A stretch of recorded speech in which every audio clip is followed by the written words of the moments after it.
Got the #1 pick in the NHL draft, but the men they can't seem to stump. Do something dumb, that's an observation. CLT make them need to run. That's Lawrence Taylor! Cut on every trash, CMT for short. Wonder if we best once you peep the score. Up at the crack of dawn, top stories of the morning. While you're yawning, grab your coffee, rise and shine with 8:80 a.m. This is Drop Time. We provide highlights from your favorite teams. Got Dave and Rick making plenty of picks. It's Rule 76. I told you the weather was going to be great yesterday. Oh, what a glorious weather day, because it feels like that's about all we have. We are D&R, ESPN New York. Today, what do we have? CMT 745, Mel Kiper Jr., 8:15, stuff you missed, 9:15, and a lot of interaction, a lot of conversation, a lot of Yankees, a lot of Giants, a lot of Jets. Good morning, Rick DiPietro. How are you? Good morning, David. You were correct. Yesterday was a beautiful day. You know, I tried to tell you guys that, and I got resistance, and I stand by it as a weather aficionado. Gorgeous day yesterday. Gorgeous day. I don't think it made up for what we had to endure over the weekend. I never said that. Well, you said, well, we have that. We have that going for us. Well, which we is nice. had that going for us. I didn't say it made up for the Giants turning the ball over 5 times. Yeah, I mean, listen, you were absolutely correct. You're a man of your word. I enjoyed yesterday's weather. Yep. I'm still a Jets fan, though. Yeah, I don't know how to help you with that. That has not changed. I don't know how to help you with that. By the way, I had a tete-a-tete, a back and forth, a conversation with one Jake Assman. Okay. Jake Assman loves the Jets. Loves them. Jake Assman hosts a Sunday morning football show here on ESPN New York, 4 full hours, 8 to noon, 9 to noon of that with Mike Tenenbaum. Jake Assman told me, and you're going to be bothered by this, but I'm just going to share it with you, and it's not fully my opinion. Jake Assman told me he feels like Aaron Glenn is heading down a Gerard Mayo path right now. Oh. Yes. So we're already doing that 5 weeks in, Yeah, huh? because Jake believes, and I don't know that I believe this. In fact, I wouldn't say I do believe this, that the Jets quit on their head coach on Sunday. Already? That's what he feels. All right. I mean, listen, that's his opinion. On the head coach. I don't know if I share that opinion. I don't think that they've quit on the head coach, but I think when you try to coach the way that Aaron Glenn coaches, I think there's a chance if you don't have results, there will be players that tune you out. Right? If you come in as, call it what it is, as kind of a hard ass, right? And you don't have the results, or players personally don't have results. Yeah, I mean, there's going to be a level of frustration. It's like, I mean, we need to. I don't care who the player is. I mean, every player. I even think the best of players, they'll accept coaching. I think that they want to be coached, as long as that coaching helps them get what they want, right? Either personally or team wise. We all want to win, right? I mean, we all want to win. We all want to have success. Course. So if you can give me whatever it is, some kind of edge to make me better, then, I'm in. But if you can't, you know what I mean? What exactly are we doing here? Yeah, I think that's the question a lot of Jets fans have right now. I mean, you're the only winless team in the NFL. The Giants are not much better than you. I think today we start with, because this could be it. I don't think it will be, but this could be it. Yankees, right? Game 3 tonight. 3rd time they're facing elimination, but different animal. Because you didn't get whooped by the Red Sox. You got whooped in 2 games by the Toronto Blue Jays.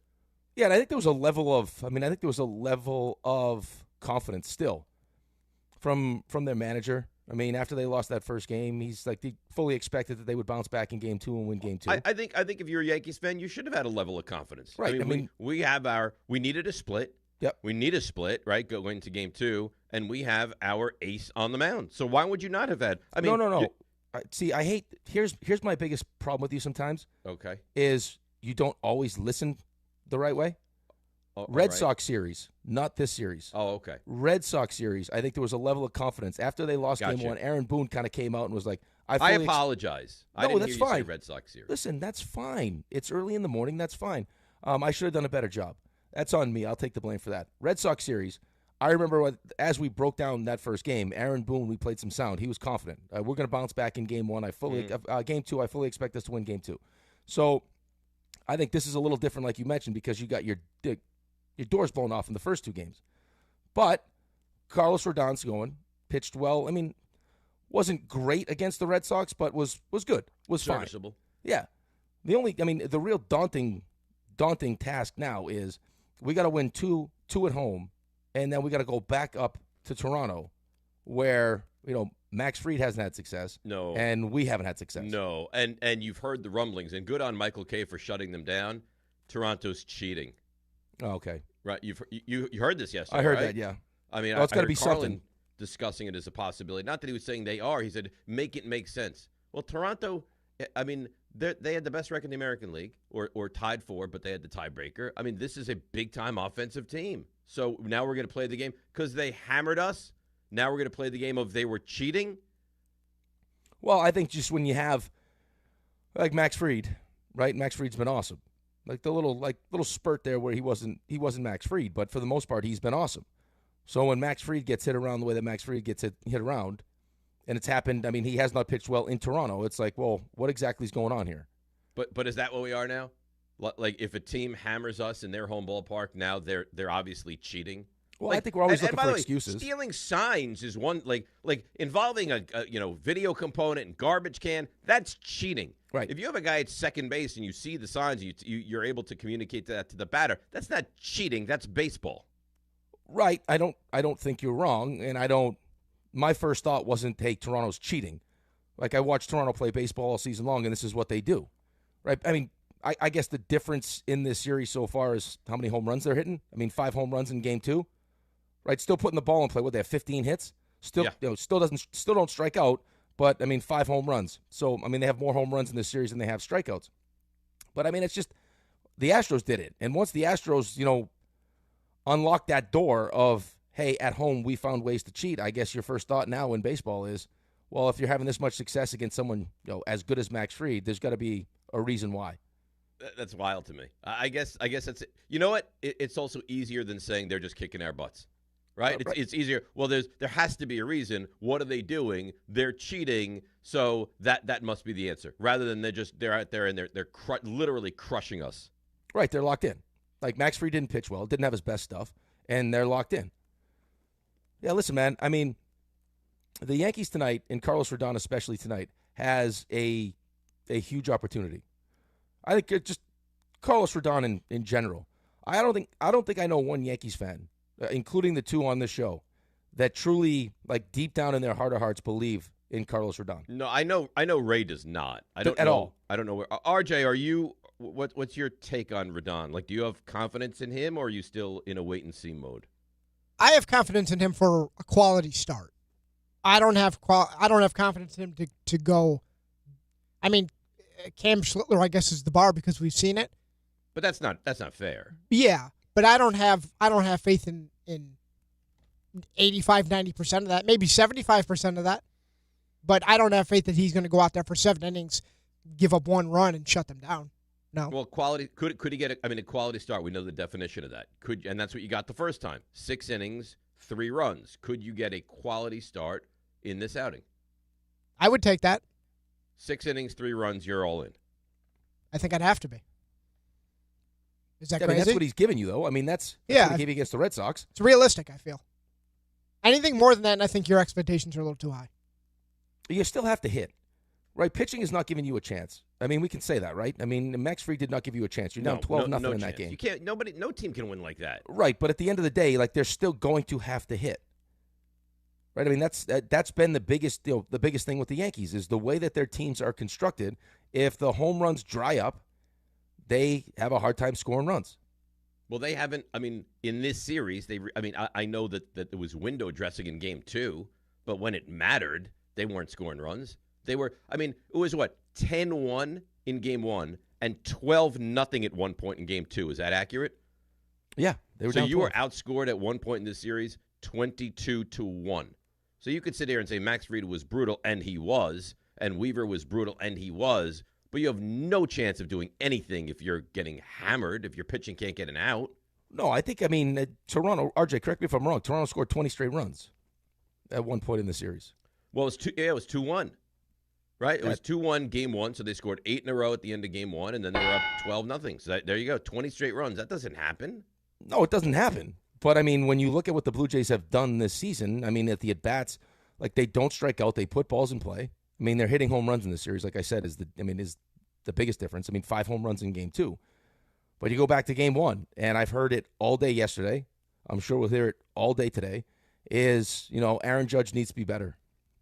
Aaron Judge in game 1, bases loaded, has a really bad at-bat. That's a bad at-bat. It's a bad at-bat. And I think a lot of that is probably due to him just trying to do too much, like feeling the pressure of the moment, which is understandable, man. I mean, it is. Like, he's the best player in baseball. Bases are loaded. Like, he knows what's at stake for him. He wants to win a championship. He's the one guy that you point to every season when they don't win a championship says this season's a failure.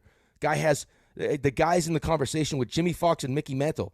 The guy just won a batting title and hit over 50 home runs. Like, he is in rarefied air. But for him, in his mind, it doesn't matter because I haven't won a championship. Well, I mean, you tell me. If Aaron Judge gets to the end of his career and he continues to put up regular seasons like that, but he never wins a championship, is he at the same level? Is he he's an all-time Yankee, but he's not DiMaggio, he's not Jeter, he's just not. No, he's a better player than Derek Jeter, but you won't think of him as that Mount Rushmore guy because I think, especially with the Yankees, and maybe I'm wrong, I think you need to win a title. Yeah, I think how he's looked at, how he's viewed by Yankees fans will be different than how he's viewed in the landscape of baseball. Like, I think baseball in general, if he continues to do what he's done over the next couple of years, will be considered maybe the greatest right-hand hitter of all time. Yes. I don't think you need a championship for that. But as far as Yankees lore, yeah, he needs a championship. And then we continue to go back. Well, George wouldn't accept this. You know what the amazing, there's like 2 Georges. Because I don't even know if you remember because you were not really here. George was a disaster. Like, we have this revisionist history of how George would never tolerate that. Yeah, George fired the same manager 7 times. He fired him and brought him back 7 times. George, for all the good that he brought, and he did bring good and he did spend money, was also on some vein horrendous.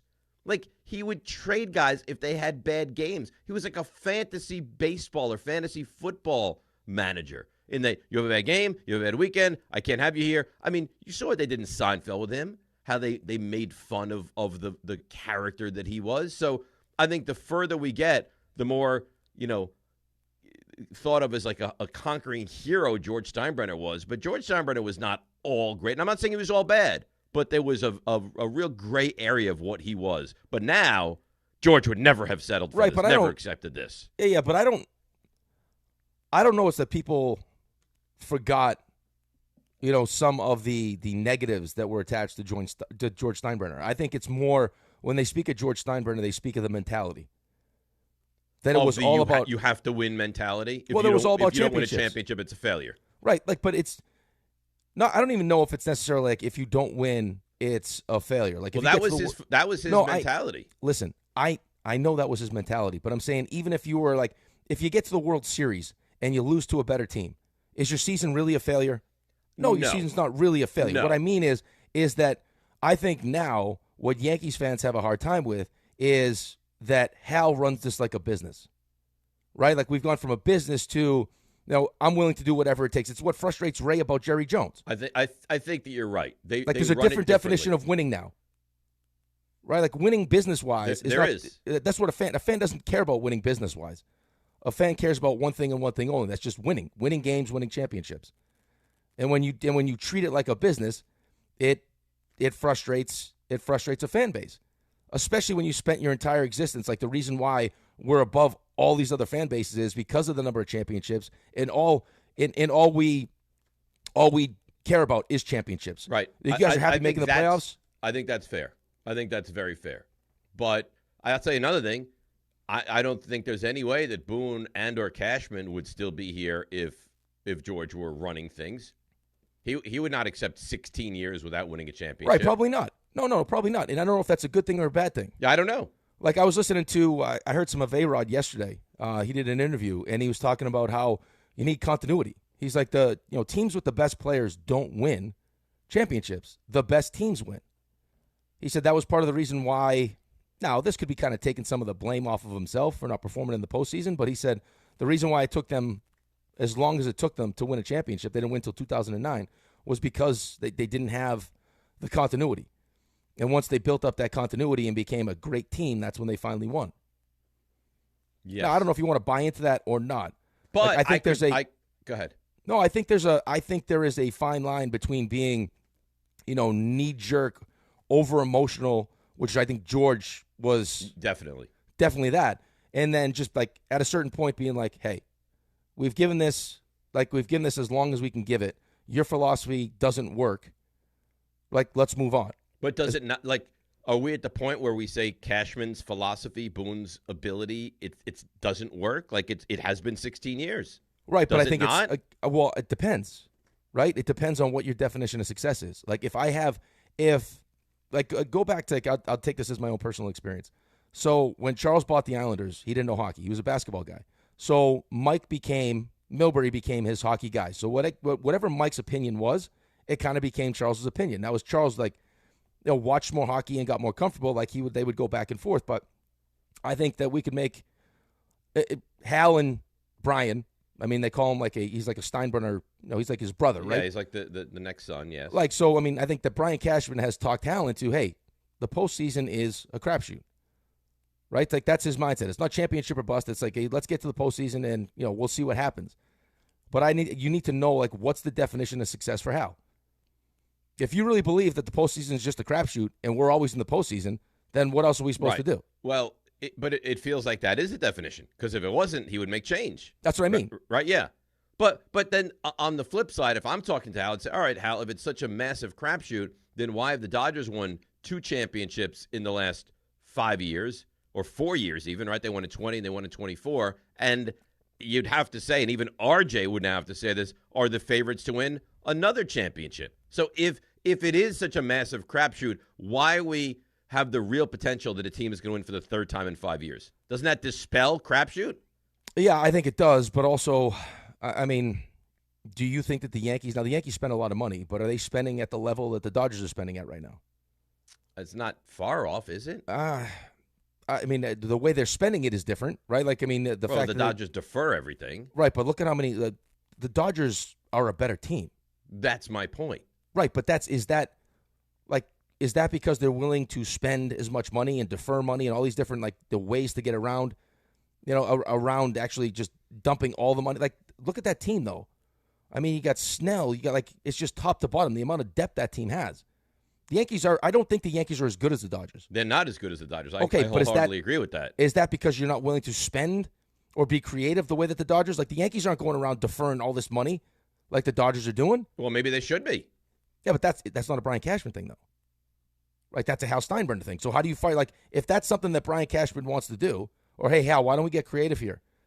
We need some depth here. Let's do some different things. Mm-hmm. And he's like, no, I don't want to do that. I don't want to defer. I'm not deferring $680 million for Shohei Ohtani. Listen, but then you're always going to be at a disadvantage. Then you are the other teams in comparison to the Yankees. Right. Well, but that's what you saw with Juan Soto. I think that becomes the conversation. I think depending on what happens with Aaron Judge, that'll be the conversation. And then the other part of this will be, would we have been better off doing whatever it takes to keep Juan Soto? Because with Juan Soto, you were in the World Series. Right, but you also had I don't think you faced a team as good as Toronto last year. Listen, and I completely agree with you. If you sign Juan Soto and you don't bring in Max Fried and Garrett Cole goes out, what's your season look like? Well, are you even in this position now? I'm with you, but I'm telling you, that will be the conversation. Of course it will, and it's a worthy conversation, right? If you go to a certain place with Team A and you don't get back there with Team B, was Team A better, or was it just a different circumstance? I don't know, but it's a worthy conversation. Well, because you sold us that Plan B was going to be better than Plan A, right? Which would have been whatever it takes to keep Juan Soto, and then you watch what Juan Soto did during the course of last year's postseason. Right. And you saw what Juan Soto did during the course of this regular season. Right, but for a Yankees fan, they'll just – because Juan Soto had a great season for them regular season, but it was really postseason where you make they fall. Well, because if Aaron Judge isn't going to be – now, Aaron Judge numbers-wise has been great, but it has – how impactful has it been? That's – I've already heard that a million different times, right, that at bat in Game 1.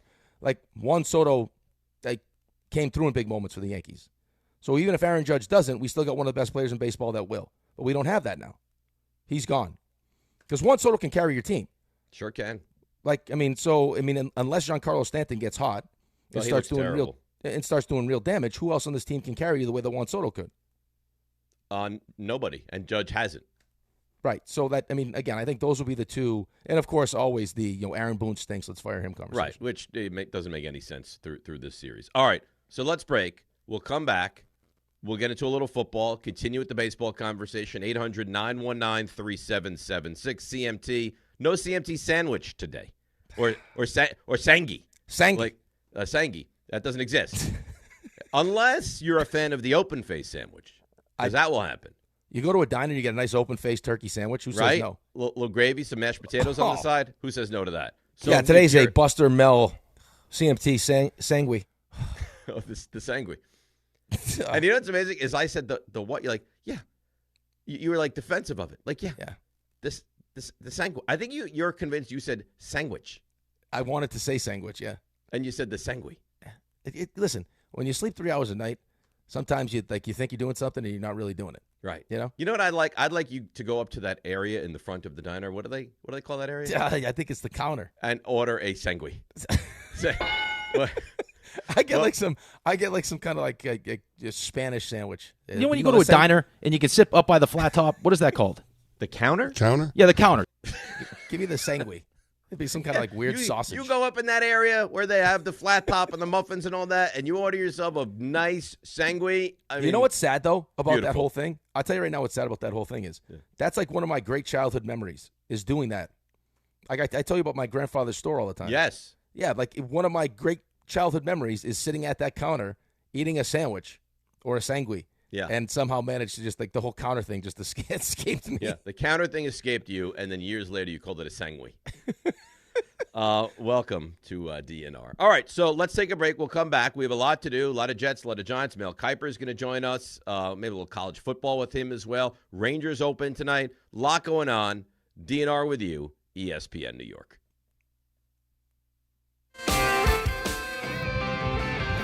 Cars for Kids, KARS, Cars for Kids, 1-877 Cars for Kids. Donate your car today. Ready to get rid of that old car? Donate it to Cars for Kids. Call 1-877-CARS-FOR-KIDS to reach a friendly live agent. Donation is super easy, and your car can be picked up as soon as tomorrow. Call us now, 877-CARS-FOR-KIDS. That's cars with a K to donate your car today. 1-877 Cars for Kids, KARS, Cars for Kids, 1-877 Cars for Kids. Donate your. Did you know you can donate real estate too? Go to carsforkids.org. That's carsforkids.org.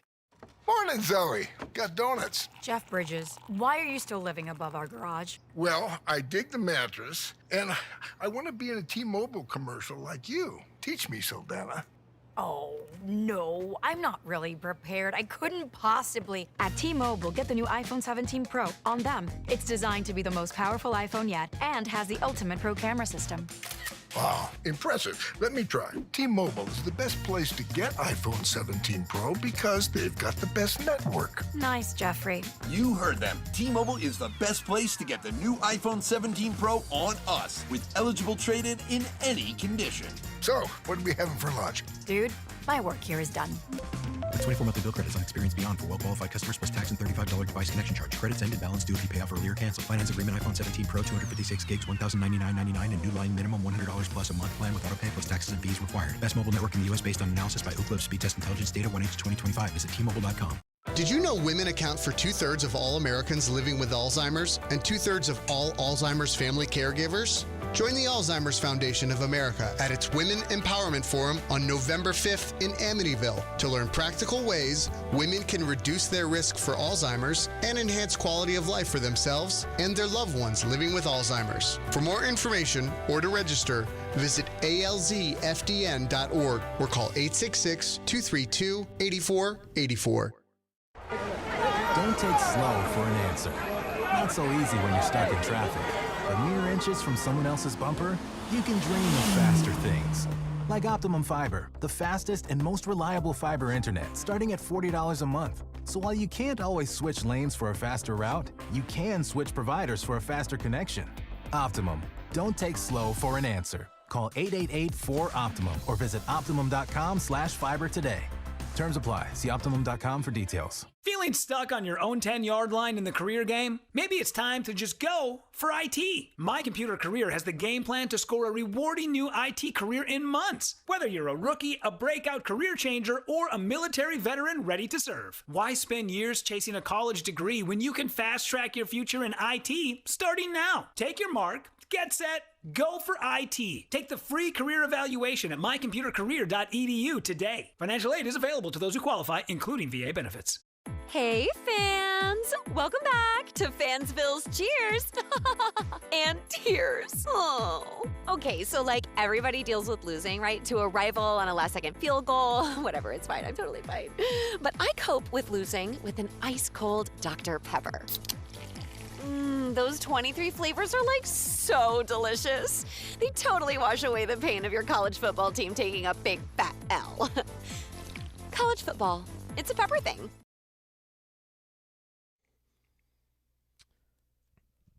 By the way, DNR with you, ESPN New York. Every once in a while, you pat yourself on the back. Watch this. Pat myself right on the back. Why? Because I told you something seemed wonky with the Jets and Giants spreads yesterday. Giants were getting 6. Jets were getting 6. Yep. That was confusing to me. Both are now up to 7.5. Right. So I had an idea this was going to happen. Right, which is why I keep saying to you that we should be able to pick our games when we feel like we like the spread the best. That's not how it works. But that's how gambling works. But that's not how the gambling on this show works. Okay, I want everyone involved in this. Explain to me, RJ, you explain to me the reason that we make the picks. What's the theory behind us? To embarrass each other? No. Yeah, that's ultimately, the loser has to embarrass themselves. Right. But why would you make picks on a sports talk show? It's a creative, fun, entertaining segment Right, on Friday mornings. But for what reason, though? I mean, entertainment, accountability. Right, but the real reason would be, in my opinion, is because if you do it really well, if Dave was great at picking games, or I was great at picking games, or if the whole show was great at picking games. You could tell the people.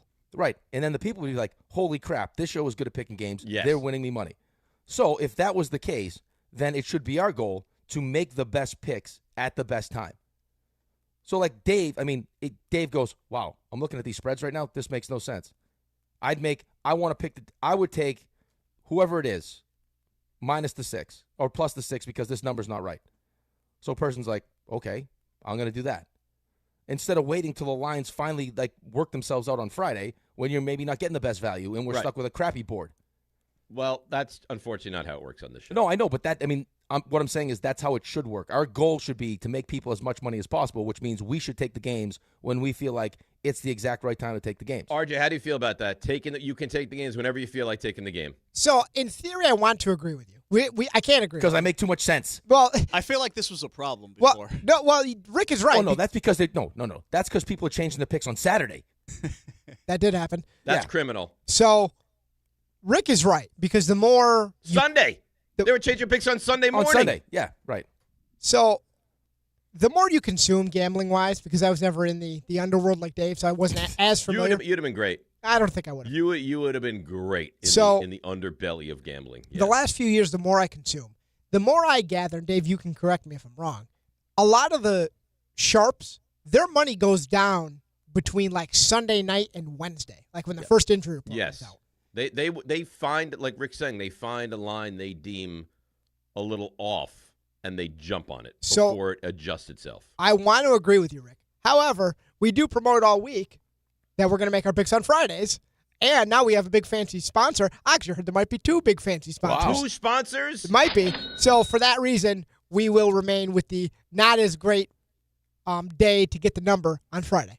Now, but I agree with you. Could we do this in defense of Rick? Now, I don't even think I agree with Rick, but let me just How could you not agree? For a moment. How could you not agree with me? Because I think there's something fun about letting it build up all week and then going with it on Friday at 9:30. I think that's the fun. Right. Okay. Hold on. Before you finish your beautiful point here, what as fun as it is to pick these games on Friday, right? Would it be more beneficial to the show as far as bringing more people to our show if you were the guy that just made me tons of money because you were picking these games at the right time?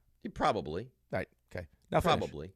That being said, couldn't Rick say today, okay, I'll take the Eagles -6. It's not 6, but like it was yesterday. I'll take the Eagles -6, lock that in, and then we get to Friday at 9:30, and when we do the pick segment, he says, all right, as you remember on Monday, I locked in the Eagles at -6, so I'll continue with that pick. Like, could we not do that? I don't think it's the craziest idea.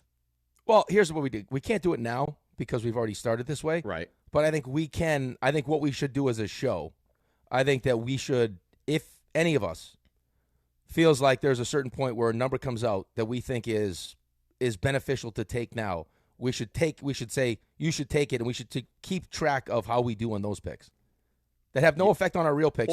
Or maybe next year we incorporate that as something you're allowed to do. Okay. Maybe you have maybe Monday, Tuesday, maybe at any point you can lock in your pick, and then you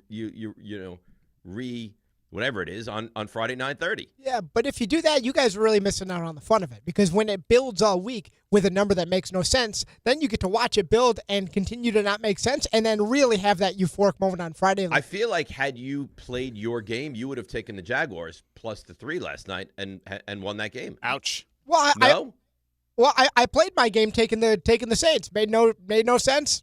Quarterback with no wins. I'm in. And you also took the Jets. Yeah, I mean, listen, it's not a full. It doesn't work all the time. Perfect. You take 2 out of 3. It doesn't work all the time. 2-1 is great. The fact that we're all sitting here at what 7 and 8 is pretty remarkable. Speaking of all the spreads, Rick. Yeah, speaking of all the spreads, yeah. I like what we're doing now. I mean, we're brainstorming. I like when we brainstorm. Here's what you do when you get a number you like. Like yesterday, Dave had an epiphany. I like this number. You know what he should have done? You go to FanDuel. They're going to get you ready for kickoff with an offer that you're not going to want to miss. New customers, you bet just $5 and get $300 in bonus bets if you win. You can pick a bet $5. If it wins, you'll unlock $300. $300 in bonus bets. You can use it all across the app. Build parlays, bet player props, ride the live lines, whatever your style. FanDuel has you covered. Visit FanDuel.com/Rick to download the FanDuel app today and get started. Here's some rules. You got to be 21 and older and physically present in New York. First online, real money wager only. $5 first deposit required. Bonus is issued as non-withdrawable bonus bets that expire 7 days after receipt. Restrictions do apply. See terms at sportsbook.fanduel.com. My voice sounds sexy right now. For help with a gambling problem, call 1-877-8-HOPE-NY or text HOPE-NY at 467369. What do you have going on there? A little cold situation? No, I think it's just lack of sleep. A lot of yelling over the weekend. Well, here's the thing. Time. You work all week. Wake up at an ungodly hour. Then you drive to Toronto on Thursday morning. Further. It's further than Toronto. Further than Toronto on Thursday morning. Then you spend 4 days there. Then you drive back at 5 o'clock on a Sunday morning. See, for us, the weekend has to be the refresher. If you don't refresh at all on the weekend, you're in big trouble. Yeah, big trouble. I got the talking to yesterday from my my other job. Hey, if you need a nap, just feel free to ask. Really? Yeah. So at our job, it's, Dave, you stunk. You have to have energy. And at your other job, it's like, we understand why you don't have energy. If you need to try to replenish that energy, you go into the nap room. Sounds like you should work over there. Well, I think it was like a polite way of saying, like, you look awful. Yeah. Like, you clearly haven't shaved. You look exhausted. Maybe you take a nap. Let's go to Connor in Scarsdale wants to start the Yankees convo. Good morning, Connor. Morning.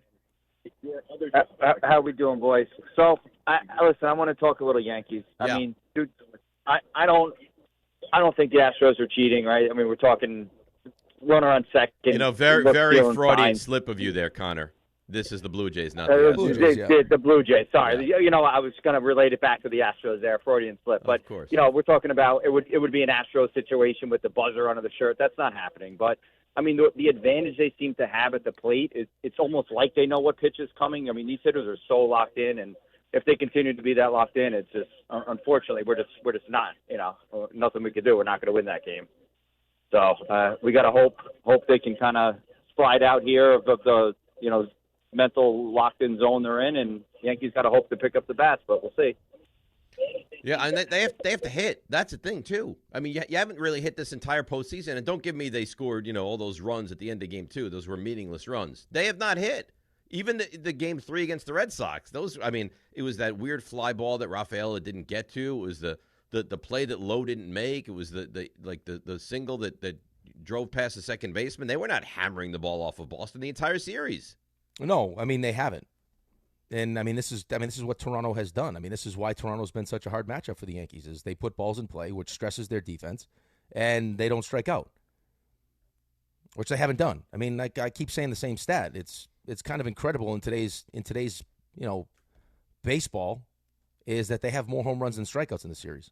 Well, I mean, it looks like it. Like they look like they to be quite frank, it looks like they shouldn't be on the same field with the Yankees in 2 games. Now, maybe that changes. I'm not saying the series is over, but 2 games in, these teams are not similar. They're not. No, I mean, it Toronto's hasn't clearly been. better. Yeah, right. I mean, they went 20. I mean, they scored 20 straight runs. They've had a stint where they've gone 40 at bats without striking out. Well, the Yankees strike out 15 times in game 2. Yeah. So I mean, what did what's his face have? 11. I think he had 8 on a splitter. I mean, look at some of these numbers though. Like I mean, just like how Toronto's built. And that's why I asked Buster yesterday. I know I said Christian Kirk instead of Alejandro Kirk, but it's like there are different philosophies, right? I mean, Yankees have how many guys hit 20 home runs this year? Like they bludgeon you. Like you'll have crooked innings. Like when they start hitting home runs, like they're a tough team to beat. When they don't and they go up against elite pitching, there's a lot of striking out. And when you strike out, there's nothing that happens. You're not putting pressure on the defense. You strike out. That's it. I mean, look at some of these numbers over the course of the regular season for Toronto. I mean, Vlad Jr., 292. I don't even have Bo Bichette, who's hitting 311. Got Clement, 277. Springer, 309. Springer's had some kind of revitalized year, huh? Kirk, 282. I mean, they got guys that put bat to ball. Yeah. Right? I mean, so the Yankees now are home, right? I mean, they've had more success at home against Toronto than they have up in Toronto. So they got a great opportunity here to kind of swing the momentum, get some confidence, put a little pressure going into Game 4 where they're going to have a bullpen game. Right. You got Schlittler on the mound, right? who you feel good about. I'm not saying you win tonight because I think tonight is very much up in the air. You win tonight. You play well tonight, and you'd have to like your chances. Again, I'm not guaranteeing anything. You'd have to like your chances going into Game 4. Yeah, of course. I mean, listen, that's the beauty of playoffs, man. I mean, it's really, you got to break it down as just it's individual games. And, I mean, it's like match play in golf. Doesn't matter if you get a 10 on a hole. You bounce back and win the next hole, right? It's not cumulative score. We're not, like at the end of this, it's not going to be who scored the most runs in the series. It's going to be who wins the most games. Right. So you just and got you bludgeoned. Still have a chance for that. Right. You got bludgeoned in 2 games. That's over. Toronto did exactly what they were supposed to do. They beat you up at home, and now you return the favor here at Yankee Stadium. That's exactly what you need to do. All right, what we need to do is take a quick break, come back, more Yankees, get to your calls. We'll hear from Aaron Boone, 800-919-3776, and then we'll morph into some football, maybe even a little hockey today. It's DNR with you, ESPN New York. There's nothing the voice in our head obsesses over like our health. But with over 100 lab tests and insights, Function can help answer the questions like, why am I so tired all the time? How can I get better sleep? My friend was telling me about magnesium gummies she takes. Know if my heart is work stress affected? It's time to up my cardio. If my mom has something, how would I find out? It's time to get some blood work done. A Function membership gives you a comprehensive health check with results tracked over time. Find out what you're made of at functionhealth.com. Ballybet Sportsbook. Yo, Ballybet stacked for football season. When it comes to sportsbook apps, it's undefeated. Ballybet. Check out that brand new parlay zone. Here's the kickoff. Build your bets and place them right on your phone. What? Live bets, daily boosts, and promos. Increase your odds so you can win more dough. Touchdown! Ballybet's the play. Make game day more fun and download it today. Must be 21 plus, New York only. Gambling problem? Call 1-877-8-HOPE-NY. Ballybet Sportsbook and Casino. Download it. Is college even worth it these days? At Empire State University, it actually is. They are SUNY's leading online university. Flexible, affordable, and built for real life. With more than 120 degree programs, you can study what matters most to you. And students agree. They're ranked #1 in student satisfaction among SUNY schools. Whether you are finishing what you started or starting fresh, your goals are within reach. See for yourself. Visit SUNYEmpire.edu before the next term begins. Dave Rothenberg here to tell you about my friends at Bath Fitter. Now, they converted my kids' bathtub to a shower and did an incredible, really an unbelievable job. They offer all types of custom bath renovations, including their unique PermaFit solution for a watertight fit done in just 1 day. Durable and easy to clean with no demo or mess and lower cost than a standard replacement. And a lifetime guarantee. Right now, no money down, no payments, no interest until 2027. So start designing your bath today like we did at bathfitter.com. There's only one Bath Fitter. The Fox Nation Patriot Awards returns for a new year. Are you ready to get the show started? Join host Sean Hannity and special guests and be part of the celebration live in New York. Tickets are available now. Go to foxnation.com/Patriot Awards. The following is a paid advertisement for the Wellness Company. Hey there, it's Michelle Smallman from Unsportsmanlike. I'm thrilled to be joined by Dr. Drew from the Wellness Company. And Dr. Drew, you have something very exciting to talk about today, the medical emergency kit. Tell us a little bit about this. It is exciting. Look, I have been fighting to try to protect the patient-physician relationship my entire career, and we have lost. I finally decided I need to be involved with people that put the power back in the patient directly. These emergency kits give you everything you need so you don't have to spend $1,200 going to the emergency room. We have a significant medical team, the medical board at TWC, and we just sat down and put together what we would want for our family, for our patients. Oh my gosh, so anything that anyone could need is in this and there's kit. a guidebook here to tell you exactly how to use it, and again, telehealth backup. It's remarkable. It's innovative. Everyone needs to get one. UrgentCareKit.com/sports, promo code sports to get $50 off your kit. That's UrgentCareKit.com/sports, promo code sports. Prescription required. Always consult your doctor to determine if this product is right for you. Coach Saban here, and let me tell you, every second matters. Preparation is everything, and that's why I trust Kidde Smoke Alarms. And as North America's #1 home fire safety brand, they're built to respond over 25% faster to smoke detection. Kidde helps protect what matters the most. Find it at the Home Depot. How doers get more done. #1 claim based on total household installations as of December 2023. 29% faster average smoke detection based on internal testing of smoldering wood fires for Kidde 9th edition versus leading competitor 8th edition products. Dive into the Marvel Universe on the official Marvel Podcast with the stars of the MCU, Everybody's going to be talking about whether we're casting for this character. the creators of Marvel Comics, Spider-Man is the greatest fictional character in history. and Marvel Studios' Kevin Feige. But if you want the real answer, if we're trying to get real on this podcast, Giving you exclusive access to Marvel's adventures like never before. The official Marvel Podcast. New episodes every Wednesday wherever you listen to podcasts. From the regular season to the Super Bowl, ESPN New York is your destination for football. We've got crazy fans. If the Giants somehow beat the Cowboys, I'm going to take a dump on your head. You can feel good because you're a damn football team. Expert analysis. Marcus Spears joins us now. ESPN NFL analyst Damian Woody. Mel Kiper Jr. The Hall of Famer Steve Young. He's kind of our resident general manager, Louis Riddick. We got Mike Tannenbaum right now. And all your fantasy and wagering needs. This is ESPN New York. We are football.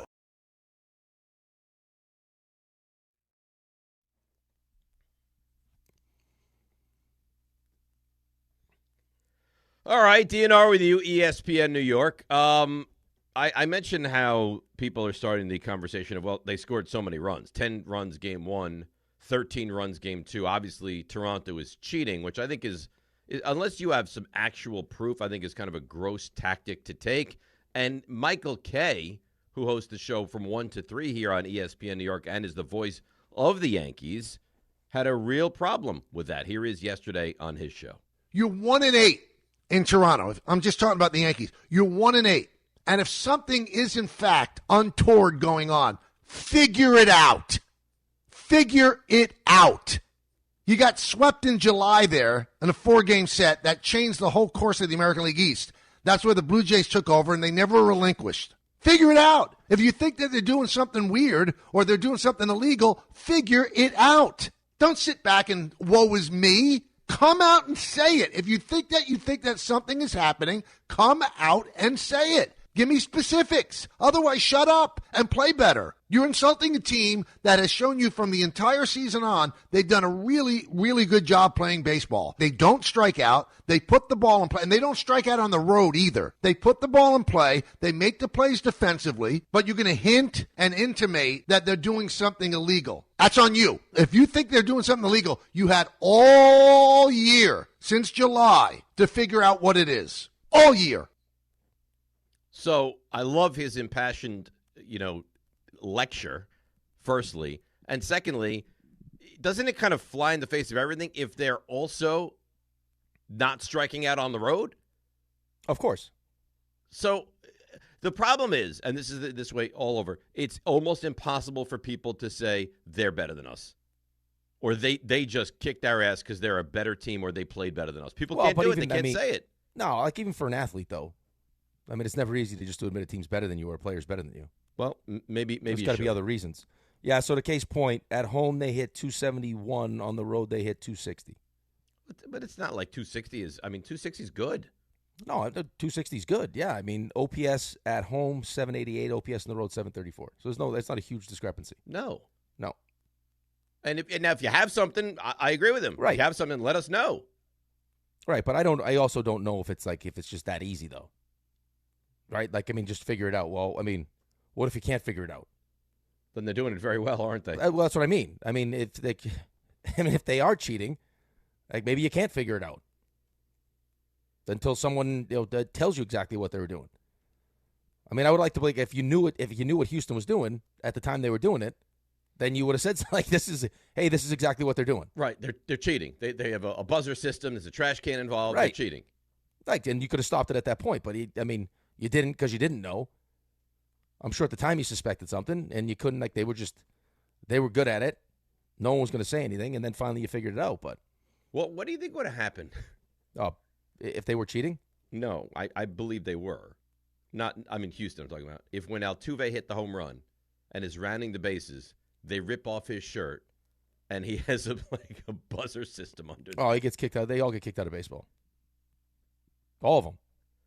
But they just won the series. So do they not advance now? Like, what happens? Yes, they're done. So they're not allowed to play in the next series? There's no coming back from that. Buzzer system, there's no coming back. You're done. I mean, that's over. I mean, you can't. Come on, man. I know it's a bad look for the game. It just doesn't make sense to me that he was so. You do not touch my shirt. Do not rip my shirt. Because I got a tattoo. Come on, man. Stop, please. Let's go to Stamatis in Astoria. Good morning, Stamatis. How are you? Hey, good morning, gentlemen. How you feeling today? Good. Excellent. Listen, I wanted to go back on something that Rick was talking about before about the Yankees. Look, as you know, I'm a Met fan, but I want to kind of defend the Yankees a little bit here.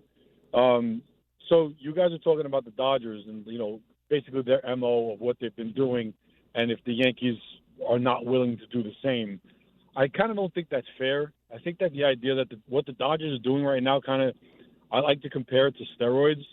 It's like GM steroids. It's like, it's like it's not illegal yet, but it feels illegal. It's like every time you got a notification this past offseason, they were signing everybody under the sun. But so why? But it's not illegal, right? So like it's not if I get caught doing this, I'm gonna get suspended from baseball. I'm gonna be a pariah. It's what the most successful team in baseball is doing right now. So if you want to be, if you want to keep pace with the best team in baseball, and you have the funds to do it, I mean, how are you defending it? I mean, the question is, do you have the funds to do it? I mean, they're doing things because they have like 4 billionaire owners that merged, and the Yankees treat their product as the business. And I think that's where the problem lies in baseball right now.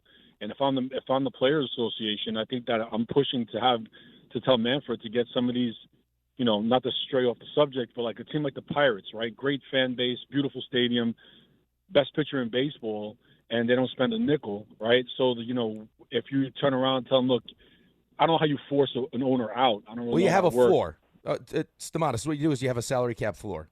But all of a sudden that means you're going to have a salary cap ceiling, which is not necessarily what players want. And the Yankees are going to be neutered, not against the Dodgers, of course, but against other teams. Now, this advantage the Yankees have kind of ceases to exist a little bit, Stamatis. And the Mets. Right? Forget the Yankees. Too.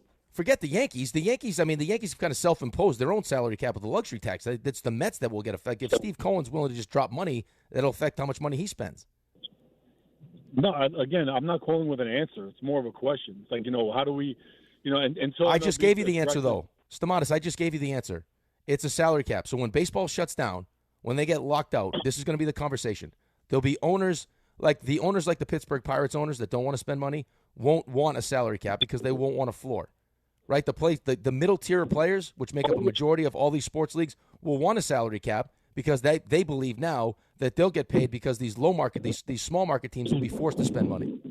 And then the big market guys, the Scott Boras guys, won't want a salary cap at all because that's why you saw Bryce Harper freak out at the commissioner in the clubhouse, which was wild. That's the goal, Stamatis. So is there a middle ground? Is there some kind of maybe I don't, sorry, I usually call with like a lot of ideas. No, I don't know. You're never going to make everyone happy No. in this scenario. It's about how do you what's best for the game, I would think. But I was talking to someone recently, and thanks for the call, Stavanis, appreciate it, that said baseball is going to be shut down for a year plus. And if that's the case, I don't know that it ever recovers from that. Well, here's the thing, though. We also, when I asked Buster that question, believes that group of players that aren't the Juan Sotos, Bryce Harpers of the world, are going to win this one. And they're going to get and they're going to want a salary cap because they want the Pirates and those teams to spend money. And they believe if they spend money. Listen, as a fan, the way baseball is now is not good. That you have half the league that just won't spend any money. That's terrible. Right, but the only way to make them spend money is to put a salary cap floor. That's it. I agree. Well, as a fan, wouldn't you want that? Now, as a Mets fan, I don't want there to be a salary cap at the top. But as a baseball fan, it puts teams on a more even playing field than it is now. Right. I mean, of course, if you're a fan of the Pirates or one of these teams that doesn't spend any money, yeah, of course, that's what you would want. But if you're a fan of the Mets, I don't want Steve Cohen's ability to spend as much money as he wants to be limited. Right. So your take, you and everyone else out there, is going to be based on what your team is. If you're a Pirates fan, of course you want it. If you're a Mets fan, you don't want it. Right. And I was on the committee that negotiated CBAs, that tried to fight against getting a salary cap. Not only did we get a salary cap, we got escrow, which was even the craziest part of that whole thing is. So what does that mean? You had to take part of your salary and put it into a fund? They would take our money, yeah. We would just every 2 weeks, they would decide what percentage they would take out, and then at the end of the year, whatever they lost, they'd make up the difference, and then we get whatever money back. So they keep we'll keep 18%, and then at the end of the season, if they were short, not get that 18% back. Yeah, we could get. I mean, if it was 18%, they keep the whole 18%. If it was we lost 10%, then you get 8% back. That's wild. It was wild, but we had no leverage. And that doesn't exist in hockey anymore. Well, now hockey's in a good spot. Okay, good. But back then, yeah, we just finally got rid of the escrow. That sounds terrible. It was awful. So you were getting 80% of what you should have been getting. That's right. And then the other best part is now I'm not complaining about this because I'm still getting paid by the Islanders.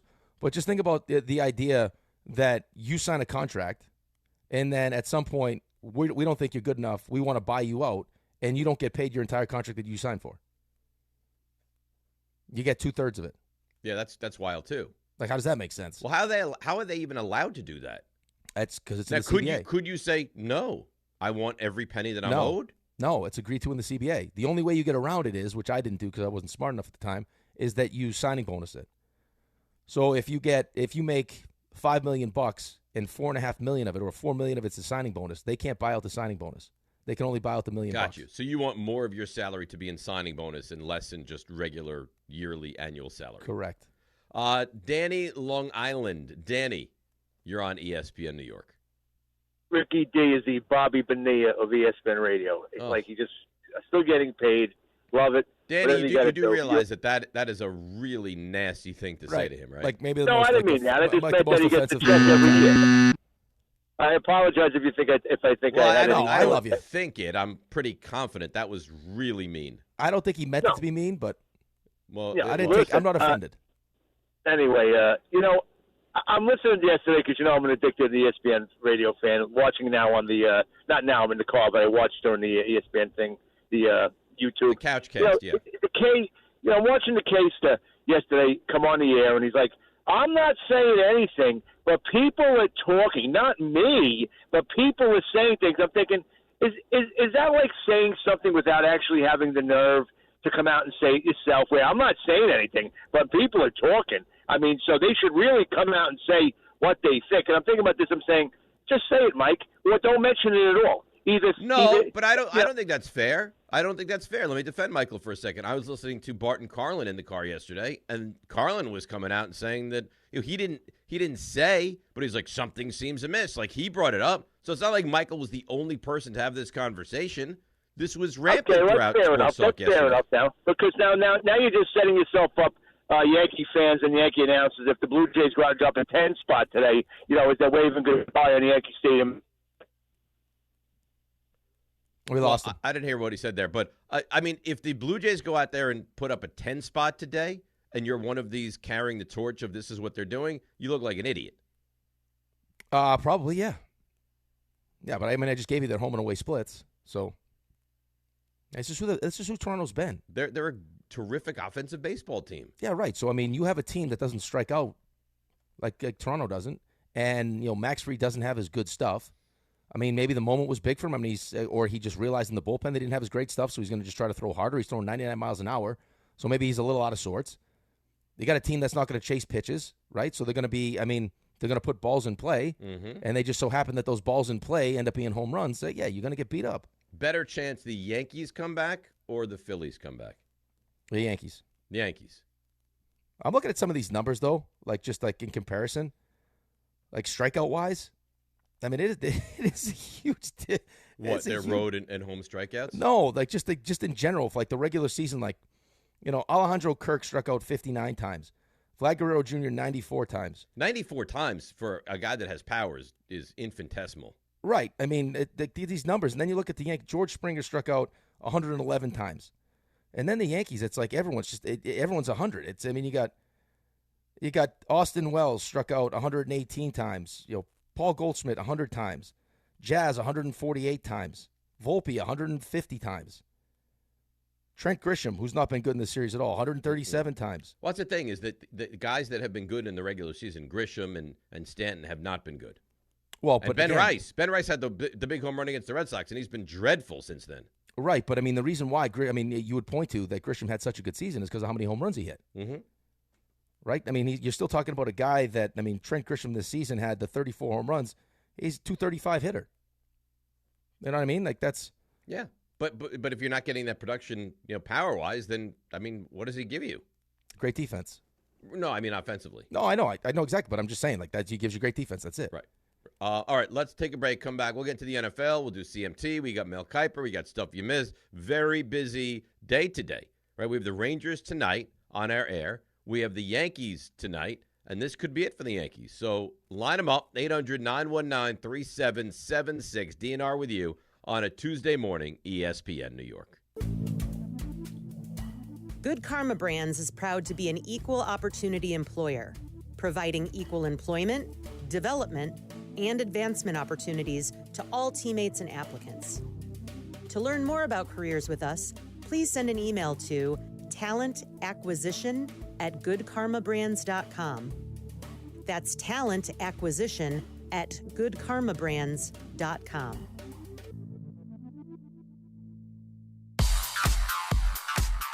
All right, let's see what's happening on the roads on this Tuesday and bring in Debbie Duhame.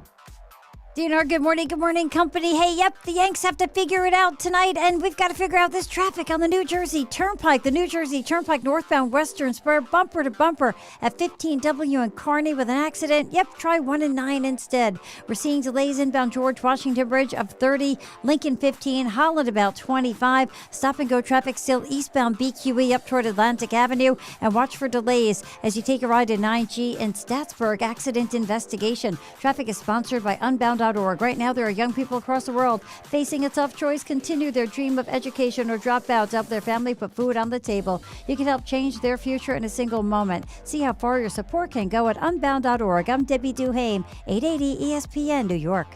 The Association on Aging in New York is celebrating the 60th anniversary of the Older Americans Act, which funds vital programs for millions of older adults. Services include meals, transportation, home care, Medicare counseling, case management, and caregiver support. Today, people are uncertain whether some programs remain available. We can help. To learn more about these essential programs and how to keep them, visit our website at agingny.org. Sponsored by the Association on Aging in New York. At Uline, they know firsthand the road to success is an uphill climb. Uline started in the family basement, and through hard work is now North America's most trusted shipping and industrial supplier. They get what it means to have the support of reliable, hard-working partners. So they keep 41,000 items ready to ship. Whether your company is still in a basement office or expanding cross-country, Uline will be there on your road to success. Visit uline.com. At City Harvest, we believe no New Yorker has to go hungry. With your help, we're on the road 365 days a year, rescuing over 77 million pounds of nutritious food and delivering it free to millions of New Yorkers, transforming surplus food into sustenance, sustainability, and smiles, rallying thousands of New Yorkers to power a network of nourishment across our city. One day, one meal, and one New Yorker at a time. That's how we feed good. Donate at cityharvest.org. There's nothing the voice in our head obsesses over like our health. But with over 100 lab tests and insights, Function can help answer the questions like, why am I so tired all the time? How can I get better sleep? My friend was telling me about magnesium gummies she takes. I don't even know if my heart is work stress affected. It's time to up my cardio. If my mom has something, how would I find out? It's time to get some blood work done. A Function membership gives you a comprehensive health check with results tracked over time. Find out what you're made of at functionhealth.com. Just printed from the Erie Canal Press, the most coveted ticket, New York Lottery's $1 million raffle, hath arrived. 15 fortunate souls shall come into the fortune of a millionaire. Translation, the $1 million raffle is here, and 15 winners are going to become millionaires. The New York Lottery commemorates 200 years of the Erie Canal with your best odds of winning $1 million. Limited tickets available. Ask your local retailer today. Please play responsibly. Must be 18 plus. Gambling problem? Call 1-877-8-HOPE-NY or text HOPE-NY. Out here, pets are always by your side, watching the herd, running fence lines, or asleep at your feet. Pets are some of our favorite customers. When you bring them along to Tractor Supply, we'll always have a treat waiting. And with our price match guarantee, you'll always get the best price on their favorite food, toys, treats they love, and pet meds to keep them healthy. Tractor Supply, for pets out here. I'm home. Hey, Mom, before you ask, I've done my homework and the dishwasher's unloaded. Nice. Hey, can you... Hey, hon, yes, I've got the finale ready to play. Here's your wine. Wow. Isn't it nice not having to ask? We think so. That's why if there's a network interruption, AT&T will proactively credit you for a full day of service. Guaranteed. Credit for fiber downtime lasting 20 minutes or more, or for wireless downtime lasting 60 minutes or more caused by a single incident impacting 10 or more towers. Restrictions and exclusions apply. See att.com/guarantee for details.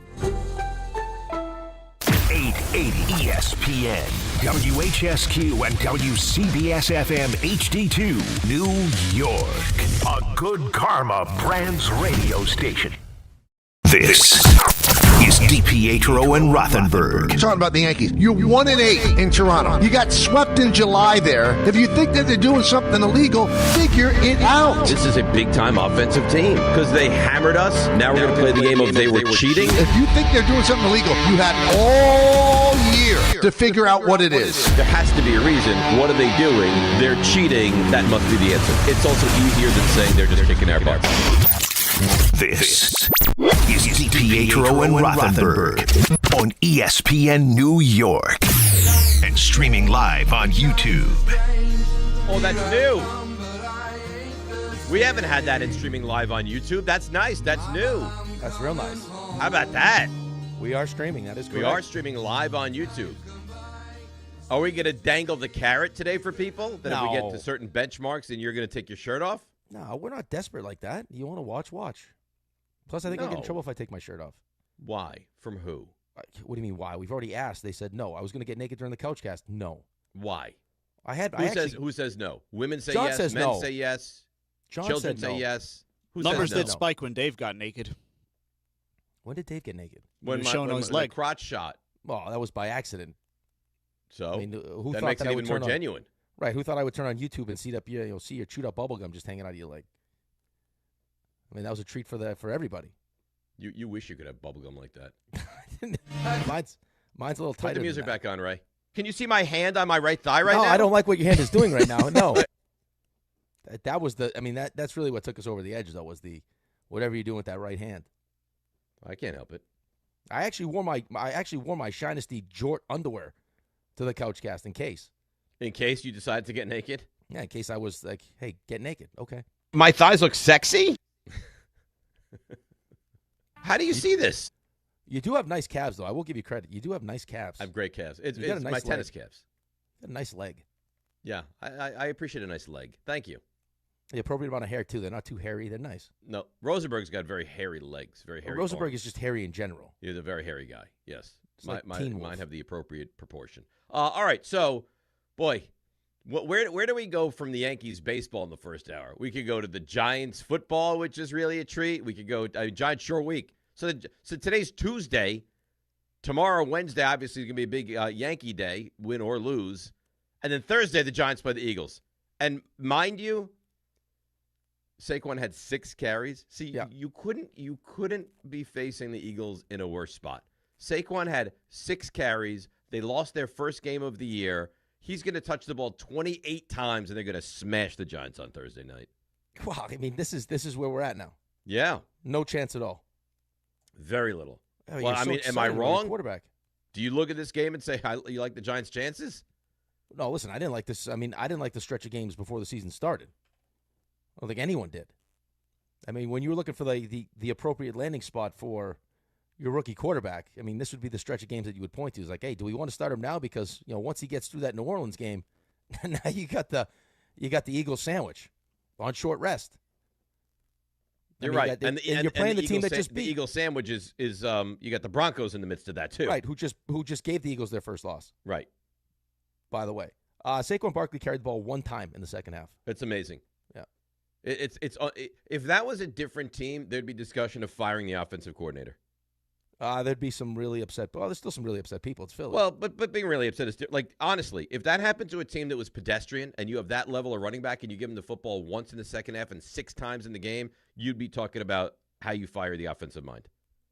Well, I mean, yeah, if they're not undefeated, if they didn't just come off a Super Bowl. No, but you're not saying that. That's exactly what I'm saying. I said if it wasn't a team like the Eagles, you would be having that discussion. It's exactly what I said. Yeah, okay. Yeah, you're right. I mean, if it was a bad team and you had Saquon Barkley and you ran him 1 time in the second half and you lost, yeah. Right. My point is you're going to see a healthy dose of Saquon on Thursday night. I maybe I'm wrong. I don't think so. Like, I didn't think Jackson Dart performed badly against the Saints. No, I don't think he performed badly. I mean, you're actually seeing your offense go out early in games and score points. I mean, it looked good early. And then I think you get hit in the face with the reality that, without Malik Neighbors, we don't have a lot of great options, especially if, our second option that, so everyone knows, is making $12 million, as Dave likes to point out. You can laugh all you want at me for that. You kept him over Saquon. Is trying to actively sabotage your team, then you're going to have some trouble. And RJ, you didn't respond yesterday when I threatened you with physical violence. I'm so annoyed at you for this. I'm so angry at you for sitting there telling me, what is this? And stuff is happening. Before you strangle RJ again. Oh, wow. The camera's great right now, too. This is from Shams. Did you see this? I did not see it. Big news! Jazz hands! This is titillating. All right. This is from Shams. Okay. New York has emerged as the only team Giannis desired outside of Milwaukee in the offseason, sources told ESPN and the Knicks. And Bucks engage in talks for a window of time. Oh. That would have been interesting. Inside the clouds, leaving Giannis's future hanging in the balance. Oh my goodness. Yeah, but I mean he's not a Knick. Not yet. Right, but so, I mean, he's not going to be a Knick this season, so stop getting titillated and let's just focus on the team that we have now. That's fine, and I'm excited about the team we have now. I can get titillated. We've got a real opportunity this season. I mean, you tell me right now, you don't think the Knicks should go to the NBA Finals? No, I do think the Knicks should go to the NBA Finals. I think we're in the if not now, then when. If you don't go to the NBA Finals this year, I don't know when you go to the NBA Finals. I'm with you. Yeah. I mean, we have the depth we're looking for. We got our guys back. We got teams with banged up players. Right. Tatum is banged up. Halliburton's banged up. Honestly, and I don't want to spend a ton of time on the Knicks today, but this story, promotes that for a moment. The Knicks, you couldn't script a better scenario for the Knicks in the Eastern Conference this year. Right. And when I said that to Alan, I think that's what concerns Alan the most. Is that there's big expectations? Well, that it's almost too perfect. Like it's almost lined up. Well, because he's been, and I understand this because he's been broken so much. Right. Like, this is the opportunity. Everything's lined up the way that you would want it. Outside of whatever Cleveland is, it's okay. Go get it. Now, what's the bad thing that's going to stand in our way? What's going to happen? And I think that's just because you're a Knicks fan. Like right. if this was the Chiefs, if this was like another team that just had success continuously, if this was the Celtics, you'd be like, we're going to go to the finals because it's laid out for you. Right. Well, you can't. I mean, his concern isn't something that you can really quantify. Like, it's not like, hey, here's a couple things I don't like. We don't have this kind of depth or this and that. It's just, I'm a Knicks fan. I've been hurt so many times. Well, why do you not like the Knicks? Just because I'm a Knicks fan. That's it. Right, exactly. So you're scarred. It'd be like, I know you can't even imagine this, when the Jets get good. Oh, no, it's exactly what happened to the Jets. I mean, the Jets haven't been good like the Knicks have been good, but, I mean, we got Aaron Rodgers. Everyone's fired up, and 4 plays in, he pops his Achilles. Right, because you can't have nice things. We definitely can't have nice things. Yeah, I don't know how you deal with the Jets. Anyhow, let's get back to the Giants a little bit, and if anything breaks with this Giannis stuff, which I'm sure it won't, but it's an interesting story. We can get to that a little bit later. Yeah, I said to you moments ago, I don't think Dart played poorly. Again, in watching him in week 2, he's not perfect, right? Fumbling the ball without getting hit is awful. He's a rookie. He's making his second ever NFL start. He's going to make mistakes. For the most part, I thought he did a lot of really good things again. Yeah, listen, I mean, for the most part, but it's going in that you're going to have to live with some rookie mistakes, right? Like, I mean, him just dropping the football, that's a mistake. Of course. Right? I mean, the interceptions, so what is he going to do? Bo Collins, stops his route. The other one, it's 4th down. He ends up helping you all field position-wise, but it's a turnover, so he's got 3 turnovers in the game. He had 5 consecutively, which I don't care. I mean, you heard Josh Allen. They're one of the best teams in football, and they turned it over 3 times. And he's like, you can't win like that. So if the best team in the AFC can't turn the ball over 3 times and win, why would you expect the Giants, who are one of the worst teams in the NFL? You can't, right? So, I mean, I think the bigger concern for me wasn't necessarily what Jackson Dart looked like. I thought he looked pretty good. I don't like how many hits he takes. Like, I mean, I think he's going to at some point, like, that's going to wear you down. But the defense was so good against the Chargers, and the defense wasn't nearly as good against and that's the thing. It's like we all focus on the 5 turnovers, and we should, and the Scatterboo fumble and Dart fumbling without even being touched, and Darius Slayton looking like he's playing for the other team. But this elite, and I've heard this from a million people, this elite front 4 didn't get 1 sack on Spencer Rattler and the Saints on Sunday? Nope, not one. Not one. Nope. By the way, we spend all this time talking about the Jets and the lack of discipline and everything else and the dumb penalties. Did you know through 5 games that the Giants have the 2nd most penalties called against them? I did not, but that doesn't surprise me. And the amount of penalty yards leads the NFL? Well, again, this past weekend they had almost 100 yards of penalties. Yeah, 95. Right. I think they had 8 for 95 against the Cowboys. They went, 14 for 140 or something? That's embarrassing. It is embarrassing. It's embarrassing. And this is a head coach that's been there. This is his 4th season, and you're making the same mistakes. Yeah, I mean, secondary hasn't been nearly as good as you would have hoped with a couple of the additions. I saw a post yesterday. It says that through 5 weeks, Adebo is this is according to PFF, Adebo's the 110th ranked cornerback, and Javon Holland is the 104th ranked safety. Javon Holland is highly disappointing, and Adebo, here's the thing. Adebo is their big acquisition free agency this offseason, Rick. Yeah. Well, I mean, I think, listen, the further we go along in the season and the team continues to lose, like, I mean, I don't know. You have no hope against, in your opinion, no hope against the Eagles on Thursday. Then you play No, but I know what they'll do. They'll either get hammered, which will frustrate me, or they'll compete, have a chance to win, and then they'll get ripped away, which will frustrate me probably even more. Right. But, I mean, the point is they're not winning. So now you go, the next 3 games without a win, we're just going to get more and more conversation. Everyone already thinks Dable should be fired. Mm-hmm. But now the whole, the Joe Shane talk will start. Well, I don't understand how you could go, because you look at the schedule, 3 wins is a real possibility. Yep. So now you could talk about back-to-back 3-win seasons. How could you bring back the regime? Well, because you made the decision to bring him back this year.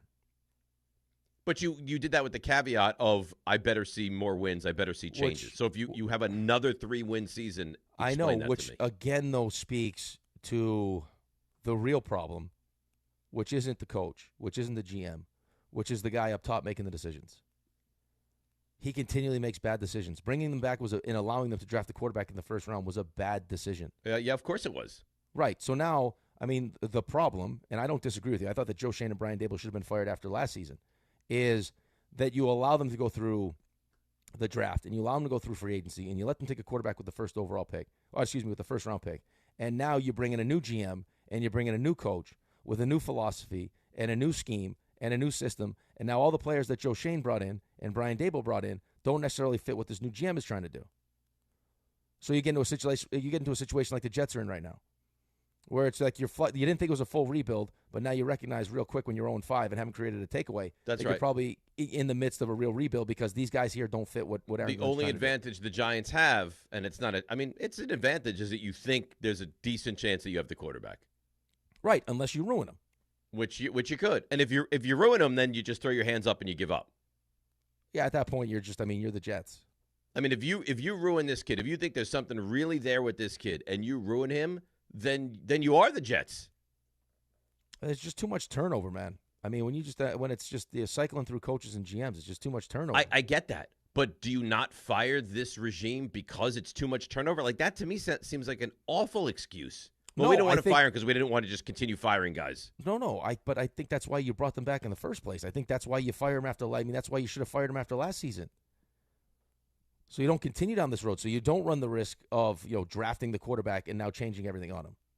Like, do I think that Jackson Dart is built to the right stuff to deal with a coaching change? Yeah, I do. But when you start changing the GM and everything else, now, I mean, so much goes into that.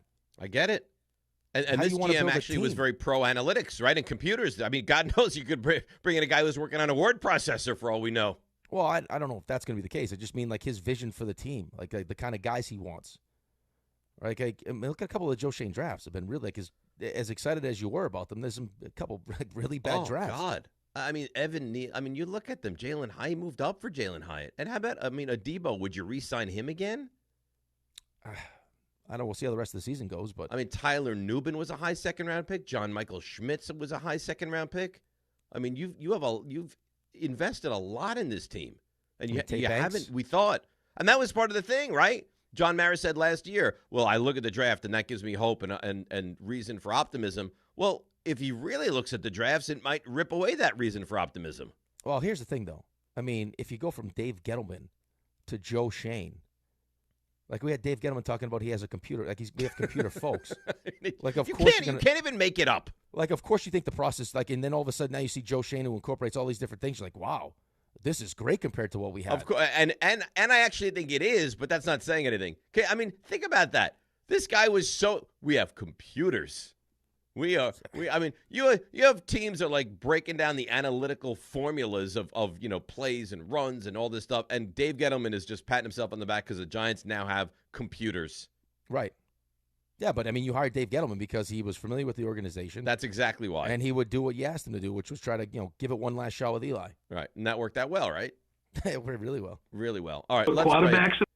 Let's stop it, Ray. Let's get to the calls. We'll get to the Jets. We've got Mel Kiper. We have CMT. It's DNR with you. Busy, busy Tuesday. ESPN New York. The Fox Nation Patriot Awards returns for a new year. Are you ready to get the show started? Join host Sean Hannity and special guests and be part of the celebration live in New York. Tickets are available now. Go to foxnation.com/Patriot Awards.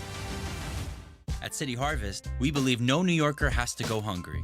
With your help, we're on the road 365 days a year, rescuing over 77 million pounds of nutritious food and delivering it free to millions of New Yorkers, transforming surplus food into sustenance, sustainability, and smiles, rallying thousands of New Yorkers to power a network of nourishment across our city. One day, one meal, and one New Yorker at a time. That's how we feed good. Donate at cityharvest.org.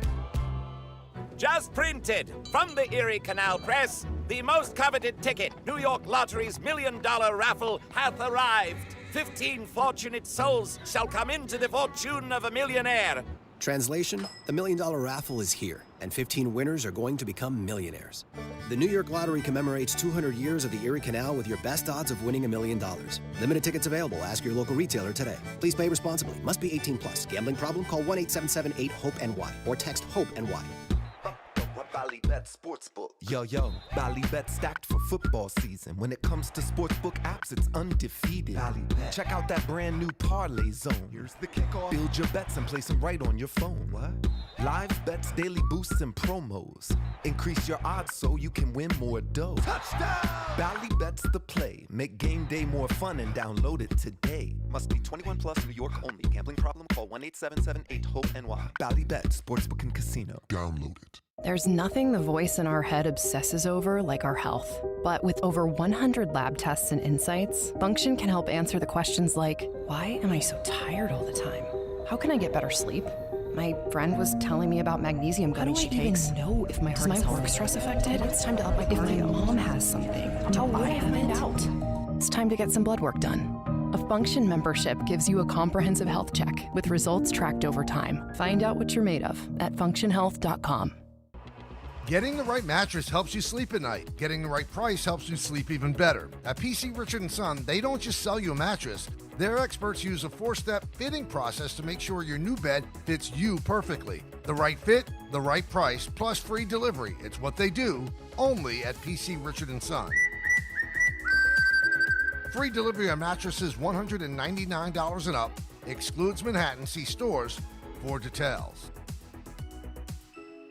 This college football season, show your school spirit every time you pay. Introducing college-branded Venmo debit cards. Rep your team on and off the field with custom designs that let everyone know who you're rooting for. Whether you're tailgating, grabbing stacks for the watch party, or celebrating a win, you can unlock 15% cash back at ESPN, 1 free year of Perplexity Pro, and more. This college football season, score more with the Venmo debit card. Get yours now in the Venmo app. Learn more at venmo.com/collegecard. Max cashback varies. Terms apply. The Venmo MasterCard is issued by the Bancorp Bank N.A.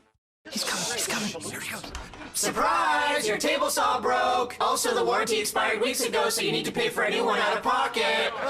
At Progressive, we know small business owners don't usually like surprises because they cost you money. But a good surprise that could save you money? Getting a commercial auto quote from Progressive. Oh, and the replacement part you ordered doesn't fit, so it's completely useless. What a waste. Surprise yourself. See if you can save in as little as 8 minutes at ProgressiveCommercial.com. Progressive Casualty Insurance Company and Affiliates. Actual price will depend on product and subscription plan. Featured products are compounded drug products, which the FDA does not approve or verify for safety, effectiveness, or quality. Prescription products require an online consultation with a healthcare provider who will determine if appropriate. See website for details, restrictions, and important safety information. Want a boost in and out of the bedroom? Hims has you covered. Introducing a new 2-in-1 approach to level up your game. Tadalafil for better bedroom performance and zinc for testosterone support. Put it all together and you've got what you need to turn things all the way up. Getting started is simple. Just go to hims.com/joy to start your free online visit. Through Hims, you can access ED treatments including pills, chews, and more. 100% online. No office visits, no pharmacy lines. Just fill out a simple intake form and a licensed medical provider will determine if treatment's right for you. If prescribed, it ships free and discreetly to your door. Find affordable treatment options at up to 95% less than brand names at hims.com/joy. That's hims.com/joy, HIMS.com/JOY.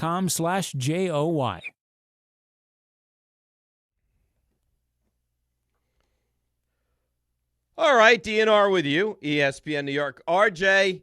Hi. What's my energy level? Are we okay? Outstanding. I got to do, periodic checks to make sure I'm not falling apart here. I think that's a smart move. You've been great. Really Feel good. Yeah. Okay. Raymond, everything's fine? Oh, fantastic energy. From the jump. We got sidetracked by the Shams news about why you wanted to beat me up, though. That's important. Oh, right. Yes. I had said this yesterday that I would maul you because you always like, I don't think Darius Slayton's that bad. I'm going to put my hands around his neck and strangle him. Yeah. Tell me again how Darius Slayton's not that bad. I mean, this Sunday was not great. RJ, not great. He was awful. It wasn't great. It's like he was on the payroll of the Saints. Listen, your front office done enough. Don't give me my front office. You don't always have to agree with what an organization does. You told me, oh, you know what? I don't think he's as bad as you make him out to be. Well, I said he's not a good receiver. Well, I mean, listen, going into Sunday, you make it sound like he shouldn't be in the NFL. No, I don't want him on my team. Okay. I don't want to pay that guy $12 million a year. That's fair. I think you drop that guy somewhere else, and I think he's better. Well, let's find out then. You take him. I would take him. You can have him. All right, send him on over. Can I get a box of Kleenex? Yeah, a box of Kleenex. Niners need receivers right now. Take him. Slayton for Kleenex. No. What would you give up for Darius Slayton? Not much. Why? Because you don't want him. So get rid of him. He's really good. Listen, Niners took Kendrick Bourne, made him a 150-yard receiver. You drop Slayton into the Niners. You know he would thrive over there. You know good. that, right? Take him. It can't just be all these guys on your team that you don't like. It can't be. But it is. Darius Slayton will go to the 49ers and put up Puka Nacua numbers. Daniel Jones is in the MVP conversation. And you would say it's okay you because guys keep saying that. You would He's say not that in the MVP conversation. That it would be okay because, well, he wouldn't have done it with the Giants anyway. You're taking it very literal, like he's going to win MVP, which he's not, but he's in the conversation right now. So I saw the odds for the top 10 of the MVP, and Daniel Jones is not there. So is he in the conversation? Interesting. Who's the top 10? Well, what does that mean? I mean, Dak's got to be in that. Baker Mayfield's got to be in that. Number one, like prohibitive, was Josh Allen. Mahomes was number 2. Okay, I don't know. well, I'd have to bring it up Mahomes again, but I number saw it 2 last now? night, and as I was reading, I was Yeah, like, right. they So keep I mean, saying the second you see Mahomes in that on that list right now, I'm not taking that list serious. Mahomes is awesome, but he's not in the MVP conversation. So you don't take it serious. It was from one of the Well, I don't, websites. It might have been I from don't care. FanDuel. Right now, Patrick Mahomes would not get an MVP vote. So I don't know about that. right now, What do you mean you don't know about that? He's I don't not know play- about that. He's not playing great right oh now. my goodness gracious, Dave. so right now, Strictly on reputation, maybe, but you're not giving you'd give Patrick Mahomes an MVP vote right Well, now. that- that's I what- mean, that's we're what the 5 votes are games right into now. the season. That's the point where it's. RJ, Take a breath. Take a over, breath. please. well, Breathe. right now, I'm looking on ESPN Bet. Maybe it updated. I'll give you the benefit of the doubt. Daniel Jones is 9th. Who's 10th? He's tied with Drake May and Jalen He's tied with Hurts. Drake May. Is Drake May a legitimate MVP candidate? Jalen Hurts and Jane Daniels. I'm just giving you what it says. He's ahead of Jalen Hurts? They're tied. That's great. I'll give you the list. Josh Allen, Mahomes in this order. Mayfield, Love, Goff, Lamar, Stafford, Herbert. Lamar? I'm just telling you what it says. Well, you can't take this list Well, serious. this is then. disrespectful. This is not a real list. This is disrespectful. And then Dak. But you say not a real list. This is how you would wager. Right, but this is you wouldn't wager this way though because no one but this right is now what you would wager off of. it These are doesn't the actual matter odds. though. Yeah, I don't care. It doesn't matter. A legitimate conversation right now does not have Patrick Mahomes getting an MVP vote or Lamar Jackson getting an MVP vote. All right, we're missing the point. I want to strangle RJ for his Darius Slayton take and tell me he's not that bad. RJ, we kept Darius Slayton over Saquon. Well, that's a separate problem. I don't think that was a choice. No. What do you mean? It's the same financial figures. Well, you're acting as if I made that choice. But you kept telling me, I don't think Slayton's as bad as you think he is. No, you're taking things out of context. So I was beating the drum in real time because I saw what the Niners did with McCaffrey, that running backs for a portion of time actually became undervalued. They became a bargain, which they did. That has nothing to do. Those are two totally separate things. If you're telling me that in order to keep Darius Slayton, you had to get rid of Saquon, I signed up for that. That's crazy. No. I'm not saying you did. I'm saying they made that decision. Well, you just told me I can't yell at you about the front office. I don't want you to yell at me anymore. I don't want you to yell at me, period. I think they'd be better off with you. I honestly believe this, with you running the Giants. I think Joe Shane has not gotten nearly enough blame for the situation that we talked. Dable, Daniel Jones, look at him. Look at Xavier McKinney. Joe Shane very well could be the reason you're here. Is that crazy? Joe Shane stinks. Joe Shane, he's not. Hasn't been great. How could you say he doesn't? It's not been great. But I think that's RJ's point, though. Yeah, so I'm mini cuddle Mary Trash beforehand. Who would you blame most right now for the situation you're in? The players, Dable, or Shane? So you're not giving me ownership as an option? No, because you can't change that. That may be the real answer, but we can't change that. I would go Shane, Dable players. I think I would agree. I would go coaching staff. I wouldn't just say Dable. I would say coaching staff. Well, but he gave me Dable. I mean, it's his staff. Okay, so coaching staff. I'd still go Shane. So then if it's Dable in charge of the whole coaching staff, I would go Dable coaching staff. Then Shane? Would be what, one? One. And then Shane. Then Shane, then the players. Right.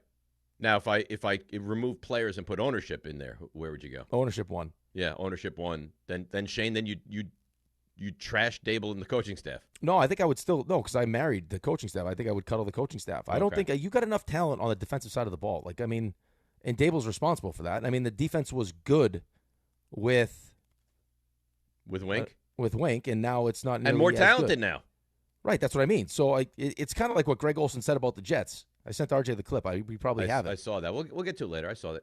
But it's like the idea that, the Jets get rid of their coach, who was a defensive-minded head coach, who had the defense playing at a high level, to bring in another defensive-minded head coach to make your defense play worse makes no sense. You got better players. Look at your front. Look at between. I know. And they're playing well. Thibodeau's played well. Thibodeau looks they good. Burns well looks in good. Stretches. Right, but it's. How do you go against a Saints team and not have an impact? It doesn't make any sense. It doesn't make any sense. Well, couldn't you argue that the only reason you had a tremendous impact was because the Chargers' offensive line was so beat up in that game? I think that's part of it. Yeah, I think that's absolutely part of it. But I thought that everyone had high hopes for this team, or higher hopes than most, because of the defense and what they have the ability to do, how they could wreck games for a quarterback. Well, you tell me. I know I'm so close to it because I love them so much, but you tell me, is Abdul Carter what you thought he'd be? I know it's early. I'm not saying he won't be, but 5 games I think in, that is he Abdul what you thought Carter's. he'd be? Well, I mean, I think they're also trying to figure out how to use him. Okay. Right? I think that Abdul Carter's going to be a really good player. I agree with you, but 5 games in, I maybe this is me. I put unfair expectations on him. I thought he was going to be like, wow, like special. Yeah, but you're talking like strictly sack numbers and stuff. I mean, you look at his pressures and everything else. I mean, he's he had the one game where he had a impact. ton of pressures. Well, I think he was also had a game where he was playing linebacker.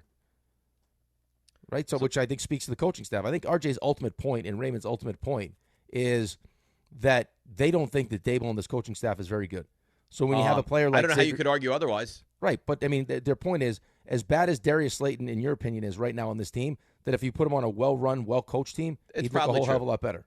By the way, I worry for RJ right now. Like at this moment, I have real worry for RJ. What I do now? So RJ says, Rick, how many times over the last 24 hours have we said the Giants had no sacks in the game?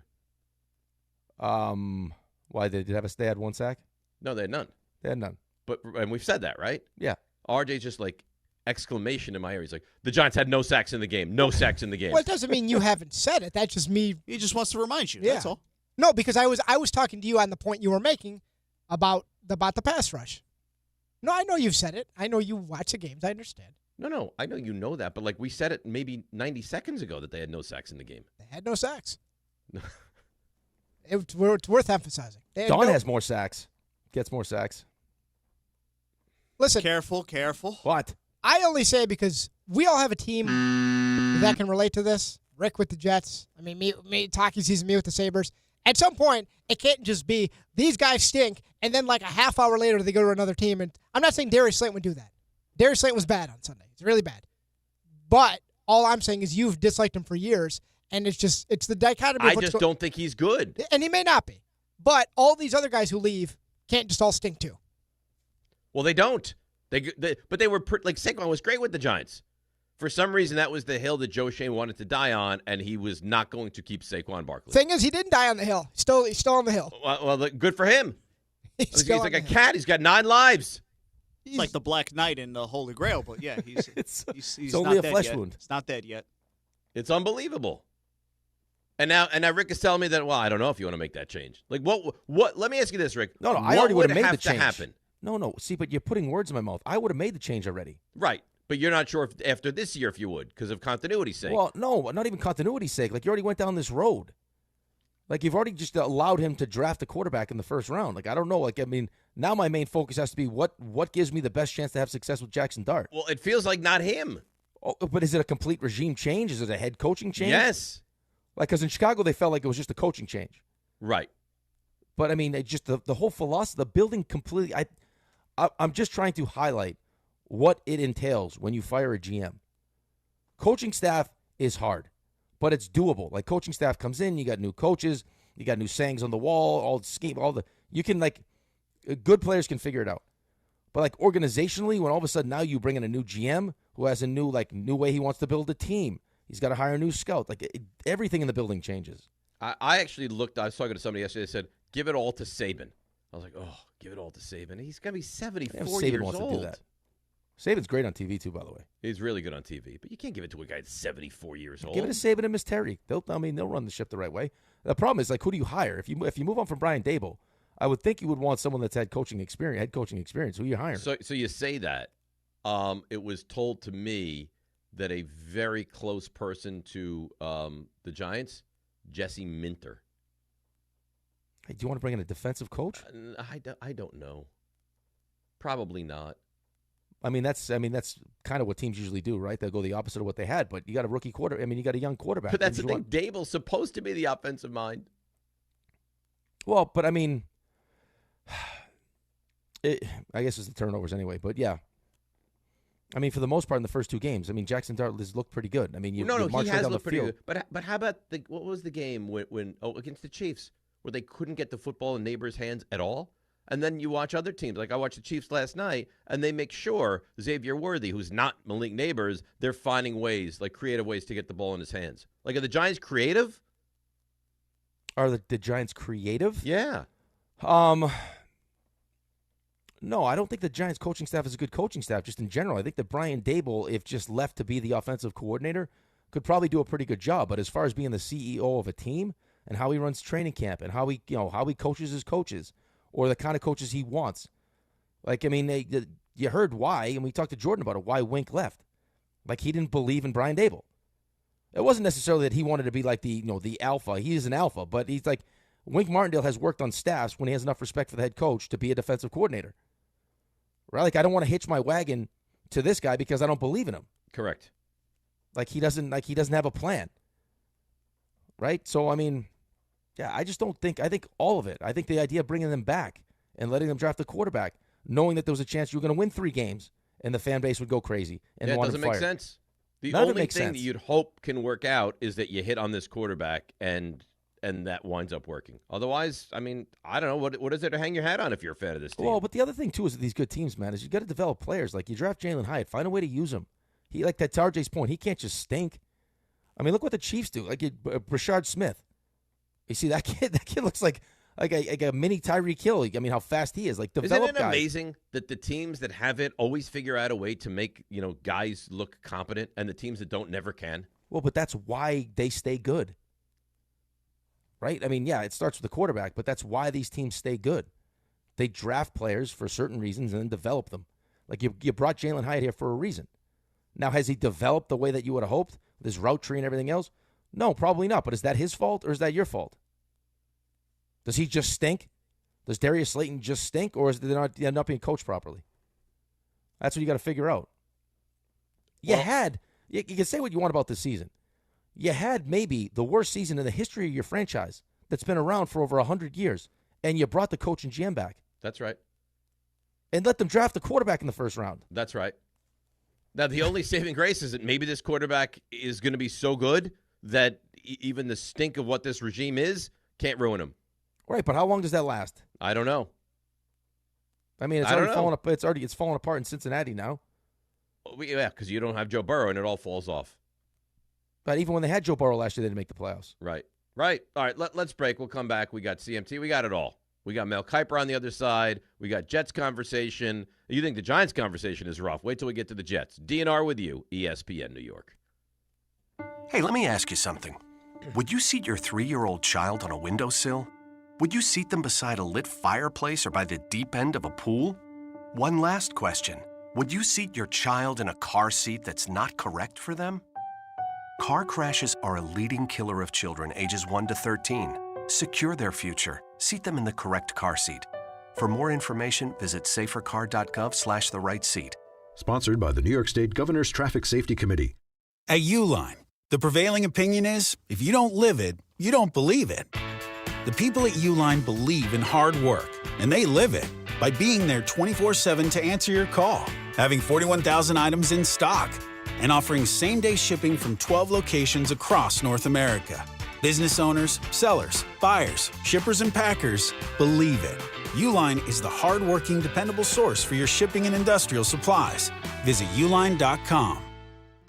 This fall, don't sit on the sideline because of pain. If you're tired of waking up stiff, fighting neck, back, or joint pain, and missing out on the things you love, it's time to take action. Call Dr. Jay Shaw at Sandwell Pain, New Jersey's top pain specialist. Dr. Shaw is an Ivy League trained, double board certified, and laser focused on one thing: getting you back in the game. Living pain-free, no surgery, no cuts, no downtime. Just precise image-guided treatments that deliver real results. Whether it's sciatica, nerve pain, migraine, or chronic joint pain, Dr. Shaw will personalize a non-surgical game plan just for you without pain medication. Same-day and next-day appointments are available with offices in Woodbridge, Livingston, and Inglewood. Most major insurances are accepted, so what are you waiting for? Don't let pain keep you out of the action this season. Visit Sandwell Pain to text, call, or book online. You'll wish you met Dr. Jay Shaw a lot sooner. Relief starts today, and victory over pain is closer than you think.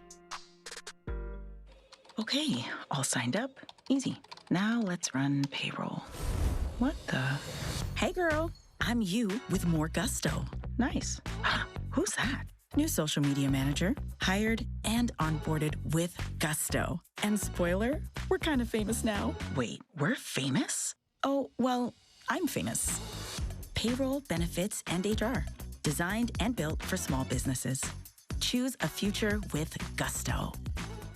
With Robinhood, not only can you trade individual stocks and ETFs, you can also seamlessly buy and sell crypto. at low costs. Trade all in one place. Get started now on Robinhood. Trading crypto involves significant risk. Crypto trading is offered through an account with Robinhood Crypto LLC. Robinhood Crypto is licensed to engage in virtual currency business activity by the New York State Department of Financial Services. Crypto held through Robinhood Crypto is not FDIC insured or SIPC protected. Investing involves risk, including loss of principal. Securities trading is offered through an account with Robinhood Financial LLC, member SIPC, a registered broker-dealer. Actual price will depend on product and subscription plan. Featured products or compounded drug products, which the FDA does not approve or verify for safety, effectiveness, or quality. Prescription products require an online consultation with a healthcare provider who will determine if appropriate. See website for details, restrictions, and important safety information. Want to boost in and out of the bedroom? Hims has you covered. Introducing a new 2-in-1 approach to level up your game. Tadalafil for better bedroom performance and zinc for testosterone support. Put it all together and you've got what you need to turn things all the way up. Getting started is simple. Just go to hims.com/joy to start your free online visit. Through Hims, you can access ED treatments including pills, chews, and more. 100% online.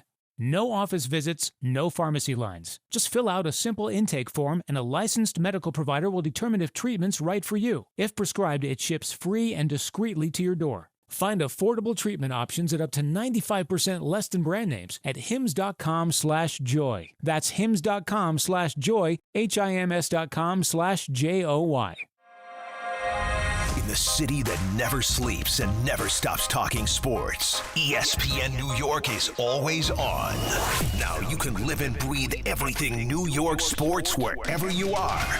On your radio dial, on the ESPN New York app, and streaming live on YouTube. However you watch or listen, ESPN New York is always on for you. Hear us, stream us, watch us. This is ESPN New York.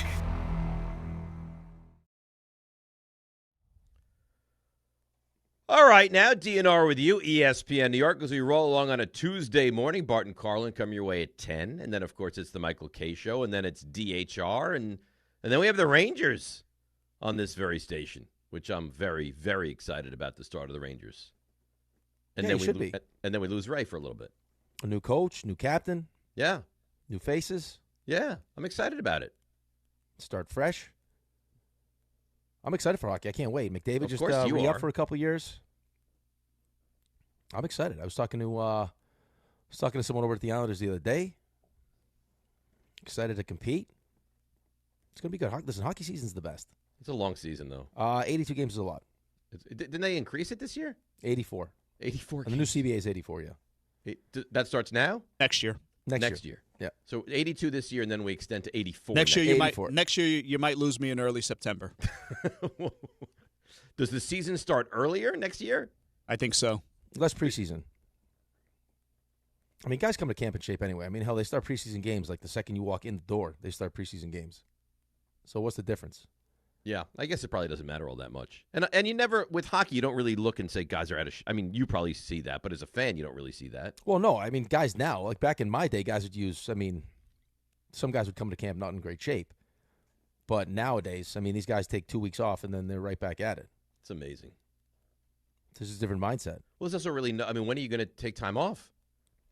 Well, usually guys would rest. I mean, there is something to be said about letting your body heal up after 82 games. Absolutely. And then a postseason run. But if you end in June and then you start in September, it doesn't leave you a lot of time to, scale it back. Well, no, I remember like the latest I ever played was like June 10th when I was in Bridgeport, and we had a meeting after the season. Game 5 of the finals, we lost to the Chicago Wolves. Should have won the series. We had a home game where we blew it. And Milbury sat us down and ripped us for like a good half hour. You stink, you stink, you stink. See you in 2 weeks at rookie camp. 2 weeks. 2 weeks. Yeah. So, I mean, that's brutal. Yeah, no kidding, it's brutal. I mean, it wasn't like, hey, congratulations, good season. It was like, you stink, you guys suck, and then be back in 2 weeks. That's uplifting. I was not uplifting at all. And then he gave us like some pitcher that I took on the ground and smashed it. Right in front of him? Right in front of him. What, he gave you a pitcher like of water? No, it was like to hang on your wall. It was a picture. It was a framed picture of like the Islanders had qualified for the playoffs or something. It was like a headline. And I just took. So he told you stink, and then gave you a reminiscing photo of making the playoffs. Yeah. And then I was one of the first meetings. So then I walked out, and I never forget, Trent Hunter was that next meeting, and he looked at me. He's like, "You had to do that." Number 20, Trent Hunter. 21. Oh. Yeah, he's like, "You had to do that." I was like, "Yep, I had to do that. Sorry about that." What do you think? What do you think with the Rangers this year? What do I think about the Rangers? Yeah. I like the fact that, listen, I mean, there are a couple really important players on your team that need to have good seasons for you to be successful. Starts in net. You're paying Shesterkin a ton of money. Right. Adam Fox has to kind of get himself, has to get himself back to that, elite level. That's going to be important. Mika. He had a really down year last year. He had a down year. Now you bring in, I mean, your biggest signing of the offseason was bringing in, The kid from the Kings, right? Gavrikov, Right. which is he's a shutdown defenseman. You spent a bunch of money, so that should help him out. It should help Fox out. Mika is, again, now once they moved Mika to Miller's wing, he started to kind of resemble Mika again, but he's going to have a big season. Panarin's going to have a big season. Well, Panarin always has a big season. Well, like yeah. I mean, he's led your team in points every year he's been a Ranger. But I mean, in order for you to get where you want to go, he's got to kind of be in that, I think, in that MVP conversation, that kind of season. So where realistically, where could this team go? Like what is if things go really well? I think they could be a Rangers playoff. are what? I think they'll have a chance to be a playoff team. You still got one of the best goalies in the league. Adam Fox at his best is a Norris Trophy candidate. He's Correct. that good. Your power play has to be better. I mean, that's an important piece of this. You got no Chris Kreider, so you're losing a bit of that. I mean, Will Cooley's going to have to step in his shoes and hopefully fill that role. I think it's going to be the mentality of your team that they're hoping changes. Right? You want to bring in, I mean, you want to add some grit. You want to add some toughness. You want to add more north-south to your game. Now, that's not what, I mean, some of these guys do, but I think you brought in, the right supporting pieces. I think that JT Miller now having the opportunity to feel comfortable and really assert himself as the captain, I think is going to be a big deal because he's not afraid to hold you accountable. He calls it how it is. That's why he got himself, out of Vancouver because things didn't I mean, he hurts feelings, and if you can't handle it, then you're not going to make it. So Mike Sullivan, I know they were just out doing their team bonding stuff. He has the track record of having success. Is that an upgraded coach? Yeah, I mean, I think it was time for a change. It felt like by the end of it, Lavi had just lost. I don't know if he lost the team. It's almost like, the team lost Lavi. Like he just had nothing left to give. It's like, they're just not doing what I'm asking them to do. I can't do this anymore. Clearly it was time. I think it was time. At this point now, I think it's less about the coach and more, and I love him if Chris is the right person making these decisions. Right. Do we believe in his vision? It seems like he's very well liked by the people that need to like him for him to stay employed. Yeah, which I agree with. I think they do like him. Otherwise, there was probably the thought of making changes. But right. But at some point, you're going to have some production from this team. Right. But I believe that Chris is going to finally kind of have his a team that resembles how he wants, like how he would build it, like how he would want to play. Right. They finally have allowed him to put his team together. Now this is his team. Now they have to produce. Right, of course, but that's what this. I don't care what the sport is. That's what this business is. What sports is all about. Is that we'll give you a certain amount of time to put together your team that you believe gives you the best chance. This is your team. Now let's watch them go out and produce. Right, and we shall see. I'm the worst with this. There's something so exciting about the start of the season. Like I go in with this just pure optimism, except for the Giants. But with most of my teams, it's just real optimism of what I expect. I'm so excited for the Rangers this year. Well, but I mean, listen, players are the same way. I mean, you go into the season and you look around, and even if you think the team's not great, you still have the hopes that things are going to be. Like, why else would you put yourself through all that? Right? Like, I mean, could you imagine putting yourself through an entire offseason of training and everything else, and then coming into sitting in the locker room before the first game, be like, oh, God, this is going to be terrible. We stink. No, but I'm sure you were on teams that you had that feeling. No, never. Really? Never at the beginning. Like for whatever reason, maybe just blind hope and faith that we would figure it out. But they never at the beginning. By Thanksgiving, sometimes it was like, yeah, we stink. There's just no getting around the fact that we're not right. very good. But you never went into a season thinking, ooh. No, because I just always wanted to be optimistic about it. It's like, why would I put myself through this? All the crap I put myself through to just come in with the mentality that we were going to be bad. Yeah, I guess until we proved that we were bad. When does Don start? When's his first call for the Devils? When's the first Devils game? Well, I don't think he does the first game though. I think the first game is national. Yeah, the first game's ESPN Plus. And I don't. That's down in Carolina. Because remember, I was so excited because it would be my two guys. Yeah.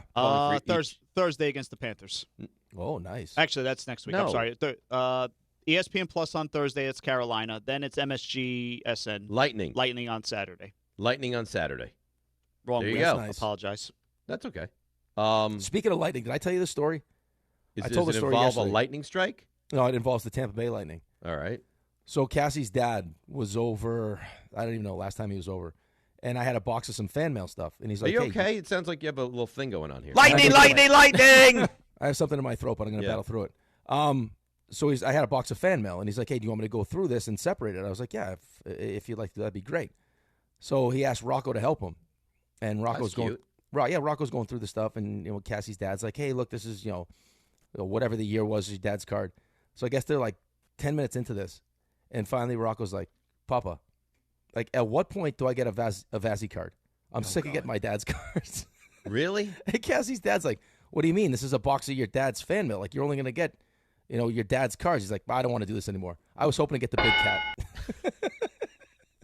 So Vasilevsky is like he's the number one goaltender in your house. Yeah, for both of my kids. Right, that's what I'm saying. Yeah. Yeah, I thought I was getting big cat, Papa. I'm good. And then he just left. These kids, man. It's unbelievable. They really are unbelievable. How about this? How about yesterday? So Alex gets caught with his phone. He's probably driving to school now. Probably listening to this. They're not allowed to have phones in school anymore. Yeah. Right? So he gets caught with his phone. Turns out one of his friends had to text his parents about something with getting picked up. So Alex says, "Use my phone." He goes, "Well, what's the difference anyway? Mom runs the house. If mom's not upset, why should you be upset?" Wow. I'm like, oh, this is great. He completely runs your show. He goes, "Dad, if you go away, we're fine. We miss you. We're fine. Mom goes away. We don't have clothes. Bills are not paid. We don't know what we're doing for food. It all falls apart." Wow. Yeah. He's not wrong. He's not wrong. That's the problem. He's not wrong. I wanted to argue with him. I'm like, he makes a good point. I mean, you're right. Well, I guess what you got to do, though, you got to get Sherry on board. You got to be like, "Listen, Sherry, I'm going to be mad at Alex right now. You need to pretend to be mad at Alex so I can actually like hammer home this She point." would do that if I said that, but we just don't feel like it's that big a deal. But yeah, I understand. But I got no hand in this house right now. No. There's a real chance you're sleeping in the basement here. I could get cut. You could get cut. You could At be the some Darius. point, the Turk might walk in and be like, "Hey, you're out." You could be. You know what? Could you imagine if he talks about you as a dad to his buddies like you talk about Darius Slayton? Listen, my dad stinks. He's not great. I can't believe he's getting paid what he is. We I could have can't kept Saquon. I can't believe Mom lets him stay here. It's amazing. She could do better. Don't you think she could do better? Yeah, we let him hang around, but and ownership just won't make a move. He's not necessary at all. Yeah, we have him for levity and fun and watching sports, and he drives me places. Other than that, he's somewhat useless. All right, so why don't we take a call or two, and then we'll get over to some CMT. Dave in Westchester. Dave, you're on ESPN New York. Good morning. Hey, how are you guys doing? I'm not trying to mimic you, Dave, but I'm saying I feel good about the Giants. I mean, you think I'm a crazy person, but I don't understand how. Dave, how do you feel good about the Giants? You got to let me explain. Go ahead. Yeah, let him finish, Dave. I'm letting him finish. Oh, okay, I'll talk then. All right, before the season started, we'd be happy for 5 wins, and that was it. Everybody knew that. They didn't have a good team. We've been looking for a quarterback for who knows how long. It's just my opinion. I think we have our quarterback, okay? Now, I'm not going to go gaga, that they're going to beat the Eagles. I know they're not going to beat the Eagles. You know they're not going to beat the Eagles. You know they're not going to win more than 5 games this year. If they win 4 games, fine. We have our quarterback. We just have to fill some holes in. Neighbors got hurt. How bad is Dave? If he's really bad, maybe we get a receiver. We just have to fill some holes in. Dave. I don't care if Dable stays. I don't care if Dable goes. It's like the Titanic, the holes you're talking about.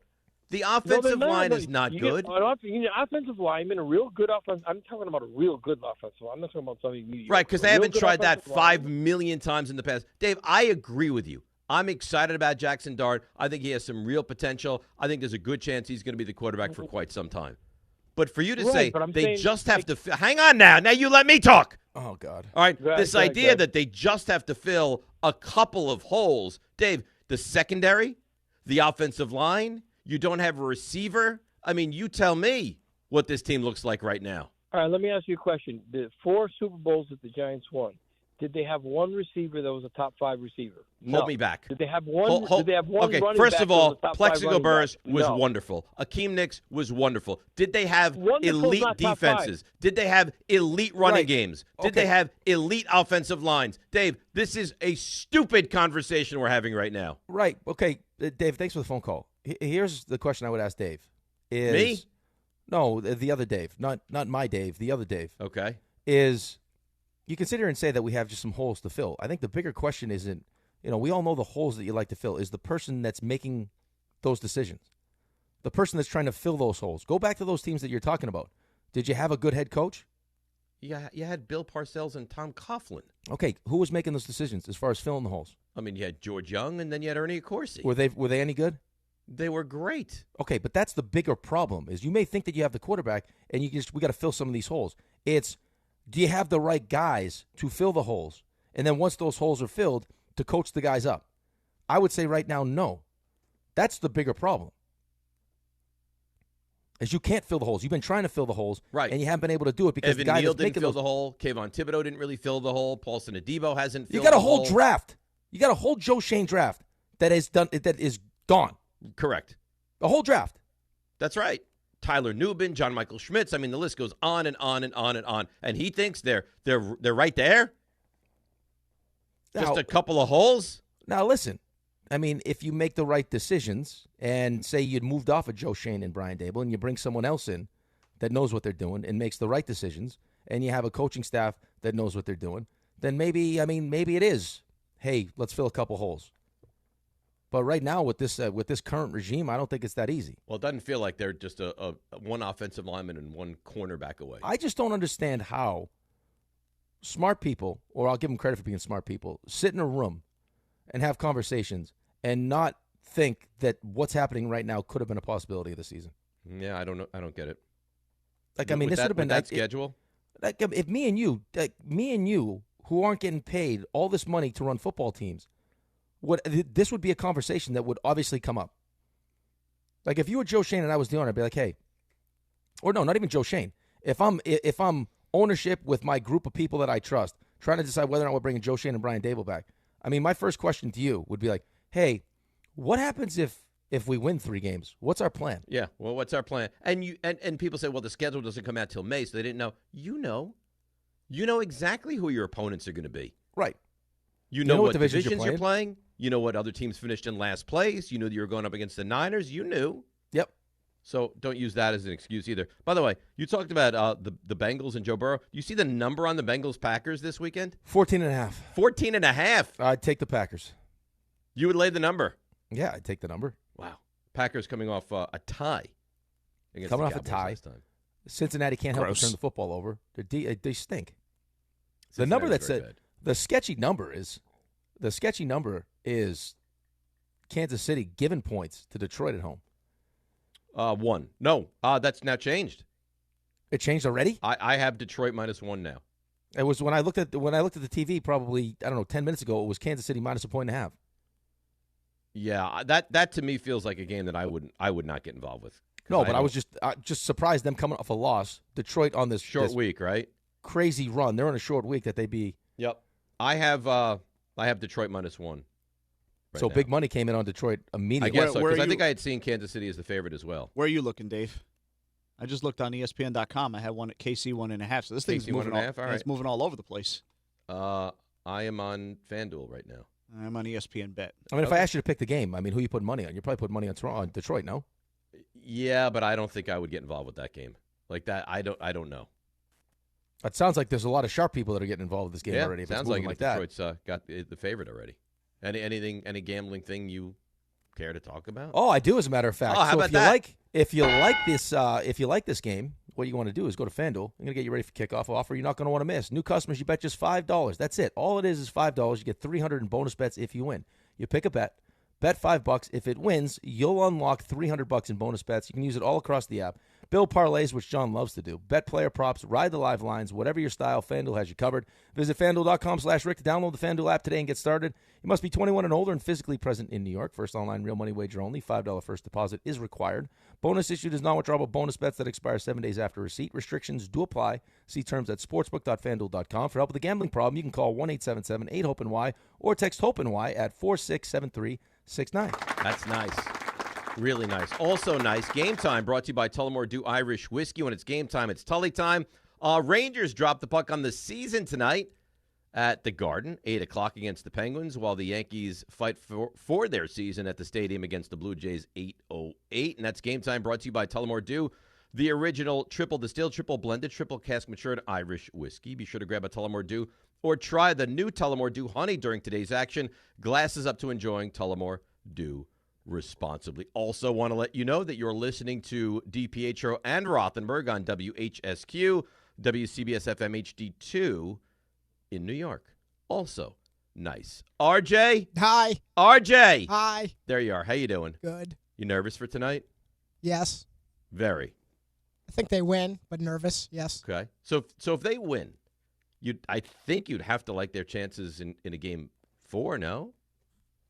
Just win game 3 first. Yeah, I mean, I suppose. No, but I'm just, I'm looking ahead. Like, if they were to win this game tonight, I'm not saying they do, if they do, you'd like their chances in game 4, no? Yeah, I also like their chances in game 2. That didn't go well. It didn't go well. I mean, if you remember back during the Sox series, they're down 1. You asked me if I was nervous, and I said, I am, but I'm very optimistic. I don't have that same optimism right now. Well, it feels like you're battling a different animal This feels like it will end. We're just have to figure out when. I'm sorry. You asked me during the break if it made a difference. How many games? Like if they get swept 3, if they get it back to Toronto and lose in game 5. For me, I mean, some people say it's a results-driven kind of industry. You lose. That would make a difference to me. Because the Yankees lose 7-2 tonight, or Yankees lose 4-3 in game 5. Big difference. Completely different for you. I mean, it doesn't mean a ton going into the offseason because there's certain changes that need to happen regardless. But I would like to see some fight. I would, even if it still results in a loss.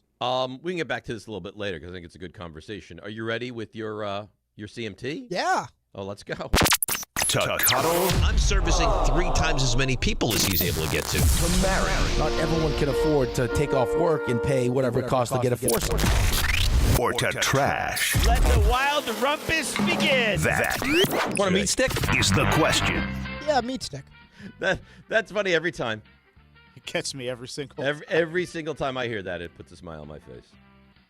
By the way, that pick 6, it's on ESPN right now for the Jags last night. It felt like he should have been caught like 6 different times. Yeah. You notice he's holding the ball high and tight. That was like at the 8 end? yards, 8 yards into the end zone. That was nice. You notice that? That was nice. So Aaron Glenn, we're gonna get right to it here. So if I see the Cardinals debacle one more time, well, you're gonna see it again. Yeah, it's not gonna go away. You're gonna see it again in like 15 minutes on SportsCenter. So what are you doing? Don't show it. I mean, you might snap. What's Jonathan Gannon gonna do? He'll punch a guy. You might suplex him This twice. is what I'm gonna do to you about Darius Slayton if you continue this. All right, let's get to CMT, please. Put me in a good mood, RJ. Well, this is not a good start. That's a lot of pressure. I'm going to put my hands around his neck and strangle him.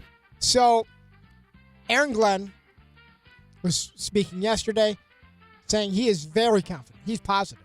The team is not lost in terms of his message. Everyone's still united. All those things. But Aaron Glenn talked before the season about being a different team. Penalties, turnovers, all those things. So far, not true.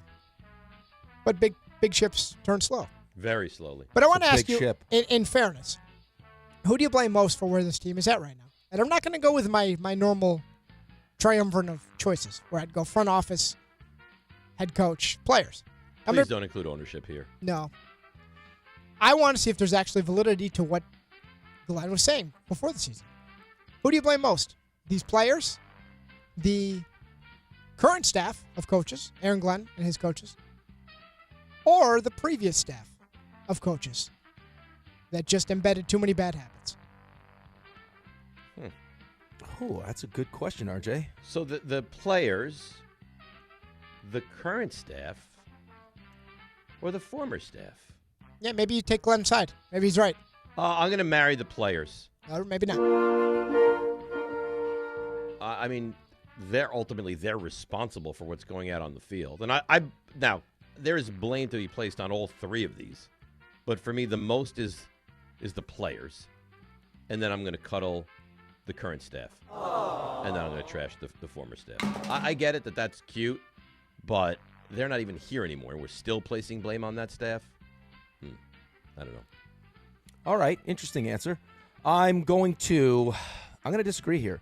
Okay. I'm going to marry the current staff. The entirety of the staff. Mm-hmm. Steve Wilkes included in this. I will cuddle the players. Did I see something that Steve Wilkes has been on 7 different teams in 7 different years? I think we mentioned that yesterday. Oh, my God. And I will trash the former staff. Oh, so you're not adding crazy different than me. I'm also adding the Muji to the staff. So you're not a Muji guy? Well, I mean, did you think the secondary was going to be good before the season started or no? No, but it'd be better than this. I thought Sauce would be better. Right, but I also think, which is why I also think Steve Wilkes is to blame for this also. The defense shouldn't be worse. Well, he is. I mean, Damian, what do you have to stat yesterday that I think the Jets are blitzing at I think the 7th highest rate in football, and they have don't get anywhere. They have the lowest pressure rate. All right. But that's part of the fit of what I talk about. Steve Wilkes loves him a good blitz. That's just his style. But the way you guys were built is similar to the way the Niners were built, which is on your front four. And you play coverage on the back end. So personnel be damned. This is what we're doing. Right. Well, that's by the way, Artie's you have been no saying the whole Jermaine time, Johnson. Is that he's going to try to fit the round peg in the square hole, right? Yep. Jags. Sometimes the peg doesn't fit. Sometimes it doesn't. Interesting. Jags. Big win last night over the Chiefs. So we're 5 games in. Heard this discussion yesterday, so I want to bring it to the two of you. Which NFL coach are you most impressed by so far in 2025? Would it be Liam Cohen? Picked up that win yesterday. Duval. Would it be Shane Steichen? Daniel Jones and the Colts? Or would it be my coach, Kyle Shanahan, who's winning games with the equivalent of us?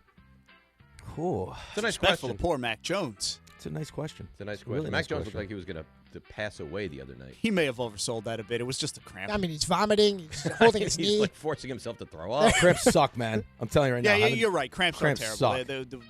That Charlie horse, the one in the calf, where you think you've destroyed your calf. Oh. Yeah.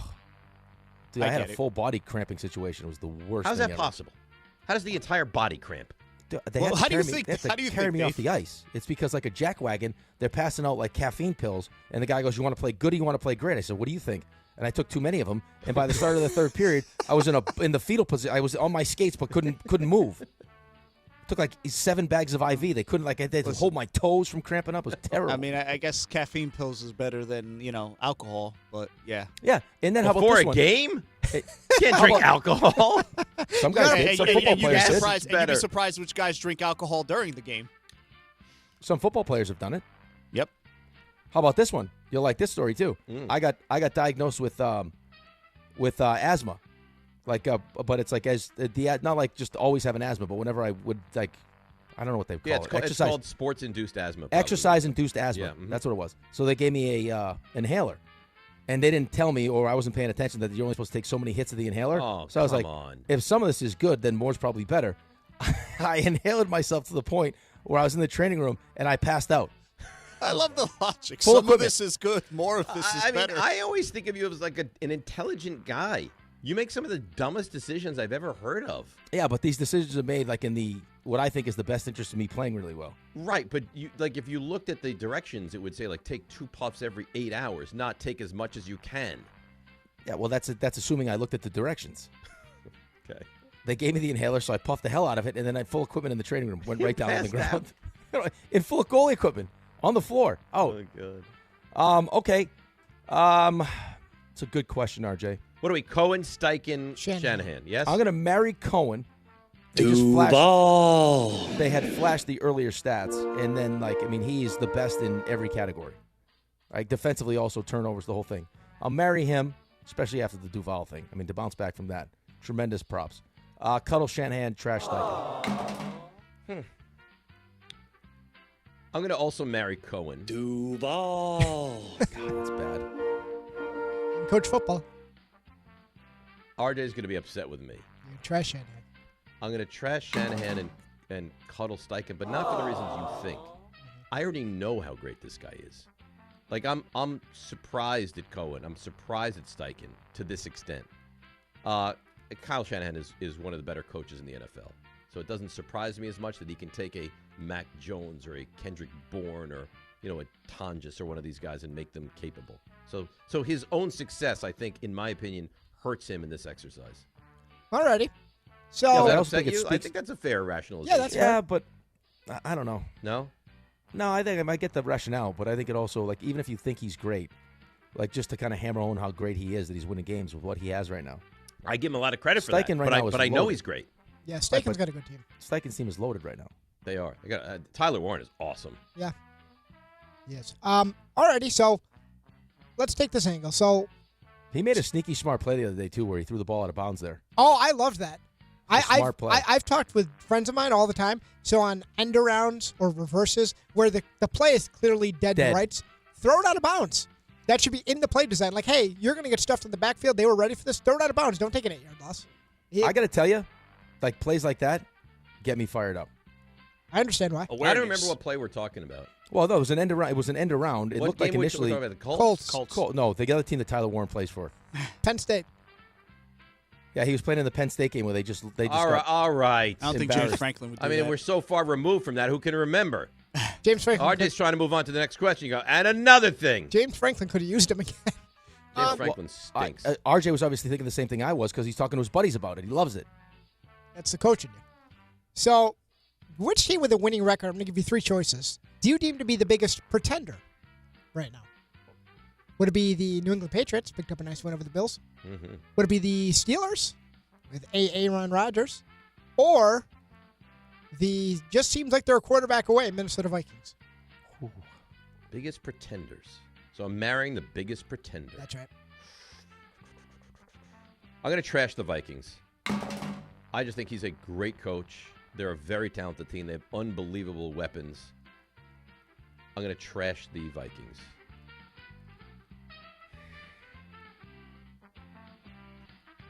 I think that's a bad trash. Okay. You're welcome to do yours in a moment. I'm going to cuddle. You're just so unbothered. I'm going to cuddle the Patriots. I'm going to marry the Steelers. I don't think you could be any more far off with your answer. Okay. That's fine. Well, this answer we stinks. don't do this together. You do your own. RJ, does that answer stink or is it just me? It may, but it's troubling. Not troubling to him. He truly doesn't care what other people think. No, he why doesn't would care I at all. care? His son told him he's useless in his own home, and it didn't bother him. Didn't phase him one He's bit. trying to One motivate bit. you. Yeah, you do. You bring nothing to the I'm table. not sure what's more entertaining, when he's got his heels dug in and like he yells at you for having the different take, or when you tell him his take is completely wrong and he says, yeah, whatever. Couldn't you Well, what do you want me to do? Oh, Rick doesn't like my take. Let me change it? No, I don't want Or you want me to I have don't want you conviction of what I change. believe? I want you to do exactly as you're doing. I'm just saying, like, both You want me instances- just to cater to Rick? Okay, Rick, how should I do it? What would make you feel better? Couldn't you just hear Alex at the dinner table? Dad, I need more. Okay. No, I'm good. Yeah. Get a job. You're welcome to have your opinion later when you answer the question. You did say it very politely. Here's why I tell you. You said your take stinks. It was and very now because I me don't- jumping you. Because I don't think that you put the appropriate amount of thought into your answer. Well, I think we all it was know that great Kevin. thought. No, we all know that Kevin O'Connell's a great coach, right? We all accept that. Justin Jefferson's awesome. They got good weapons. Now they're banged up right now. The reason why I'm going to marry the Minnesota Vikings is because I don't trust Carson Wentz. And J.J. McCarthy, hurt again, when healthy this season, has played 7 bad quarters and 1 good quarter. Not to mention the fact they're in a division with Detroit and Green Bay. I'm going to cuddle the Patriots, and I'm going to trash the Steelers because I think the Steelers have a chance to actually win the division with how Baltimore's struggling right now. That's the appropriate way to answer that question. Okay. It's well Well, thought how out. about this then? From now on, you can just answer the questions because apparently No, don't try to get yourself I'm a out of hack. CMT. Well, no, I don't think I'm able to participate the way you want. Well, we'll find out here. So You're very. I tell you what, you're very judgmental. I just liked Ray's answer earlier. Why do we do the picks? Mainly to embarrass each other. That's the real answer. That's the show. True. RJ, did I answer the question the way it was intended to be answered? It could be taken any way, but you answered it the way I would have answered it. Thank you. I think you both answered it the way it's intended to be answered, Look at especially because Dave was so dismissive. That's good. All right. That's great. a good. No. So my answer apparently is garbage. Something's wrong with me. Don't ask me Am in I the future. talking in another language right now? I just told him it's good. I don't want him to change. Don't change. Don't ever change. Be you. Always. You want me just to conform to what you guys want? Oh my No. God. That's what you want. Don't say that. That's exactly what you want. No. You just want to pigeonhole me into what you want me to be. I don't have the autonomy to fly free. I can't do that. How I would need you to fly? Where do you want to fly? I need to move, okay? If you were flying free, you'd be like a bird into the side of where the Vikings play. Right. Fitting. Alrighty. So last before we get to Mel. Dave's last words. So now smash. So now that we're in the fall, the season of fall that is, I'm concerned about the three of you for different reasons. All comes back to lack of sleep. Mm-hmm. So I ask you, and this will be retrospective and internal. You'll have to examine here. Whose situation is most concerning? Would it be Rick and his many jobs here on the show, educational professional, coach? Would it be Ray, who adds 2 jobs to his already job here with the Knicks and the Rangers? Rangers His tonight. already job here? His already, It makes sense to me. Already existing job, sorry. Makes sense here. I omitted a word. Uh-huh. Or would it be Dave, who doesn't, necessarily have these other jobs, but he stays up to watch every single snap of football ever played, and that may as well be a job. Oh, that's a good one. I'm trashing Dave for sure, because Dave has the ability to take long naps and watch season upon season of The Office. Season 8 right now. Season 8. So I will trash Dave. Here's where it gets tricky. The easy answer is to marry Raymond. But Raymond does also have the ability to go home and take naps. It's huge. When necessary. I have completely forfeited naps. Let me tell you, if not for those naps, you would have lost me a long time ago. I would not be sitting in this chair. Right. I'm going to marry myself. I'll cuddle Ray. I'm going to trash Dave. I have some real concerns. Also trash myself. I will also cuddle Ray, and I will also marry Rick, because for some reason Rick has taken on so much that it's unhealthy. I'm actually very concerned. But he's done it by choice. He was told to take a nap by his employer. Yeah. Right. Rick's not in my situation where he needs the paycheck to survive. He's fine. Ray, and naps are not something that's even within his purview. He can't take a nap. Yeah, Ray, when they cut the ice the second intermission, grab 15 minutes. Just go take a nap. I did get an interesting email about our football picks that I will throw your way in a little bit. But let you done, RJ, right? That's it. Mel. All right, let's bring in the great Mel Kiper Jr. Mel, good morning. How are you? I'm good, guys. I'm a little over this last weekend in the National Football League. Thankfully, it's over. It was a flag-filled bunch of games, and that's something. If I'm the NFL, I'm going to get, like a head coach, I'm going to try to scream to my owner, can we get Roger Goodell in a Zoom call with the officials to do something about this? I understand players make mistakes, and you got to call what you see, but, this is getting a little ridiculous. We had 2 fewer games, guys, this week with the byes. 2 fewer games, yet 21 teams had 7 or more penalties. 11 teams had 9 or more penalties. 7 had 10 or more. The first week of the season, when we had a full slate of games, 20 teams had 7 or more. 21 had 7 or more on Sunday with 2 fewer games. In week 1, 11 teams had 9 or more penalties. Same amount, 11, 9 or more penalties this week with 2 fewer games. That, to me, is just so many beautiful plays on offense and defense are being wiped out. And then we have a play last night where you got obvious pass interference against Kansas City, not called. So it's like you got to get this thing together. We got to let them play unless the infraction happens right there. If you see something that affects that play directly, but it seems like they're just looking for something. And we say in football, 22 guys on the field, you can look, you'll find. You don't have to look that hard. You'll find there's something that's a penalty on every play. But, come on. It was the National Flag League this weekend again, and it's got to stop. You know what the amazing thing about Mel is, Rick, is that all I did was say hello, and then he just spent minutes and minutes discussing You flags. guys are the only chance I had to vent a little bit. We're always here for you. I don't have a chance to vent. I have a chance on your show to do that, guys. And this is just, it's getting out of hand. And it's just so much. Every play, you just got to worry. They always said, Ernie Accorsi told me, my great friend Ernie Accorsi, he should be in the Hall of Fame. Ernie, one of the best evaluators of football down. You all know Ernie. He said, and he was a big baseball fan. He's in baseball, you can't call back a 3-run homer.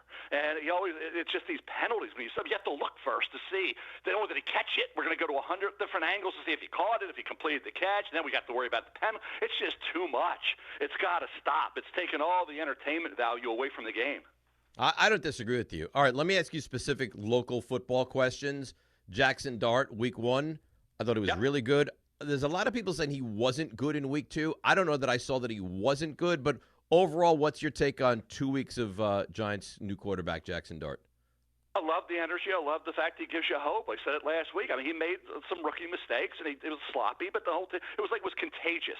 Once they got they got a good start. It looked like they were going to be controlling things, and then it went awry. And it wasn't him. It wasn't Jackson only. Look at all the guys that made huge mistakes, catastrophic mistakes in that game that you can't have.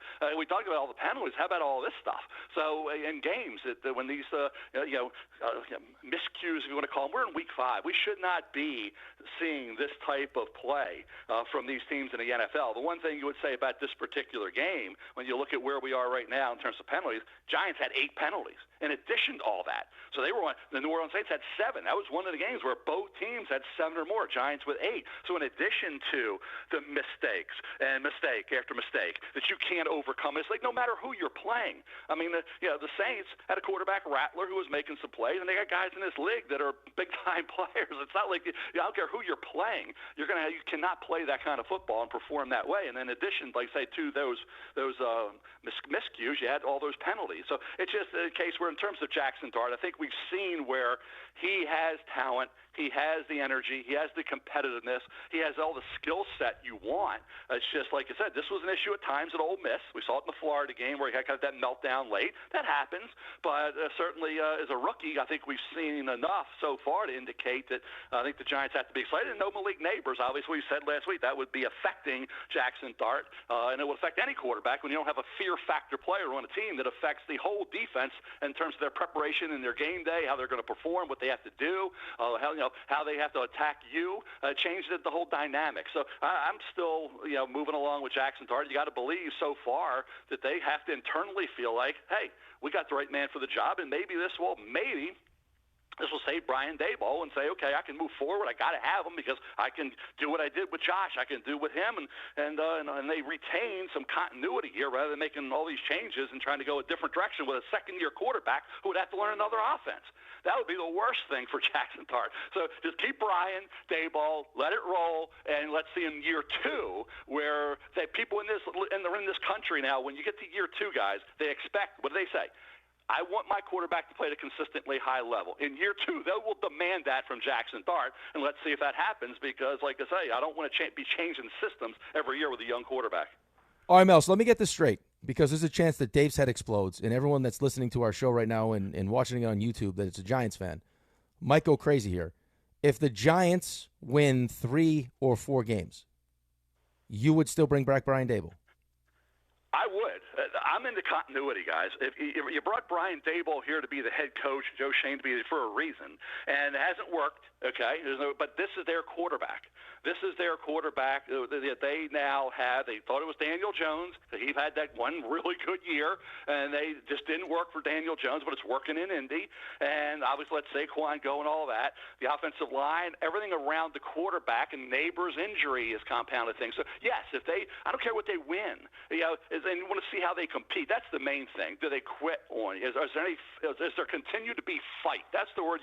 Are they fighting for 4 quarters? Are they out there with a purpose trying to do that? Because that tells you about their feelings about the coaching staff and their head coach. So you just sort of watch that. We're only in early October. We're in mid-October coming. Are you kidding me? We're not even to that point yet, and we're talking about all this stuff. But I really do think with Jackson Dart, Brian Daboll needs to be there because, like I say, then you're really screwing up your quarterback. It's like a different language, learn a different language. You don't want want that in year 2. And then the new coach comes in, and Jackson Dart's not – maybe that's got to – they didn't love Jackson Dart coming out. Maybe he wasn't the guy that they – so that's not their guy. And so if Jackson Dart has some struggles, they want to get their – everybody wants their own guy. Let's give Brian Daboll a chance to develop his own guy and give Jackson Dart a chance with Daboll to see if he can be that kind of quarterback. Because guess what? If Dart's not that guy by year 3, I don't care who the coaches are cutting the cord with the quarterback. Quarterbacks don't have 4 or 5 years in this league anymore, unless you're in Green Bay where you can sit for 3 years, and that's their philosophy. Let them sit. They did it with Aaron. They did it with Jordan Love. Nobody else in this league is going to do that. So by year 3, Jackson Dart's got to be playing at a really, really high level, no matter who the coach is. Rick's right. I feel speechless. I don't know what I'm supposed to say because I just – and I know your take, so you're just going to argue back, but I don't know how you could win 3 games again and be like, yeah, let's bring them back just because this is the guy. Like, if he shows good things, wouldn't other coaches around this league want to get involved with a young quarterback who's showing you real potential, Mel? Well, if he's showing you real potential, they may be winning some games. You know, I mean, well, maybe. Jackson Dart – not turning it over and doing things, but young quarterback's going to turn it over. You're going to have good days and bad days with young quarterbacks, no matter what. You'll have it with second-year quarterbacks. You'll go back to Josh Allen in year 2. People are still calling Josh a quarterback you can't win with. They were in year 3. I mean, it took till the 2020 season, and even after that, they were still saying overrated. I mean, these people, once if they don't like somebody, they're never going to give it up. But in terms of Jackson has shown that he's got talent and he's got competitiveness, and he's that team seems like they believe in him, okay? It's because of the way he plays. So, no, I'm not cutting the cord because what you do is you take Jackson Dart back to being a rookie again, and you don't want that. You want to keep progression, and you get progression by continuity. You can't. I always say, what about? And I say, if you listen to the fans, you'll be sitting with the fans. I understand fans. I understand frustration. I'm in Baltimore, guys. This was a Super Bowl or bust team, and look what they're doing. So I'm hearing this from. So Ravens, fire this, get rid of him. That's the way you can't react. You need continuity, and you can't say, oh well, if they win 3 or 4 games, well, let's see if they fight. If they lose and they're still fighting and they're winning 3, 4, or 5 games, yeah, okay. Well, why would you make a change? I mean, last time I checked, they do have a key injury on the offensive side, and let's see how they perform. But I'm not going to assume it's going to be horrible the rest of the way. A couple weeks away, 2 weeks ago, we were raving about Dart and the way everything went. And in the start of that game last week, I think you guys felt pretty good, and then things went awry. But I'm big into young quarterbacks staying with the person that they're with from the get-go and giving them a chance to work together and see if they can develop and be Daboll and Dart together can get this thing going in the right direction. Well, if you believe in continuity, you're not going to like my next question because we're already taking phone calls here in the show about Aaron Glenn. We're 5 weeks in, they're 0-5. No takeaways, which is historic. Give me your take on what you're seeing from the Jets so far this season. I'm seeing a team that's overmatched. And like I said, I think with Aaron Glenn, people say, why would you fire Aaron Glenn after 1 season? I don't care if they win 1 game. They have the first pick. You know, Justin Fields, he's been in different systems every year. He's an example of what you don't want. If I was Justin Fields, and I said this last year, so I would have stayed in Pittsburgh.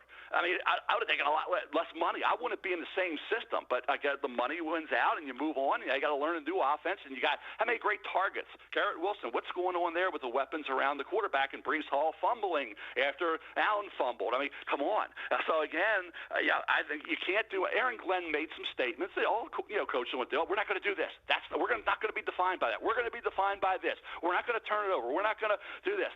Well, that's just a coach talking about what he believes in and what he wants his team to look like. It hadn't happened. So we don't hold that against Aaron Glenn because in year 1 with this talent level, they're not getting in. Now, I understand on defense they should be better. I get all that. I'm sitting there saying, what the heck's going on here? You got better players than you're showing. And then Aaron Glenn's a defensive guy. He was a great defensive player in this league. So, but I'm not cutting the cord after year 1 with a head coach. And everybody was raving about going into the whole process thinking, Aaron Glenn's going to do this, Aaron Glenn's going to do that. Can you at least give the guy 2 or 3 years?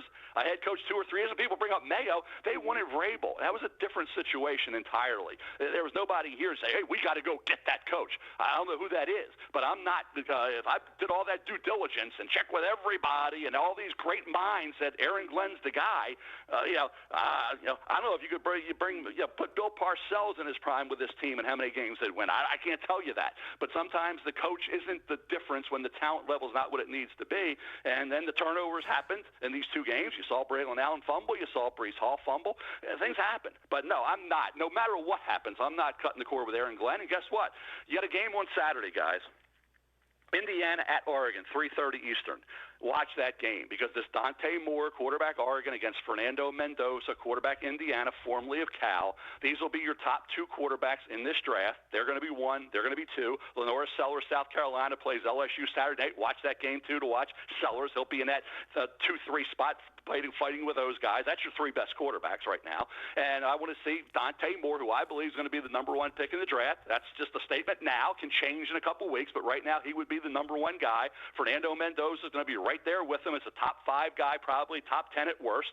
So those two quarterbacks on the same field at Autzen Stadium, 3:30 Eastern on Saturday. I think all Jet fans should be watching that game to see those two quarterbacks. And then at night, take a look at LSU South Carolina with Lenora Sellers. All right. And also Garrett Nussmeier, who has not played that well this year, to warrant being in that discussion as one of the elite quarterbacks. Mel, you're the best. I mean, I don't agree with everything you say, but it doesn't mean that I don't think that you're phenomenal. No, I get it. I understand. Hey, believe me, I've had Jet fans I've talked to yesterday and Sunday night as well as Ravens fans. I talk to everybody. I always try to, I'm not saying you have to be the voice of reason, okay? There's plenty of voices of reason I respect in the NFL that are good friends of mine. They're the voice of reason, and you have to kind of step back, guys, and take the emotion out of it, take all that out of it, and just say, okay, what's right for this team? What's the right thing to do? And once you give somebody another year to see progress and you don't, then you can feel good. Not feel good, never feel good about firing anybody or making changes, but you can feel like, okay, we went as far as we could go with this coach. We gave him every chance, okay, and we had to go a different direction. That's not the case right now. Brian Daboll has now his quarterback. Let's see what he can do, not just in year 1, but in year 2, and hopefully moving forward into year 5, 6, 7, okay, which it would have been with Josh in Buffalo had he stayed there. He could have still been the coordinator, right, with Josh. He left because he got a head coaching job opportunity. But I think with Daboll, I think you got to give him some time with Jackson Dart to see if he can right this ship. All right. Well, we'll see how this season goes, how many wins they get, and what it looks like, and then we'll continue to have this conversation with you. Mel, we appreciate you. We'll talk to you next week. You got it, buddy. Take care, man. All right. There you go. That is Mel Kiper Jr., who annoyed me today, to be quite frank.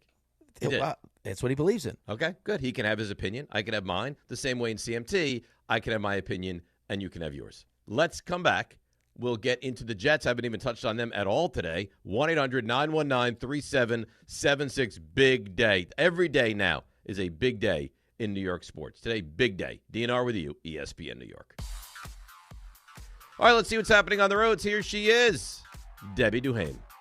Hi, Dave. Hi, Rick. Hey, you got to believe that they're going to get this issue resolved on the Cross Bronx soon. The Cross Bronx eastbound at Jerome Avenue. A car fire extinguished, but it's on the shoulder. Watch for a lot of activity there. That's causing delays of over an hour at the inbound George Washington Bridge. Lincoln 20, Holland 25, 3 eastbound out by the Meadowlands, a stalled truck. And the Whitestone Expressway south at Northern Boulevard. It's an accident. Alternate side suspended. Metered parking rules in effect. Sponsored by Positive Coaching Alliance. Got issues with youth or high school sports? Positive Coaching Alliance can help. PCA, a national nonprofit, offers more than 1,000 free online resources for youth and high school sports coaches, parents, students, and administrators. Visit PCADevZone.org. I'm Debbie Duhame, 880 ESPN New York. You know so much about who you are. But do you know what makes your body your body? With over 100 lab tests and insights, Function can help you know the truth. Because you know you're made of grit, wit, and a good heart. But just how healthy is that heart? You know you're made up of all the places you've called home. You know you're made of your mom's sarcasm. And now you can find out if you have her thyroid too. You know you're made of college all-nighters and 30s early-nighters. But those still don't explain your sleep issues. You know that you're made up of good meals with even better conversation. But are you actually absorbing those nutrients? A Function membership gives you a comprehensive health check with results tracked over time. Find out what you're made of at functionhealth.com. Just printed from the Erie Canal Press, the most coveted ticket, New York Lottery's $1 million raffle, hath arrived. 15 fortunate souls shall come into the fortune of a millionaire. Translation, the $1 million raffle is here, and 15 winners are going to become millionaires. The New York Lottery commemorates 200 years of the Erie Canal with your best odds of winning $1 million. Limited tickets available. Ask your local retailer today. Please play responsibly. Must be 18 plus. Gambling problem? Call 1-877-8-HOPE-NY or text HOPE-NY. Ballybet Sportsbook. Yo, Ballybet stacked for football season. When it comes to sportsbook apps, it's undefeated. Ballybet. Check out that brand new parlay zone. Here's the kickoff. Build your bets and place them right on your phone. What? Live bets, daily boosts, and promos. Increase your odds so you can win more dough. Touchdown! Ballybet's the play. Make game day more fun and download it today. Must be 21 plus, New York only. Gambling problem? Call 1-877-8-HOPE-NY. Ballybet, Sportsbook and Casino. Download it.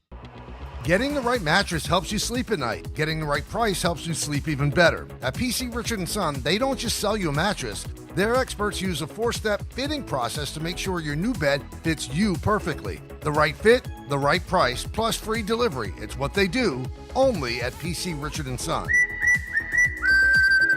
Free delivery on mattresses $199 and up. Excludes Manhattan. See stores for details. At City Harvest, we believe no New Yorker has to go hungry. With your help, we're on the road 365 days a year, rescuing over 77 million pounds of nutritious food and delivering it free to millions of New Yorkers, transforming surplus food into sustenance, sustainability, and smiles, rallying thousands of New Yorkers to power a network of nourishment across our city. One day, one meal, and one New Yorker at a time. That's how we feed good. Donate at cityharvest.org. A Progressive Home and Auto Bundle can protect you round the clock, but we can't protect you from those painful moments in sports. Holding. Defense. The ref totally blew that call. Oh, I'm sure he'll make the right call next time. It's too late. It cost us the game. Well, it's just one game. That loss eliminated us from the playoffs. Oh, the playoffs are on so late. Now you'll be well rested. Okay, I need you to stop talking now. Well, at least your home and auto are protected with a bundle from Progressive. Progressive Casualty Insurance Company affiliates and other insurers. Not available in all states or situations. There's nothing like when you get that part from eBay and it just fits. Yeah, the first time.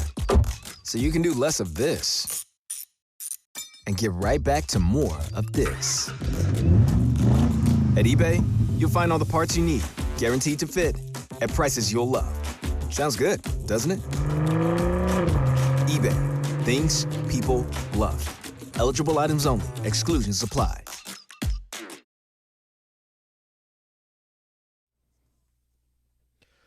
All right, DNR with you, ESPN New York, little Van Halen to bring us back.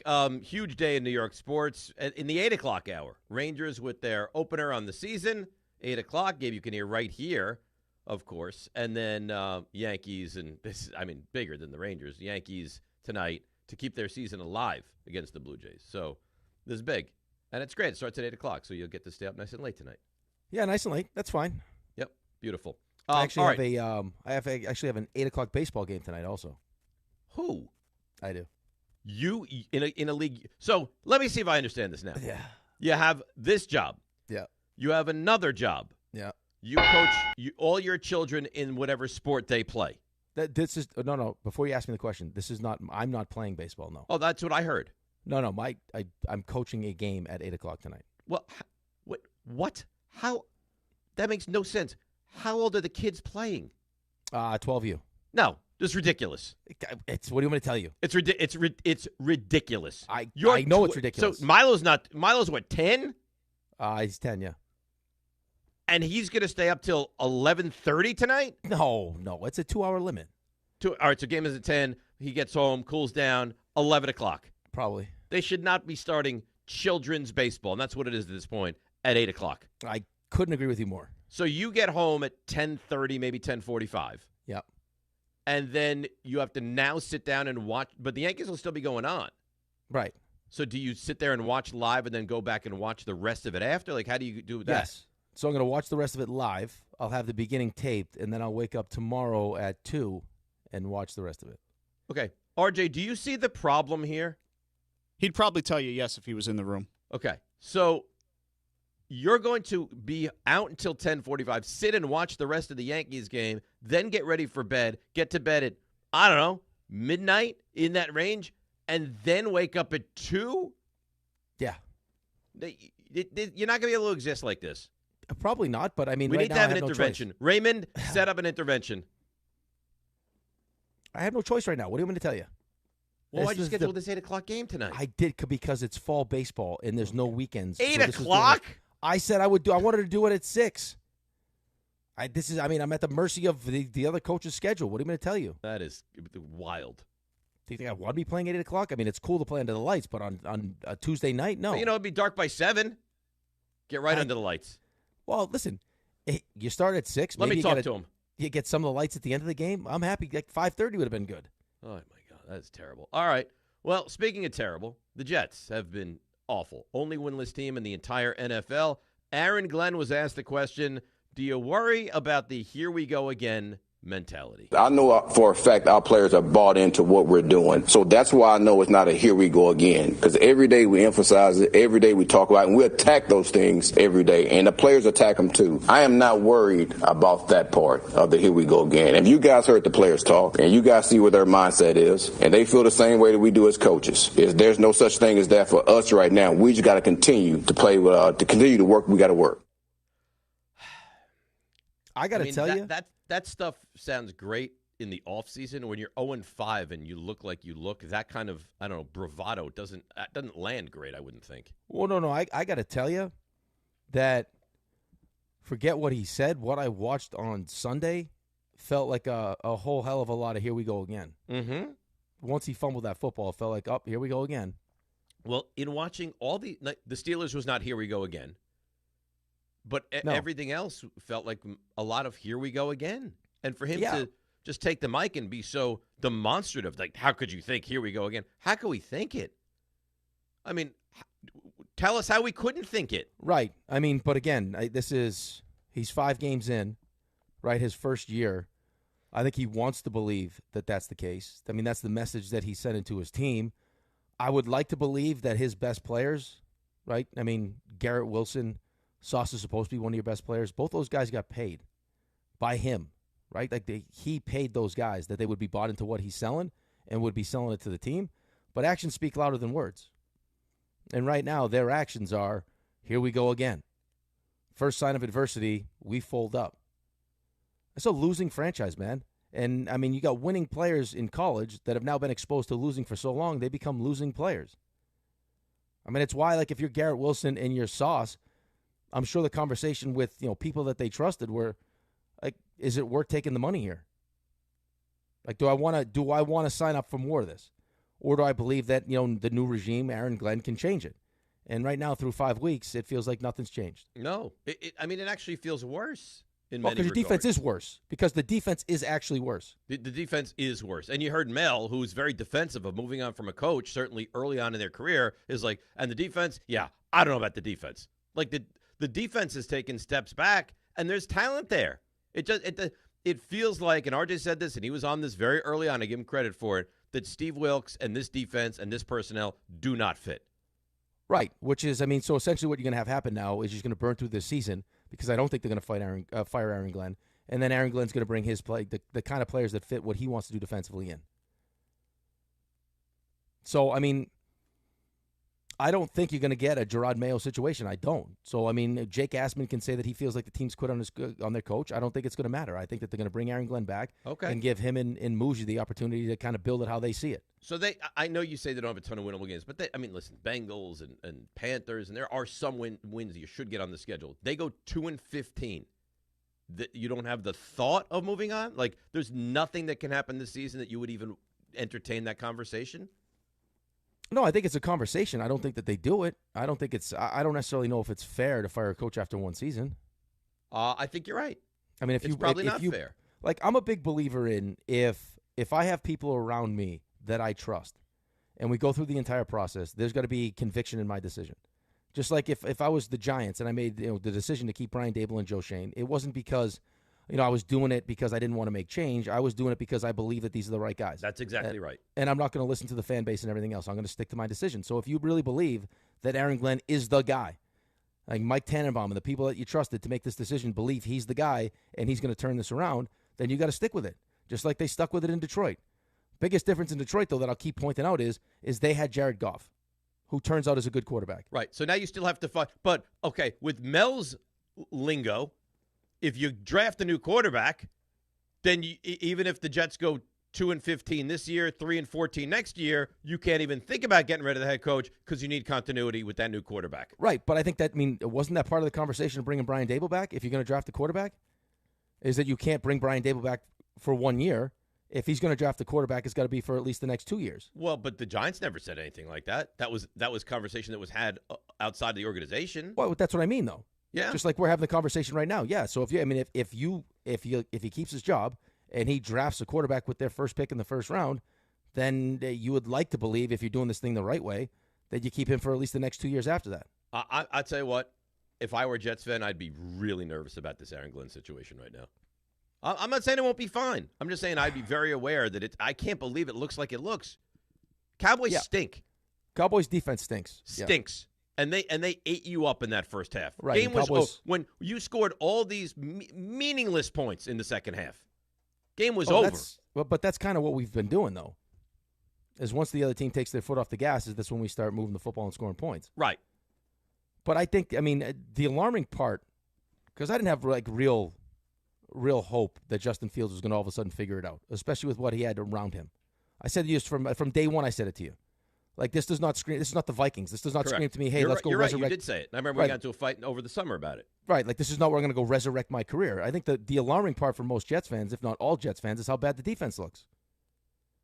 Right? This is supposed to be his strength. It's his side of the ball, and it looks bad. And it feels like it's getting worse. It looks worse than it looked. Yeah.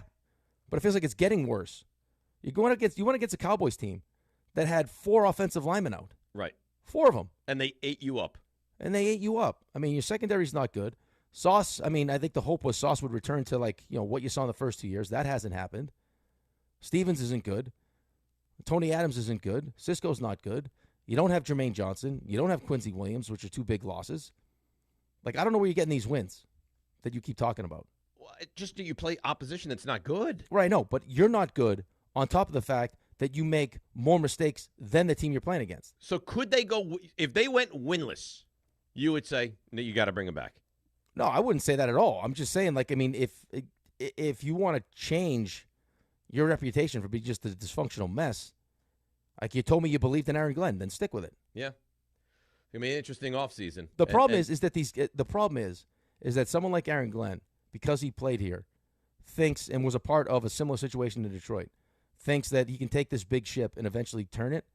When you don't realize is you may not have the time to do it because you told me big ships take a long time to turn. You may not have the time, and also I think people underestimate how dysfunctional this actually is. Well, it's a very high level of dysfunction. I don't even think I realized how dysfunctional it was. Well, I think that Aaron Rodgers is like, oh yeah, I got good talent, I could fix it. Right. Until he stepped in the building, he's like, yeah. Everybody that comes here, I can do it, I could do it. Then you step in, and you're like, oh my God. This is way worse than I anticipated. I'll just leave you with this, and then we'll come back. Carolina, at Cincinnati, Cleveland, Miami, and at New Orleans. Those are 5 games that you could win. I'm not saying you won't win them all, but those are 5 winnable games if you're the Jets. Is that not fair? Right, but they're saying the same thing about us. I know they are. That's the problem, though. Carolina has shown way more fight than the Jets. Cleveland's defense is legitimate. Yep. Right, Miami's offense is still functional. I don't know. How many mistakes are we going to make? How many penalties are we going to take? How many turnovers are we going to create? 0? We can't take the ball away. Probably you'll turn them over. Right. So if you go into a game, I don't care who you're playing against, and you have more penalties and more turnovers, are you going to win? Probably not. No, probably not. And you haven't turned over the opposition one time all season. All right, let's break. Come back. Phone lines are littered with everything. People want to talk Yankees, Giants, Jets. We'll get to all your calls. We'll do it next. DNR with you, ESPN New York. The Association on Aging in New York is celebrating the 60th anniversary of the Older Americans Act, which funds vital programs for millions of older adults. Services include meals, transportation, home care, Medicare counseling, case management, and caregiver support. Today, people are uncertain whether some programs remain available. We can help. To learn more about these essential programs and how to keep them, visit our website at agingny.org. Sponsored by the Association on Aging in New York. At City Harvest, we believe no New Yorker has to go hungry. With your help, we're on the road 365 days a year, rescuing over 77 million pounds of nutritious food and delivering it free to millions of New Yorkers, transforming surplus food into sustenance, sustainability, and smiles, rallying thousands of New Yorkers to power a network of nourishment across our city. One day, one meal, and one New Yorker at a time. That's how we feed good. Donate at cityharvest.org. At Uline, they know going the extra mile takes hard work. For companies pushing to go further, Uline will go the distance with you. 24/7, they answer the phone to get you the shipping and industrial supplies you need. Business can move fast. Unexpected large orders, adverse weather, new safety guidelines, and changing economic trends. Uline works hard keeping 41,000 items ready to ship, minimizing detours on your way to the extra mile. Visit uline.com. Just printed from the Erie Canal Press, the most coveted ticket, New York Lottery's $1 million raffle, hath arrived. 15 fortunate souls shall come into the fortune of a millionaire. Translation, the $1 million raffle is here, and 15 winners are going to become millionaires. The New York Lottery commemorates 200 years of the Erie Canal with your best odds of winning $1 million. Limited tickets available. Ask your local retailer today. Please play responsibly. Must be 18 plus. Gambling problem? Call 1-877-8-HOPE-NY or text HOPE-NY. Getting the right mattress helps you sleep at night. Getting the right price helps you sleep even better. At PC Richard & Son, they don't just sell you a mattress. Their experts use a 4-step fitting process to make sure your new bed fits you perfectly. The right fit, the right price, plus free delivery. It's what they do, only at PC Richard & Son. Free delivery on mattresses $199 and up. Excludes Manhattan. See stores for details. Some people just know you can save money on car insurance by checking Allstate first. Like you know to check Kirk Herbstreit's pregame analysis first, before talking to your brother-in-law. In this game, the key thing to watch will be the offensive line versus their front seven. If they can get pressure without blitzing, this could be a long night. Okay, Kirk. I know stuff. Ooh, checking first is smart. So check Allstate first and see what you could save. You're in good hands with Allstate. Potential savings vary, including based on how you buy, subject to terms, conditions, and availability. Allstate North American Insurance Company and affiliates, Northbrook, Illinois. This one's for the flavor fanatics. Sour apple 5-hour energy shots don't mess around. They bring the bite. Tart, tangy, and packed with tasty caffeine, this little 2-ounce bottle punches above its weight. With 0 sugar and as much caffeine as a 12-ounce premium cup of coffee, it's the kind of pick-me-up that keeps your taste buds happy without the crash. And it doesn't stop at sour apple. There are 17 bold flavors waiting for you to discover. Pick one up in store or stock up online at 5hourenergy.com or on Amazon today. From the regular season to the Super Bowl, ESPN New York is your destination for football. We've got crazy fans. If the Giants somehow beat the Cowboys, I'm going to take a dump on your head. You can feel good because you're a damn football team. Expert analysis. Marcus Spears joins us now. ESPN NFL analyst Damian Woody. Mel Kiper Jr. The Hall of Famer Steve Young. He's kind of our resident general manager, Louis Riddick. We got Mike Tannenbaum right now. And all your fantasy and wagering needs. This is ESPN New York. We are football.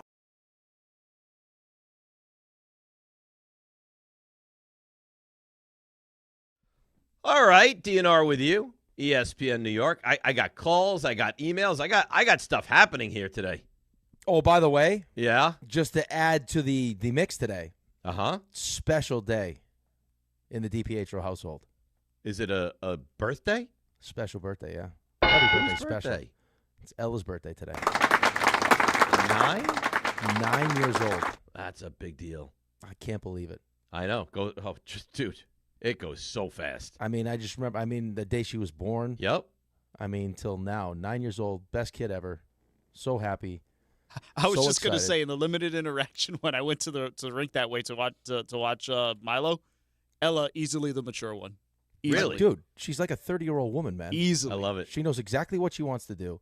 She's like the most caring, thoughtful, she just wants to take care of babies. She's unbelievable. Daughters, especially this one, is just I blessing. think as a present for her important 9th birthday, a puppy. No. I think No, would be no, a no, no, no. great idea. No, she would go crazy. That's all she wants. Cute, sweet puppy. Woof, woof. She wants Think an about animal. isn't your goal in life to make your kids happy? I would. Woof, woof. and it's not completely up to me because if it was, I would already have done it. I would prefer to have another baby and let her help us take care of the new child than get a dog. I think relying on your 9-year-old to take care of the child would be a misstep. Well, no, I feel like people do that, though. I feel like that's I'm not saying like to just hand the baby over. No, I know to that. Ella. Here, you take care of this. But she would have a nervous breakdown. Like that's all. Like all I heard. So Cassie's sister is pregnant, and she's due right around Thanksgiving. Ella has already told us that, hey, by the way, guys, one of you is flying with me or driving me to South Carolina so I can go see the baby. Oh, this was a I'm not asking situation. This is an ultimatum. This is an ultimatum. Guys, like, I'm telling I you don't know right how now. it's going to happen, but figure it out because we're going to visit This is an Alex Rothenberg situation. Exactly right. I don't care how it's happening. It's happening. I'm going to see the baby. I have enough trust in you guys that you guys will figure it out. Exactly right. All right. Let's get to some of the callers. Let's go to Ed in the limo. Ed, you're on ESPN New York. Hey guys, how you doing? Good. I'm listening to me. 1969. I love Joe Namath. I thank him for what he has did. Let me just rant for 3 minutes. Okay, the organization is terrible. It's been terrible for years. They should have hired Rex. It's just everything. You got a 53 ladies roster. I'm tired of this team. I gave my tickets in. You know, when I had my parking pass, they had me walk around with the whole stadium so I could get to my seat. I'm tired of this organization. Get rid of them. Throw them out their league. I'm tired of it, man. I'm 61 years old. 1969. We're embarrassing. And why did anybody even showing up to these games and tailgate? We're embarrassed team. We're embarrassing New York. We're embarrassing me and PA. I'm tired of it, bro. I think we're all tired of it. And right now, Glenn is tuned out. They done tuned him out. You know? I'm sorry, Well, guys. here's the thing, and thanks for the phone. okay, No, Ed, it's I fine. understand. No, we're here for you, man. I mean, we're all tired of it. We're all embarrassed by it. Here's the thing, though, is I think that you know the thing that Aaron Glenn will do is that unless there's serious talk about him being fired, is that I'm going to be here longer than the players are. So I mean, these aren't all my players. I brought Right. some of my guys in, but you know I'm going to have to clean some things out and bring players in here that are my guys. And that's what will happen. It's That's just right. unfortunate that we're going to have to live through this. I don't think we all. But I nobody don't think- anticipated it being like this. Yes, that's and right. that's why it's so upsetting. If you thought this was going to be a 2-win team and they were going to stink and be an embarrassment, as awful as it would be, at least you could wrap your arms around it because you'd think the expectations are non-existent. There weren't great expectations, but they would win 6-7 games. Rick, the over-under was 5.5. There's no way they're going to get to 6 wins this season. Right, but I also think this goes back to the conversations that we've had since we started doing the show together. I mean, Jets, Giants, I don't care what it is, how it looks. Right? Like, I mean, there are wins and there are losses, and it's how it looks. Like, I mean, the Steelers lost, right? Right, exactly right. There was optimism. I mean, Justin Fields, the offense looked good. I mean, even Yankees. Right? I mean, you don't feel great about what happened in Toronto because you got your doors blown off. Like, it didn't look good. Right? There's a way, like, if those are closer games, then all of a sudden you feel like, hey, yeah, that's fine. We'll get back. We'll bounce back in game 3. We're good to go. You got killed. Yeah, how it looks does matter. It does. All right, let's break. We'll come back. 800-919-3776. The Ass Man just sent me a text. Said the over-under finished at 6.5. The thought was they could get to 7, which is I'd like to get crazy. the Ass Man on to tell me exactly why he thinks the team has quit. You on want the coach Ass already. Man? Get the Ass Man on for a minute. All right, let's get the Ass Man. We will do that in the 9 o'clock hour. Let's get into the Yankees first and the magnitude of tonight's game, and then we'll turn our attention to the Ass Man. It's DNR with you, ESPN New York. 1-877 Cars for Kids.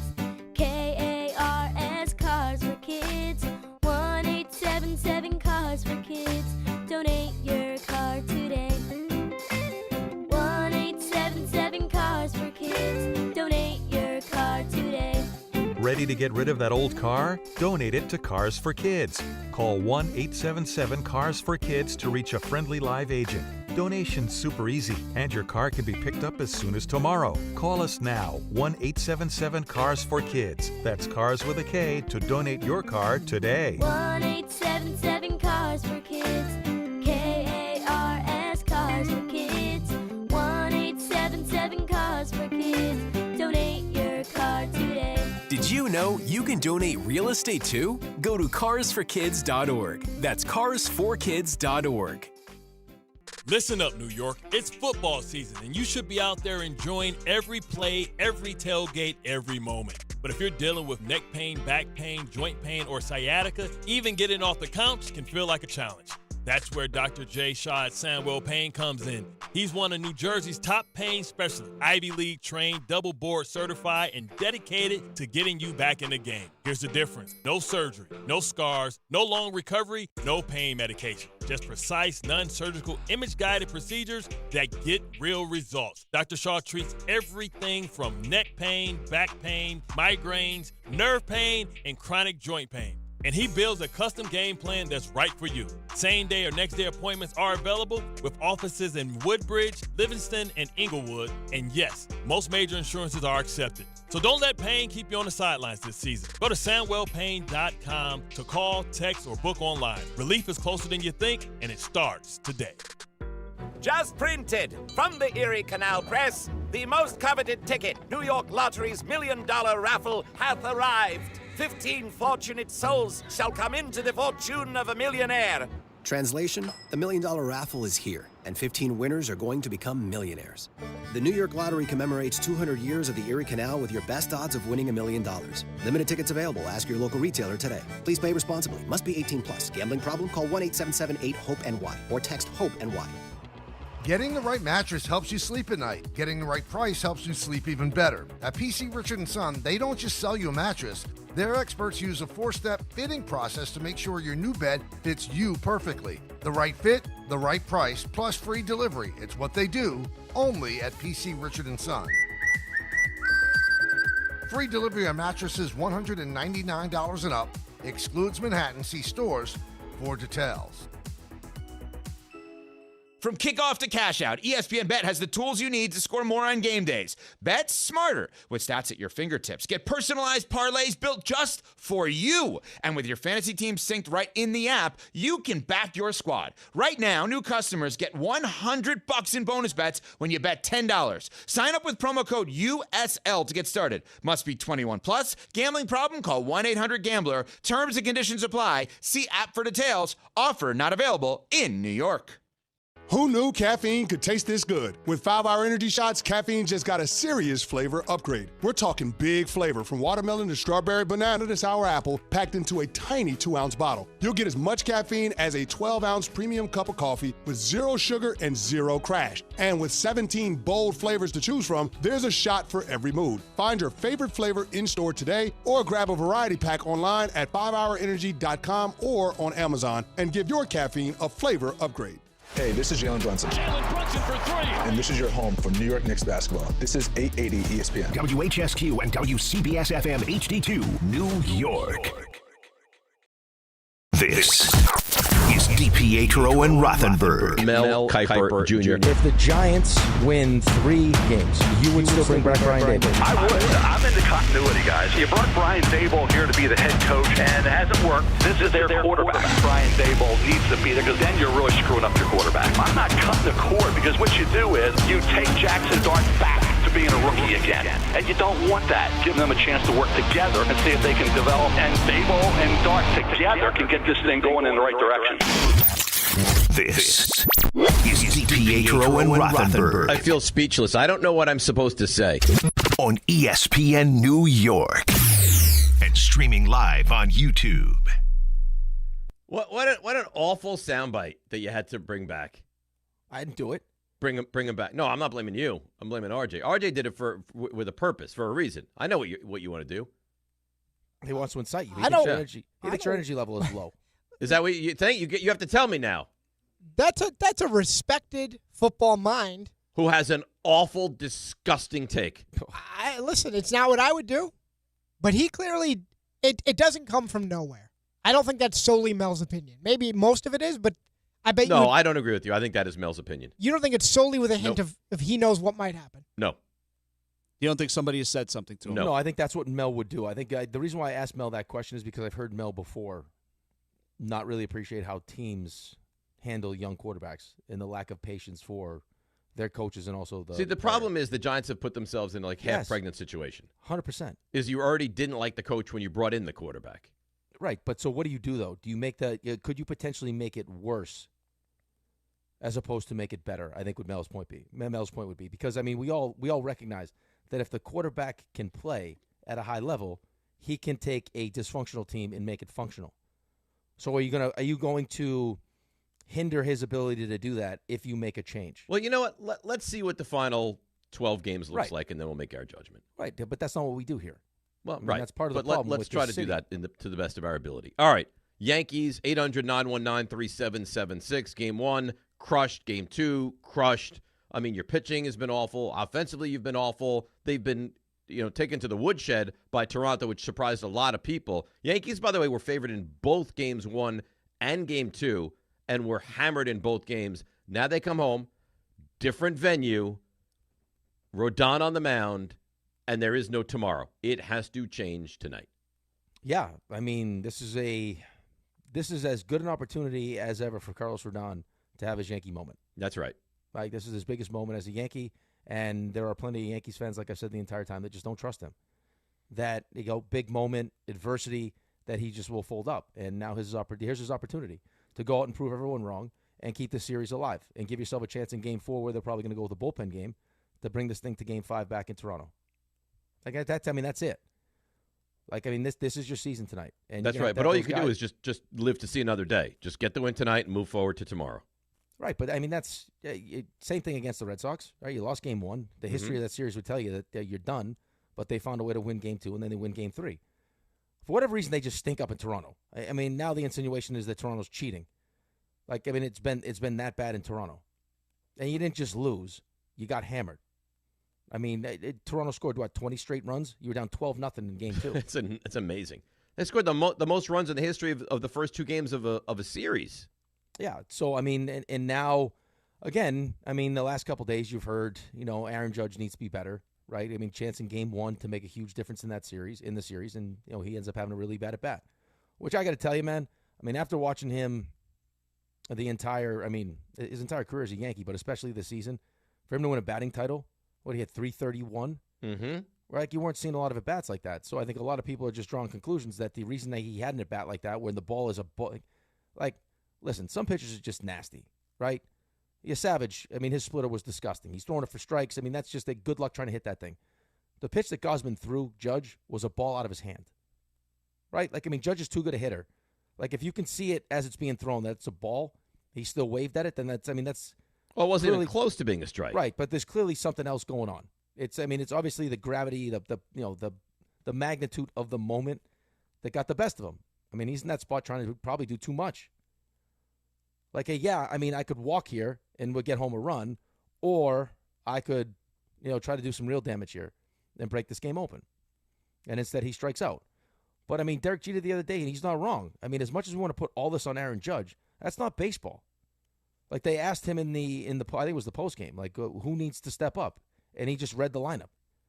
He's like, Goldschmidt needs to step up. Judge needs to step up. But no one's gonna sit here and blame Ben Rice. No one's gonna sit here and blame Goldschmidt. It's just not how sports I know, but works. It's not. But his point was it's not fair though. It's not fair. But that's where we are.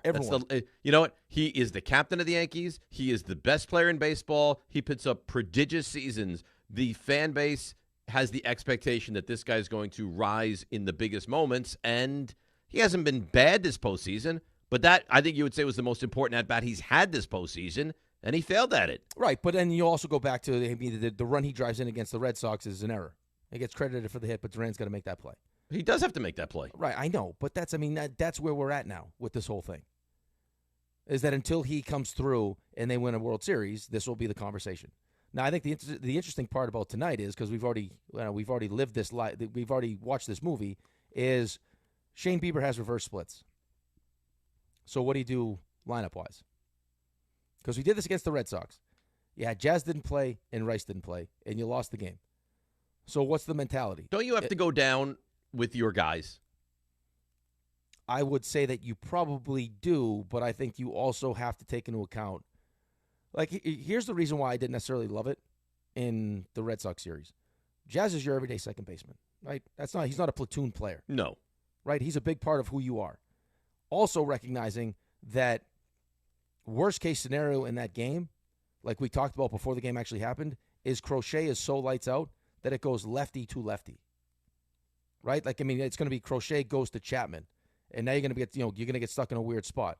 And then Boone doubles down on the mistake by not just throwing Jazz in for defensive reasons when you're down 2-1. So now you're naked against Chapman. Like, so I want right-handed bats available to me when I get to, like, if this game is tight late, I want a right-handed bat I can go to with Chapman instead of having a left-handed Jazz up against the which tough is the exact matchup that you tried to avoid in the first place. Right. So, I mean, and then you're also taking into account who gives me better defense. How am I prioritizing defense at third base? Ryan McMahon is not a good, offensive player, but he's a hell of a defensive player. So, like, I'm probably with you. I would go down with my guys. But if it's glaring and Ben Rice hasn't looked good, do I go with Goldschmidt, who's got, I think he's 3 for 6 in his career against Bieber? I mean, do I make that decision? And Rice has not looked good in the series. All right, so either way, I mean, it's going to be you make the decision, and then it's going to be on the player to go out and make you right or make you wrong. Right. I mean, ultimately, it's on the players. It always is on the players. I know, but everyone wants to blame Aaron Boone. Well, but that's why I get frustrated sometimes because, I mean, in baseball, like, for me playing hockey, right, it's like, hey, you're the starting goalie, you're going to play. Like, now they do it where you're not playing back-to-back games, but it's not like, hey, I don't know if I necessarily love your numbers against this team. We're going to keep you out. No, if I'm the starting goalie, I'm going to play the game. Baseball, it's like, I'm going to line you up in the perfect spot. Like, if you're coming out of my bullpen, I'm putting you in your lane. Like, they're trying to make it as easy as play. And I know it's not easy, but it's like, I'm going to put you in the most ideal situation humanly possible. That's right. And then you fail. It's my fault. That's right. It's amazing that in baseball, we've morphed into, if the players don't succeed, it's the manager's fault. It's crazy, not really the player's fault. I mean, what a day to be a player. He shouldn't have put me in. Well, he put you in right. They actually have it down to where your pitch, the path of your pitches is supposed to miss his bat, and you still can't figure it out. Right, and now he'll get blamed for it, and not you. Yeah, right. That's good living. That's great living. Let's get to the Yankees calls. 800-919-3776. Edgar in Bloomingdale. Edgar, good morning. You're on ESPN New York. Good morning, boys. Dave, you were talking about it before. I'd rather lose tonight than get heartbroken in Toronto. That's crazy. Oh, stop. I'm sorry. That's Don't do that. crazy. Give yourselves a chance. How much heartbreak the Jets, the Knicks last year? How much more heartbreak could you go through? Try being a Mets fan. I mean, I can't. A Jets fan. Yeah. Oh, an Islander fan. All right, that's.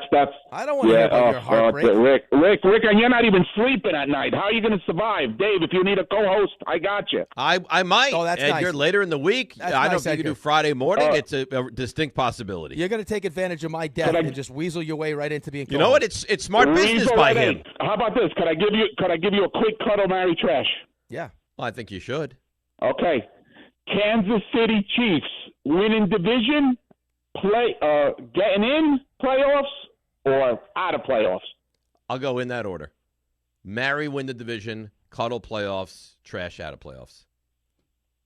Yeah, you got to win in the division, huh? Yeah. I would probably do the same. Yeah, Chargers look Chargers just lost 2 in a row, and they didn't look gonna good. Rasheed Rice Raiders stink. Denver? Yeah, Denver. I mean, listen, Chargers and Denver are concerned. When the chips are down, I'll still put my money on Patrick Mahomes. That's true. But how about that chip play? What, did they threaten the refs' lives to pick up the flag? That was terrible. What did they go up? Listen, you will never referee a game again, and your kids can't listen to Taylor Swift.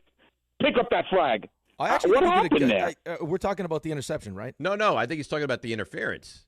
Yeah. But when they the pick play, the first touchdown he's talking of the about game. The pick. That was the pick play. Yeah.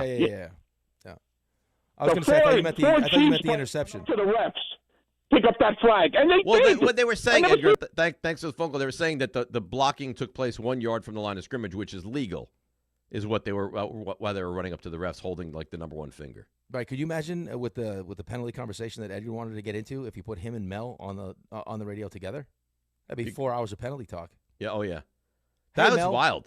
They're like, hey, good morning, Mel. How are you? And like 4 minutes later, he's like, and 9 penalties here, and 11 here, and 7 here. Could you imagine? Like, just think about this, though. Like, he's not wrong, by the way. No, he's not wrong either. It's Tuesday. Okay? It's Tuesday.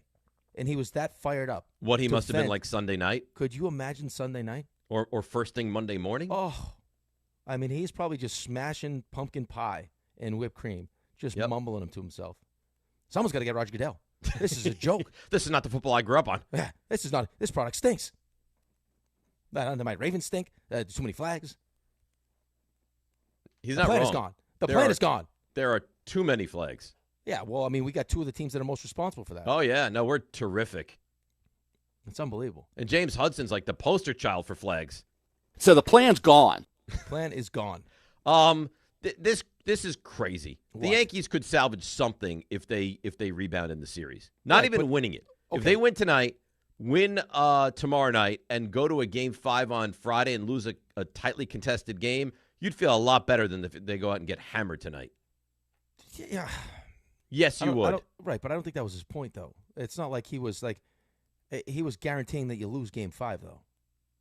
Like, he's talking about, like, reviving your hopes. But even if I told you you're going to lose Game 5, you can't just say, I'll give it to me tonight. Well, but what's the difference, though? I mean, either way. I mean, you're just delaying the inevitable. Well, but I think there's a pride factor. Getting swept is different than going to 5 games. What does that get you, though? Well, it doesn't get you anything, but it looks different. Anything. Of course, it looks different, but his point was it's just going to get him excited to be disappointed again. Like, he's like, just put me out of my misery now. I'm not disagreeing with you. I would rather have, the intestinal fortitude to fight and battle my way back into the series and at least take it to 5. But, like, I think his point was more like, why get myself all worked up if I'm going to lose in Game 5 anyway? Because you don't want the season to end tonight. No, listen, I don't want to. We need the Yankees to keep winning because, do we want to spend every day talking about the Jets and Giants? Well, the Yankees will get a little conversation. Then the hockey starts this week, and the Knicks start in 2 weeks. You act like we're like doing all this hockey talk every day. This is our year. I beg you for hockey talk. This is our year. Big hockey talk. Okay. I'd say 30 to 40% of the show becomes hockey. From your lips to God's ears. I'm down. Yeah? You know how I feel about it. You might have to carry it. Oh, I'll carry the hell out of it. All right. Little Will Cooley conversation. We got Raymond. Hey, listen, we got Raymond watching all these games. Raymond's at every game? Every game. RJ can be our Sabres reporter? Yeah, people are dying for that. We don't get nearly enough Sabres conversation on the show. Listen, RJ's very, very important initials in Buffalo territory. RJ can take over. Look at that. Boom. There you go. It is amazing, though, how similar like the Sabres are to Jets. The Jets. Yes. It really is. Pathetic. You guys got good ownership, though, I thought. On the Bills half, yeah. When that's... Why is that they're good with the Bills and they're bad with the Sabres? Well, to the point why was James Dolan bad with the Knicks but good with the Rangers? Yeah, to the point you were talking about. Nobody cares about this, so I'll keep it quick. They let it ride. They hire people and they let them go. The problem is with the Sabres, there's too much letting go. It needs to be reeling back in. That's actually good ownership. Yeah, not if you have the wrong people in charge. Well, sure. That's a risk. But it's smart to believe and have conviction of what you've done, who you've hired, and get out of the way. Well, but I guess that's probably where I'm more passionate about it because we have a guy named Kevin Adams that runs the Sabres, and I can relate this to the Giants. When you have a small piece, like we have Tage Thompson, who maybe you hope Jackson Dart becomes, like in your world, and when you let them go, talk to me like I'm an idiot.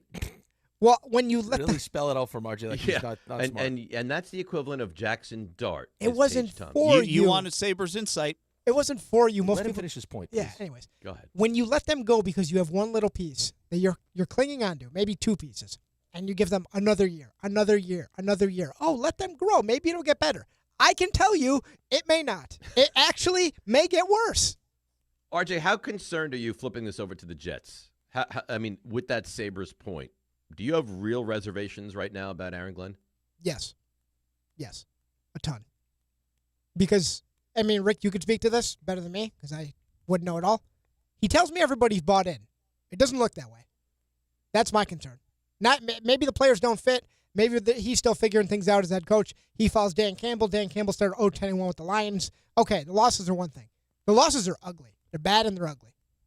So I heard Sauce Gardner after the game. They were asking him, what do you think the problem is? He goes, I don't know. It keeps me up at night thinking about it. That's not great. No, that's not great, but that would be one of the players I would point to that you have to have on board with what you're selling. Listen, I don't care what any coach says, especially in sports like football that have that many guys on the roster. Not everyone's going to be bought into the coaching staff. There are going to be guys that are pissed off that aren't playing as much as they want to play. Like it happens in every locker room. But as long as you have the most important guys bought into what you're doing, you'll be fine. So if he's got Quinnen and he's got Sauce and he's got Garrett, he's got Justin Fields, like he's got the most important pieces bought in, then he'll be all right. But if you start to lose those guys because the losing continues and it looks the way that it looks, now you're in trouble. And they just paid those guys. So I mean, listen, I can't imagine that they're going to fire him after one season. I just can't. As bad as it could look, I can't. And you bring up the Dolphins. We already lost to the Dolphins. You sat there and watched it. I mean, the Jets are so bad that it made me look bad at the Couchcast. That's how bad the Jets are. So the reason you stunk at the Couchcast was because of the Jets? Yeah, I'm usually great. You put me in a live situation, I usually flourish. But you put me in a live situation having to watch the Jets, and even I stink. They're killing you. They're killing me. RJ?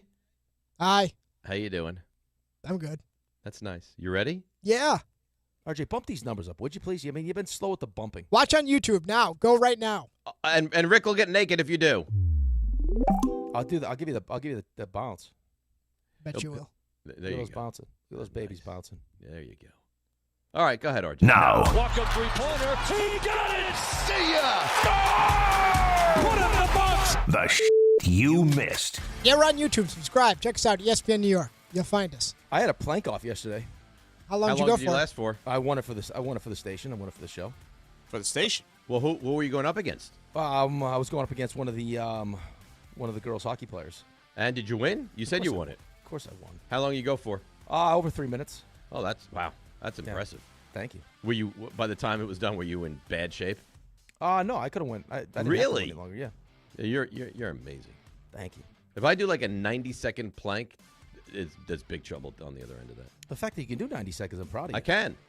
It's good for you. Are we gonna get? By the way, I just saw the Ass Man. Are we gonna get the Ass Man on YouTube with us? Oh, we're Surprise! finagling. Surprise! Wow. Yeah, he's a little antsy. He's ready to go. Is that right? Hey, you didn't see? He just popped right up on the screen. Dave probably wouldn't see it. Dave probably wouldn't have seen it. Popped up out of nowhere. Anyway, so we'll talk about this, but since I mentioned I wanted to play this for you. Josh Gardner was asked exactly what's the problem going on, not only with the defense, but with the team. Don't know what it is. Like I told you, it's been keeping me up at night. I don't know what it is right now. That doesn't sound great. Not at all. Well, here's the problem, though. And this is when coaching staffs lose players, is you're supposed to be the one that gives me the answers.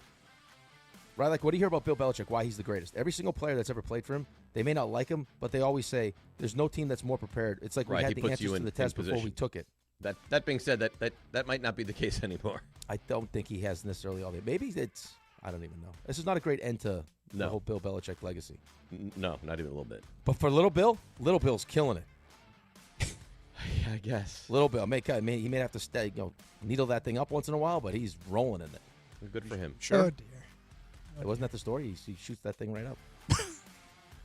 So, anyways, the Jags beat the Chiefs last night.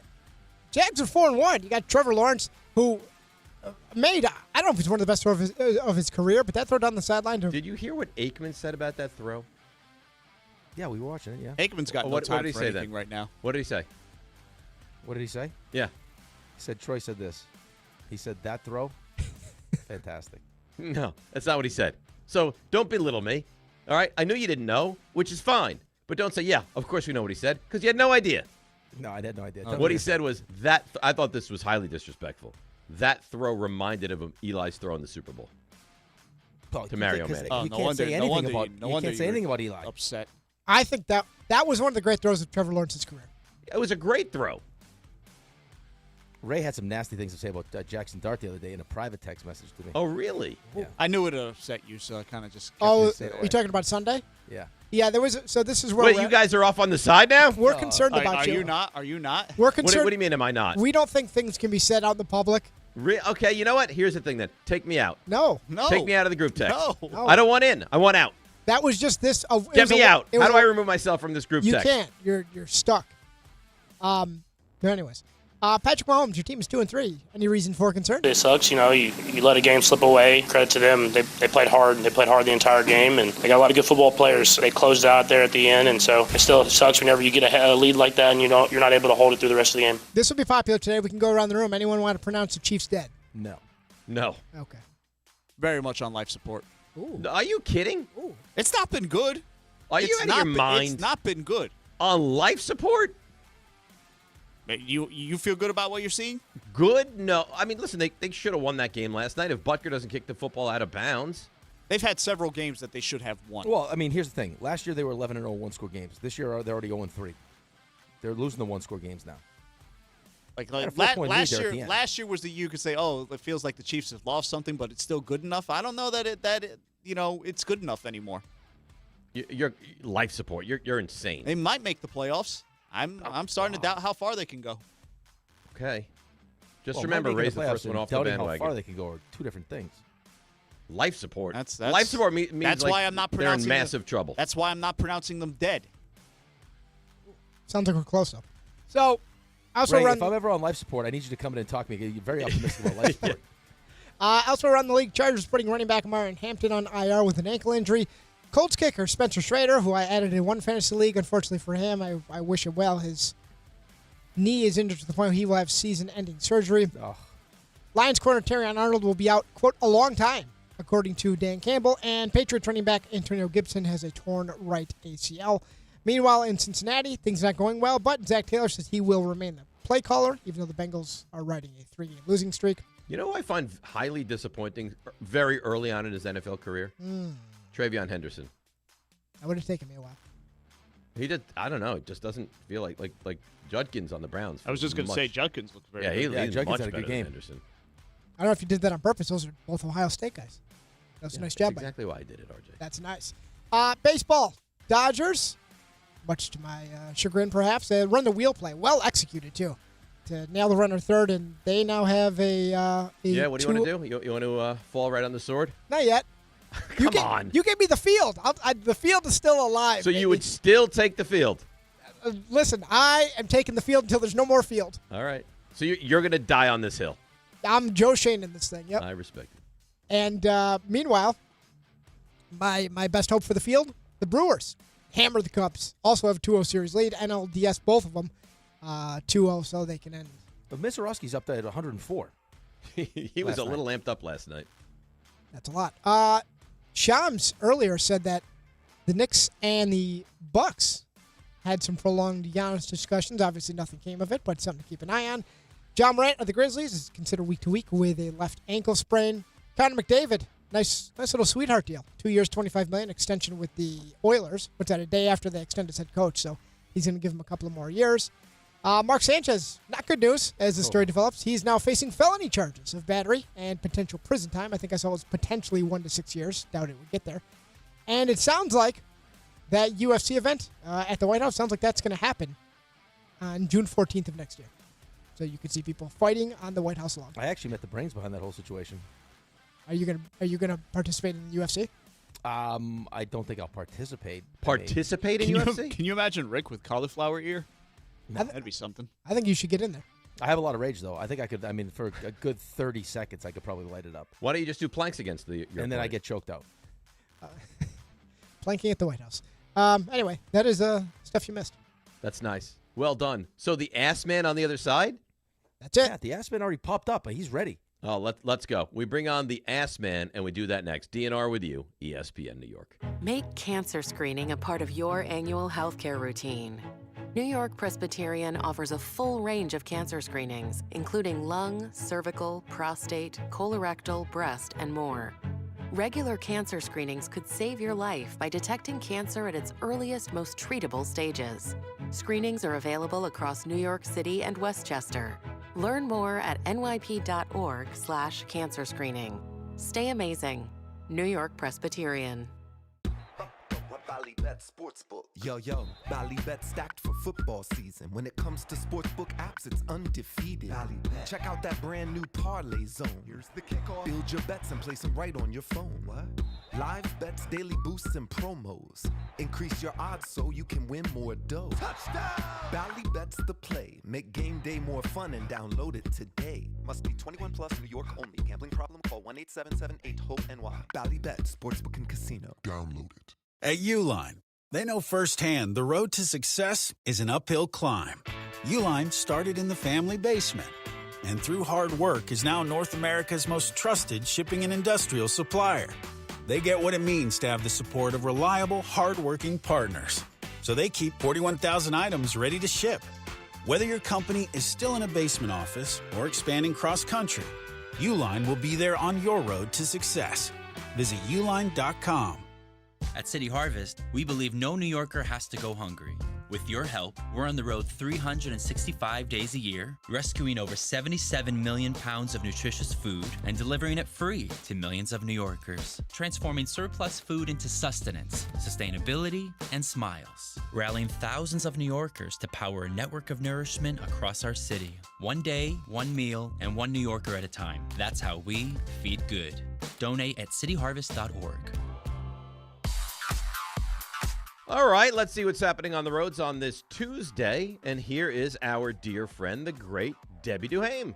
Hi, Dave. Hi, Rick. Have a great day today, and good luck to the Yanks tonight. Guys, let's see what's happening. Good luck on the sprain. The sprain northbound slowing down up through Greenberg. It's an accident with injuries. Cross Bronx moving slowly eastbound, getting out toward the Throgs Neck Bridge. Some police department activity over there to watch for. Inbound George Washington Bridge 20, Lincoln 10, Holland 25. Over on the thruway south, exit 17 into Newburgh. It's some ongoing construction heading through that spot. Alternate side suspended, metered rules in effect. Sponsored by Unbound.org. Right now, there are young people across the world facing a tough choice: continue their dream of education or drop out to help their family put food on the table. You can help change their future in a single moment. See how far your support can go at Unbound.org. I'm Debbie Duhame on 880 ESPN New York.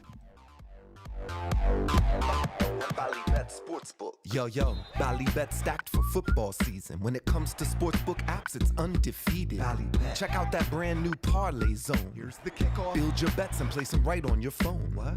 Live bets, daily boosts, and promos. Increase your odds so you can win more dough. Touchdown! Ballybet's the play. Make game day more fun and download it today. Must be 21 plus, New York only. Gambling problem? Call 1-877-8-HOPE-NY. Ballybet, Sportsbook and Casino. Download it. Just printed from the Erie Canal Press, the most coveted ticket, New York Lottery's $1 million raffle, hath arrived. 15 fortunate souls shall come into the fortune of a millionaire.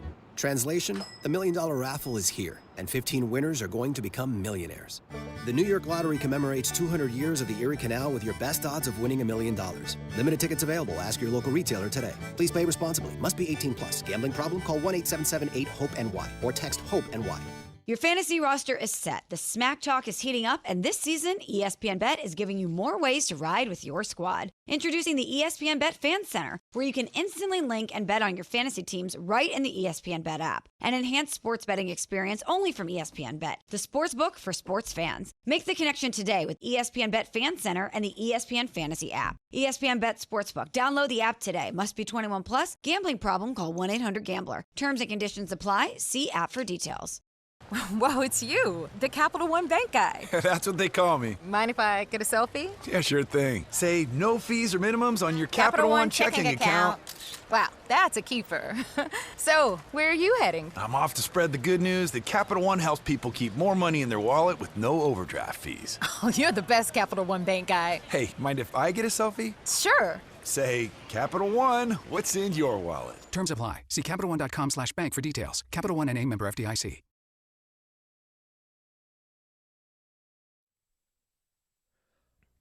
All right, DNR with you, ESPN New York. I mean, you asked for the ass man. We provide you the ass man. You know, Rick, what Jake, the ass man, reminds me of? Yeah, no. Bath fitter. Oh, really? Why? Yeah. Does he like? He looks like someone that loves a bath. I think he loves a bath, and he reminds me of bath fitter, and thus I will let you know before we bring Jake on, I want to tell you about my friends at Bath Fitter. What they've done is they converted my kid's bathtub to a shower. Incredible job. All right? Offer all types of custom renovations, including their unique PermaFit, which would be great for Jake, solution for a watertight fit. Oh. Done in only one day, durable, very easy to clean, no demo, no mess, lower cost than a standard replacement, full lifetime guarantee. If it's not moving now, it's never going to. So right now, no money down, no payments, no interest until 2027, where new head coaches could be abound here in New York football. So start designing your bath today, like we did, at bathfitter.com, because there's only one Bath Fitter. Good morning, Jake. How are you? Hello, David. Hello, Rick. Appreciate you guys having me.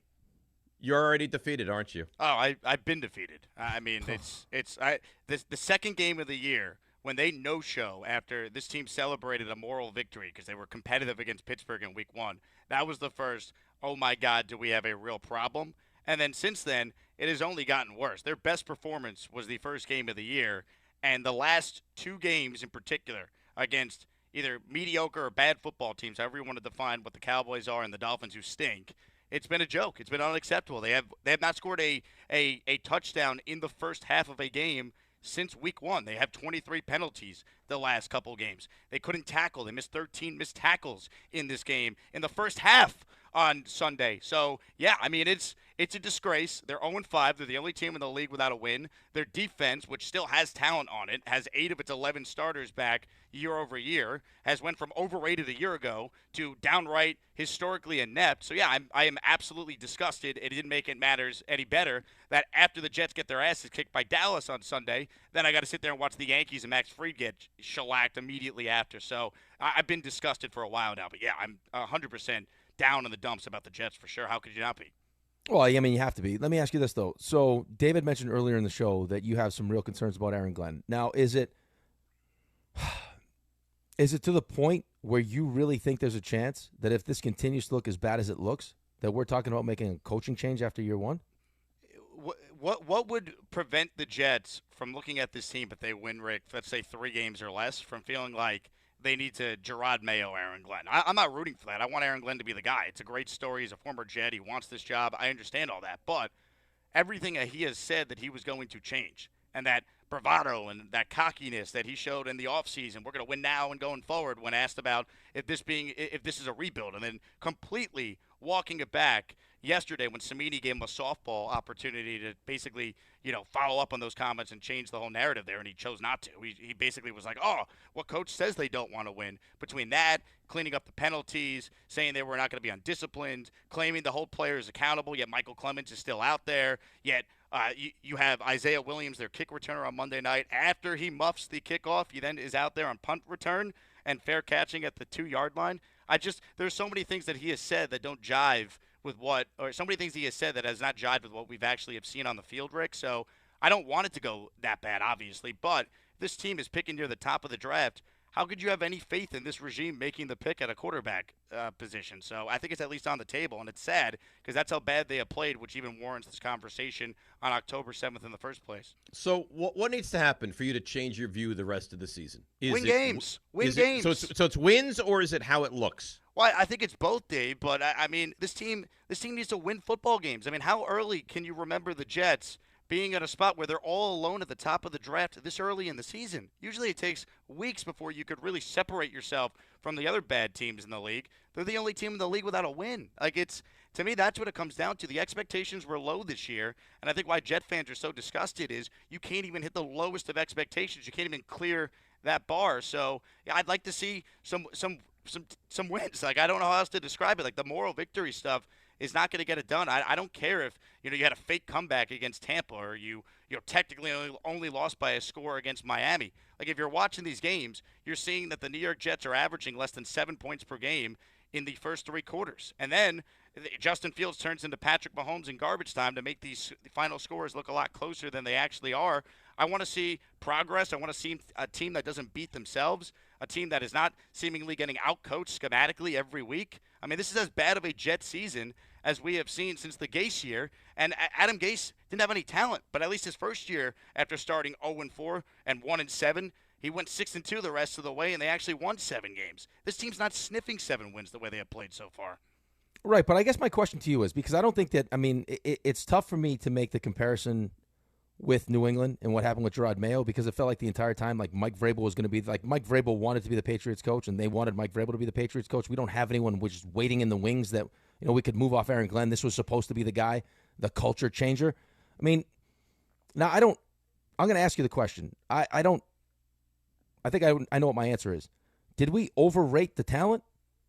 Is that part of the problem, that we overrated, that we had this talent that should translate to more wins in the field, or he took over a team that's just not that good?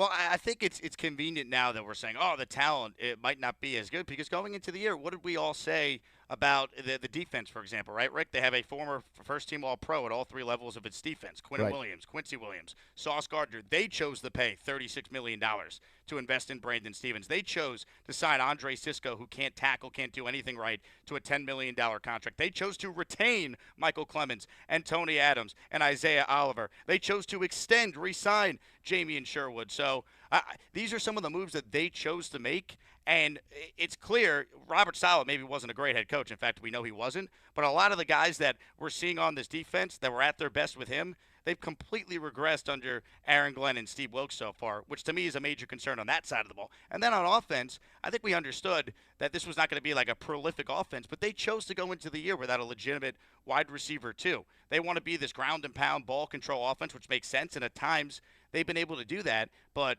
they're just beating themselves with the penalties, which is something that Glenn was pounding his chest about all summer, that they weren't going to allow that to happen. They were going to tackle better. They were going to have refs at practice, all these things that were supposed to help, and it's been just as bad as it's ever been. That just concerns me. So I do think there's talent on this team. There's not enough talent to be a playoff team. I have the Jets winning 6 games this year. I don't think they're going to come close to that based on what we have seen so far. That's a real problem to me. He is Jake the Ass Man here, and he joins us on DNR, ESPN New York. I have a couple more questions, but you do the Sunday morning show, 8 to noon right here on ESPN New York. 8 to 9 solo, right? Then you bring Mike Tenenbaum in. You ever scream at him during the course of that 9 to noon? Like, what did you do with Aaron Glenn here? You're the reason we have Aaron Glenn here? Not yet, but I'm very worried about this week because the Jets are playing in London, right? So that means we're going to be on during the first 3 quarters of the game. So my Dave, I'm like you with the Giants. Like I don't think people realize my fandom of the Jets. It's you with the Giants. Like I agree with everything. Michael K rips you for your Giants craziness. I'm the same way with the Jets, so I stand by you in that regard. So the idea of having to do this radio show with the guy who is directly responsible for Aaron Glenn being the Jet coach, I'm very nervous for Sunday because I think they're going to get killed by Denver, and that concerns me for what might happen during the course of that 4-hour program. Wow. I want to ask you about Steve Wilkes. You mentioned him in passing, but, I mean, this is a guy that you look at. Is he even equipped to be the defensive mind of the Jets, in your opinion? I got to be honest. I didn't mind the hire at the time because I felt like, hey, if you're a first-time head coach, you want to bring some experience to your staff. And I looked at Wilkes as a guy who's been, a head coach twice, once as an intern, and I thought it made sense. But you're starting to see why the Niners, after going to the Super Bowl, probably just said thanks but no thanks and moved on. I mean, they run such a vanilla scheme. I bring film guys on my YouTube show every week, and they just point out all the tendencies and how obvious it is for what the Jets are going to do. And if, guys who are not NFL coaches could point out how obvious their scheme is, that the best coaches in the world in the NFL are able to expose the Jets, and we've seen that. I mean, they basically try and blitz only with 5, and when they do that, they never get home. And then when they don't blitz, they get picked apart. So they have not been able to figure out anything that really works. And I understand they've had injuries to Jermaine Johnson and Quincy Williams now the last few games, but still, if their defense was just mediocre, Dave, they wouldn't be winless. They would have a couple wins. The defense had multiple chances to win a game late, and they can't do it. And that's no different than what we saw last year once they fired Saleh and Jeff Ulbrich took over. And this team has been just as badly coached as they were with Ulbrich, which is hard to do, but they've figured out a way to do it so far. All right, Jake, last one for me, and here's what I don't understand. You can explain it to me. But, I mean, when you make a decision, especially as a new regime, you want to be right? So you move on from Aaron Rodgers, which is, I guess, fine. I can understand the premise is why you'd want to do it. This is my building. This is my culture. I don't want anyone standing in the way. You bring in Justin Fields. The biggest thing with Justin Fields is he has a hard time consistently throwing the football. You want to be right, and yet, like you mentioned, you have Garrett Wilson and then nothing else at wide receiver. Why? That doesn't make sense to me. Why not load up with skill position talent to get the best out of him as opposed to, hey, it's Garrett Wilson and then we don't really have a guy? Completely agree. And these are the decisions that they made. To me, they completely misevaluated the roster. I mean, they signed Josh Reynolds to a 1-year, $3 million deal, and he's supposed to be the wide receiver too. Arian Smith is playing a lot more now, who they used a day 3 draft pick on, but he was thought to be a developmental player to begin with. Now you're relying on him to play, 75+% of the snaps. It's just, to me, it was a total miscalculation of what they actually had internally and what they wanted to be. And the sad thing is, well, I don't think Justin Fields is great. I actually think if you look at his 4 starts, he's played well enough to have a couple wins, but the defense has been so bad. The special teams, don't even get me started on that. That's cost them multiple games so far. I mean, it's been all bad. They've been a poorly coached team, and I'm rooting for Aaron Glenn. I hope he can turn it around, but I say this on my YouTube show all the time, guys. The only positive thing I could say about Aaron Glenn is that he still has 12 games left this season to try and change things, because there's not one thing I could point to as a Jet fan that gives me any hope that this team actually hired the right coach, especially when you look at what Vrabel's already doing in New England. You look at what Ben Johnson is now doing with the Bears, and last night the Jaguars, who, by the way, were worse than the Jets last year, now are 4-1, and they're winning games on Monday Night Football against the Kansas City Chiefs. So the Jets are 0-5, and Ben Johnson and Liam Cohen, they're 6-3 combined this year, and their teams went 9-25 a year ago. So I have seen very little to give me any hope that they got it right with this hire so far, and that's incredibly disappointing. Well, this has been a tremendously uplifting conversation. Before we let you Let's go Yankees, baby. There we go. Yankees. I'm not going to ask you if they're going to win the series. It feels difficult to believe that that's the case right now. Do they win the game tonight and force a game 4? I'd like to think yes. I have nothing to go off of other than, I didn't think the Yankees were going to get dominated here. I expect them to show some fight at home. I think they could hit Bieber, who I don't think is great. I think the Yankees need to get some length from Rodón, and it's all hands on deck. And then you got a bullpen game for Toronto tomorrow. So it wouldn't surprise me if they're able to get it back to Toronto, but I'm very concerned, and I'll worry about this if they get there, obviously. Max Fried's been horrendous against the Blue Jays at the Rogers Center all year. You're giving the ball back to him to game 5, so that would concern me. I can't pick the Yankees, but I will pick them tonight. I do think they at least extend it to tomorrow, and then you go from there. All right. You're very good. You're very talented. You have a good future in this business, and I certainly enjoyed the Sunday morning show. So keep it up. I'm glad. Well, Dave, anytime you want to call in and preview the Giants with us, you're more than welcome to. Maybe I will. Don't tempt me like that. Maybe I will, because I need to be on the air more and talking about the Giants, who are playing at a very high level right now. That's right. Thank you, Jake. Anytime. And by the way, here's my Ass Man license plates for you guys. I know how much you love it.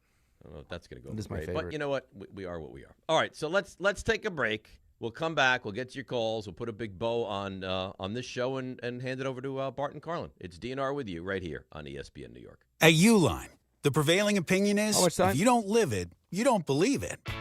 The people at Uline believe in hard work, and they live it by being there 24/7 to answer your call, having 41,000 items in stock, and offering same-day shipping from 12 locations across North America. Business owners, sellers, buyers, shippers, and packers believe it. Uline is the hard-working, dependable source for your shipping and industrial supplies. Visit uline.com. At City Harvest, we believe no New Yorker has to go hungry. With your help, we're on the road 365 days a year, rescuing over 77 million pounds of nutritious food and delivering it free to millions of New Yorkers, transforming surplus food into sustenance, sustainability, and smiles, rallying thousands of New Yorkers to power a network of nourishment across our city. One day, one meal, and one New Yorker at a time. That's how we feed good. Donate at cityharvest.org. There's nothing the voice in our head obsesses over like our health. But with over 100 lab tests and insights, Function can help answer the questions like, why am I so tired all the time? How can I get better sleep? My friend was telling me about magnesium gummies she takes. Know if my heart is work stress affected? It's time to up my cardio. If my mom has something, how will I find out? It's time to get some blood work done. A Function membership gives you a comprehensive health check with results tracked over time. Find out what you're made of at functionhealth.com.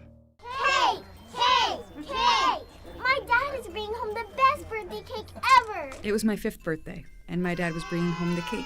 Should have been here a half hour ago. The cake never made it, and neither did my dad. 911, what's your emergency? That was the day a drunk driver killed my dad. Daddy? Impaired drivers take lives. Think. Sponsored by the New York State Governor's Traffic Safety Committee. Aired in cooperation with the New York State Broadcasters Association. Just printed from the Erie Canal Press, the most coveted ticket, New York Lottery's $1 million raffle, hath arrived. 15 fortunate souls shall come into the fortune of a millionaire. Translation, the $1 million raffle is here, and 15 winners are going to become millionaires. The New York Lottery commemorates 200 years of the Erie Canal with your best odds of winning $1 million. Limited tickets available. Ask your local retailer today. Please play responsibly. Must be 18 plus. Gambling problem? Call 1-877-8-HOPE-NY or text HOPE-NY. Whoa, it's you, the Capital One Bank guy. That's what they call me. Mind if I get a selfie? Yeah, sure thing. Say no fees or minimums on your Capital One checking account. Wow, that's a keeper.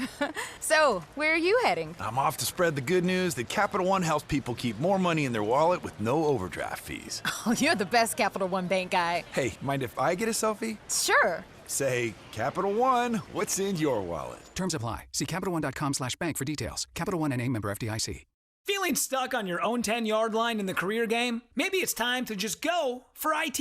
My Computer Career has the game plan to score a rewarding new IT career in months. Whether you're a rookie, a breakout career changer, or a military veteran ready to serve. Why spend years chasing a college degree when you can fast-track your future in IT starting now? Take your mark, get set, go for IT. Take the free career evaluation at mycomputercareer.edu today. Financial aid is available to those who qualify, including VA benefits. In the city that never sleeps and never stops talking sports, ESPN New York is always on. Now you can live and breathe everything New York sports wherever you are. On your radio dial, on the ESPN New York app, and streaming live on YouTube. However you watch or listen, ESPN New York is always on for you. Hear us, stream us, watch us. This is ESPN New York.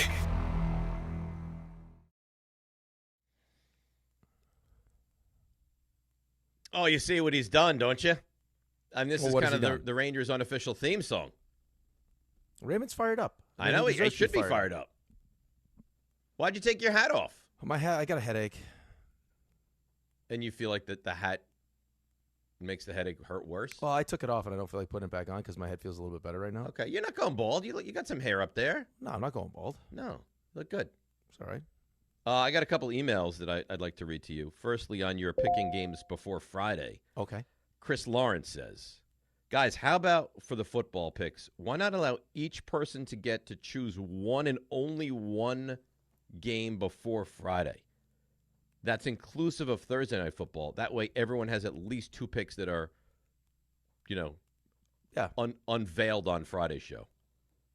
Well, I mean, listen, I'd be willing to do that if that's something that we want to incorporate when we're 5 weeks in already. So I would be willing to do that next year's picks. Yeah. I think this keep year's it the same picks, now. this is what we are. Okay, that's fine. Keep it the same now, and then we'll decide whether or not we want to change it next year. And this comes from Marco DeFrancis. Good morning, gentlemen. I own a small deli on Long Island. And to say thanks for the years of entertainment, I'd love to make your favorite deli sandwich and put it on the menu. Oh. Yeah. The Rothenberg. Just tell me everything you'd want in the sandwich or the DiPietro. And one day I'll send a driver to personally deliver them to you guys, your own personal sandwiches.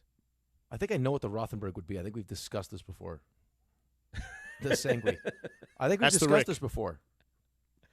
Mine would probably be roast beef, turkey, coleslaw, and Russian dressing. Who says no to that? Sounds delicious. I think that you also. I think one of your other favorite sandwiches. I believe it's a. Correct me if I'm wrong. I think it's a tuna salad sandwich with tomato on it. Yeah, but I don't think that would be. Wouldn't want my name to be associated with that on a deli wall. Why? A tuna sandwich is delicious. Yeah, it's fine, but it's generic. And what happens if they don't make great tuna? That's the problem. Now you're at the mercy of the tuna. Right? I'm at the mercy of the tuna. I'm assuming that they're going to get good deli meats. So I'm going to. You got to have a better name than just the Rothenberg. What is it going to be? The Rothenberg? Well, I don't know. What do you want it to be called? I don't know. Okay, let's come up with a fun name for it. All right. Well, we'll think about it. All right. I like the idea. Now I got to figure out what kind of sandwich I want. He's got his master's prediction. Rick is. Why? Why? That didn't even make sense there. Mm-hmm. I didn't play Delicious. Delicious. I didn't play that. These guys they're terrible. All right. When we talk Yankees tomorrow morning, are we talking about post-mortem or are they still alive? I think they're still alive. I agree. Yeah, I think they're still alive. Game 4, we'll have a Game 4 tomorrow. Yeah. If they lose tonight, Yankee fans have nervous breakdowns on the show tomorrow, and it's miserable radio. Yes. Tomorrow is Boone stinks. Let's fire him. Boone stinks. Cashman's a loser. They're never going to win again. George wouldn't accept this, and Judge can't get it done in the big spot. That's right. what tomorrow's show will be. Yeah, we don't want that. No. I mean, we had 10 minutes of ass man negativity. I mean, he's like, is not painting a great picture for the Jets. No. He makes good points. Oh, he's got great points. I mean, this is what he does. I mean, his podcast is Jet-centric. They're not good, man. I mean, they're not. That's why when you start reading off the schedule, it's like you got Miami and you got Carolina. Oh, all right, you already lost to Miami.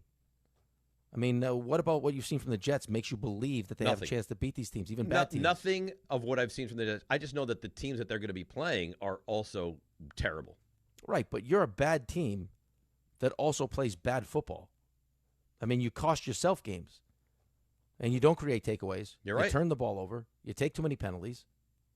Right? I mean, this defense, the scheme that you're trying to play clearly doesn't fit the personnel that you have. If you go like 1-16, with that schedule, which has not been the most, awful schedule in the world, I don't know how you bring them back. Well, with the quarterback that you chose, too. Right. And this is the setup that you wanted, right? The defense does have some talent. The offense, you decided to not add receivers, but hopefully they win some games and it gets better and we don't have to have this conversation. Yeah, but unless you're of the opinion that you don't think Aaron Glenn's the guy anyway. So if that's the opinion, how many games do you want them to win? I don't even know. I give up. Because they're going to take a quarterback, right? We got 12 games left, buddy. 12 games. That's something the Giants have there by in week 14. Make that make sense. I called you, RJ. I had to call Dave yesterday because I called you right back. No, you're great. I was listening to Mad Dog, and he has someone on, and I swear to God, it was verbatim the conversation that Dave and I were in for like 5 minutes about Dave complaining about the start times of the games, and the guy that he's interviewing going, I don't know why they start them like this. And Mad Dog kept peppering him. He's like, but I don't like it. The guy's like, yeah, I don't like it either, but I can't tell you why. He needs answers. Because it doesn't make sense. Game Time brought to you by Tullamore Dew Irish Whiskey. When it's game time, it's Tully time. Rangers drop the puck on their season tonight at the Garden, 8 o'clock. Game you can hear right here on ESPN New York. And then the Yankees fight to keep their season alive against the Jays. That's at the stadium. That's also right at 8 o'clock. And that's Game Time brought to you by Tullamore Dew, the original triple distilled, triple blended, triple cask matured Irish whiskey. Be sure to grab a Tullamore Dew or try the new Tullamore Dew honey during today's action. Glasses up to enjoying Tullamore Dew responsibly. Raymond. Hi, Ray. Hi. How you doing? How's it going? Great. How are you? Big Rangers game tonight. Big Rangers game tonight. You ready for the 3 stars right now? I am. Let's go. Today's 3 stars. Number 3. Always love a good story time. Let's go when Rick OD'd on caffeine pills. They're passing out like caffeine pills, and the guy goes, you want to play good or you want to play great? I said, what do you think? And I took too many of them, and by the start of the third period, I was in a fetal position. I was on my skates but couldn't move. Not the first time where Rick says, this is good. More should be better. And they didn't tell me, or I wasn't paying attention, that you're only supposed to take so many hits of the inhaler. Oh, so I was like, on. if some of this is good, then more's probably better. Yeah. Dave's got stories, too. I mean, he talks about Alex causing a problem with the cell phone at school. So I'm like, Alex, what are we doing, though? Be smarter. He goes, well, what's the difference anyway? Mom runs the house. If Mom's not upset, why should you be upset? I mean, that's an unfortunate truth. Another unfortunate truth. He goes, Dad, if you go away, we're fine. We miss you. We're fine. Mom goes away. We don't have clothes. Bills are not paid. We don't know what we're doing for food. It all falls apart. Yeah, again, unfortunate truths. Number 2. There's truths and there's opinions. Great job during CMT. I'm going to trash the Vikings. I think that's a bad trash. Okay. You're welcome to do yours in a moment. Yeah, I can see where Alex gets that from. I need to fly. Where do you want to fly? I need to move, okay? You do need to move. Number 1. And we'll just keep this one short and sweet. You were just talking about the picks right now. And you explain to me the reason that we make the picks. To embarrass each other? That's really the reason that we're on the show to begin with. Let's call it what it is. Appreciate you guys. Let's go Rangers. We'll talk tomorrow. Well done. It's Rule 76. No excuses, Black Champion. It's DiPietro, Rothenberg. Like the man said, let's go Rangers. All right, here on ESPN New York and on YouTube. He's going to try to fit the round peg in the square hole, right? Sometimes the peg doesn't fit.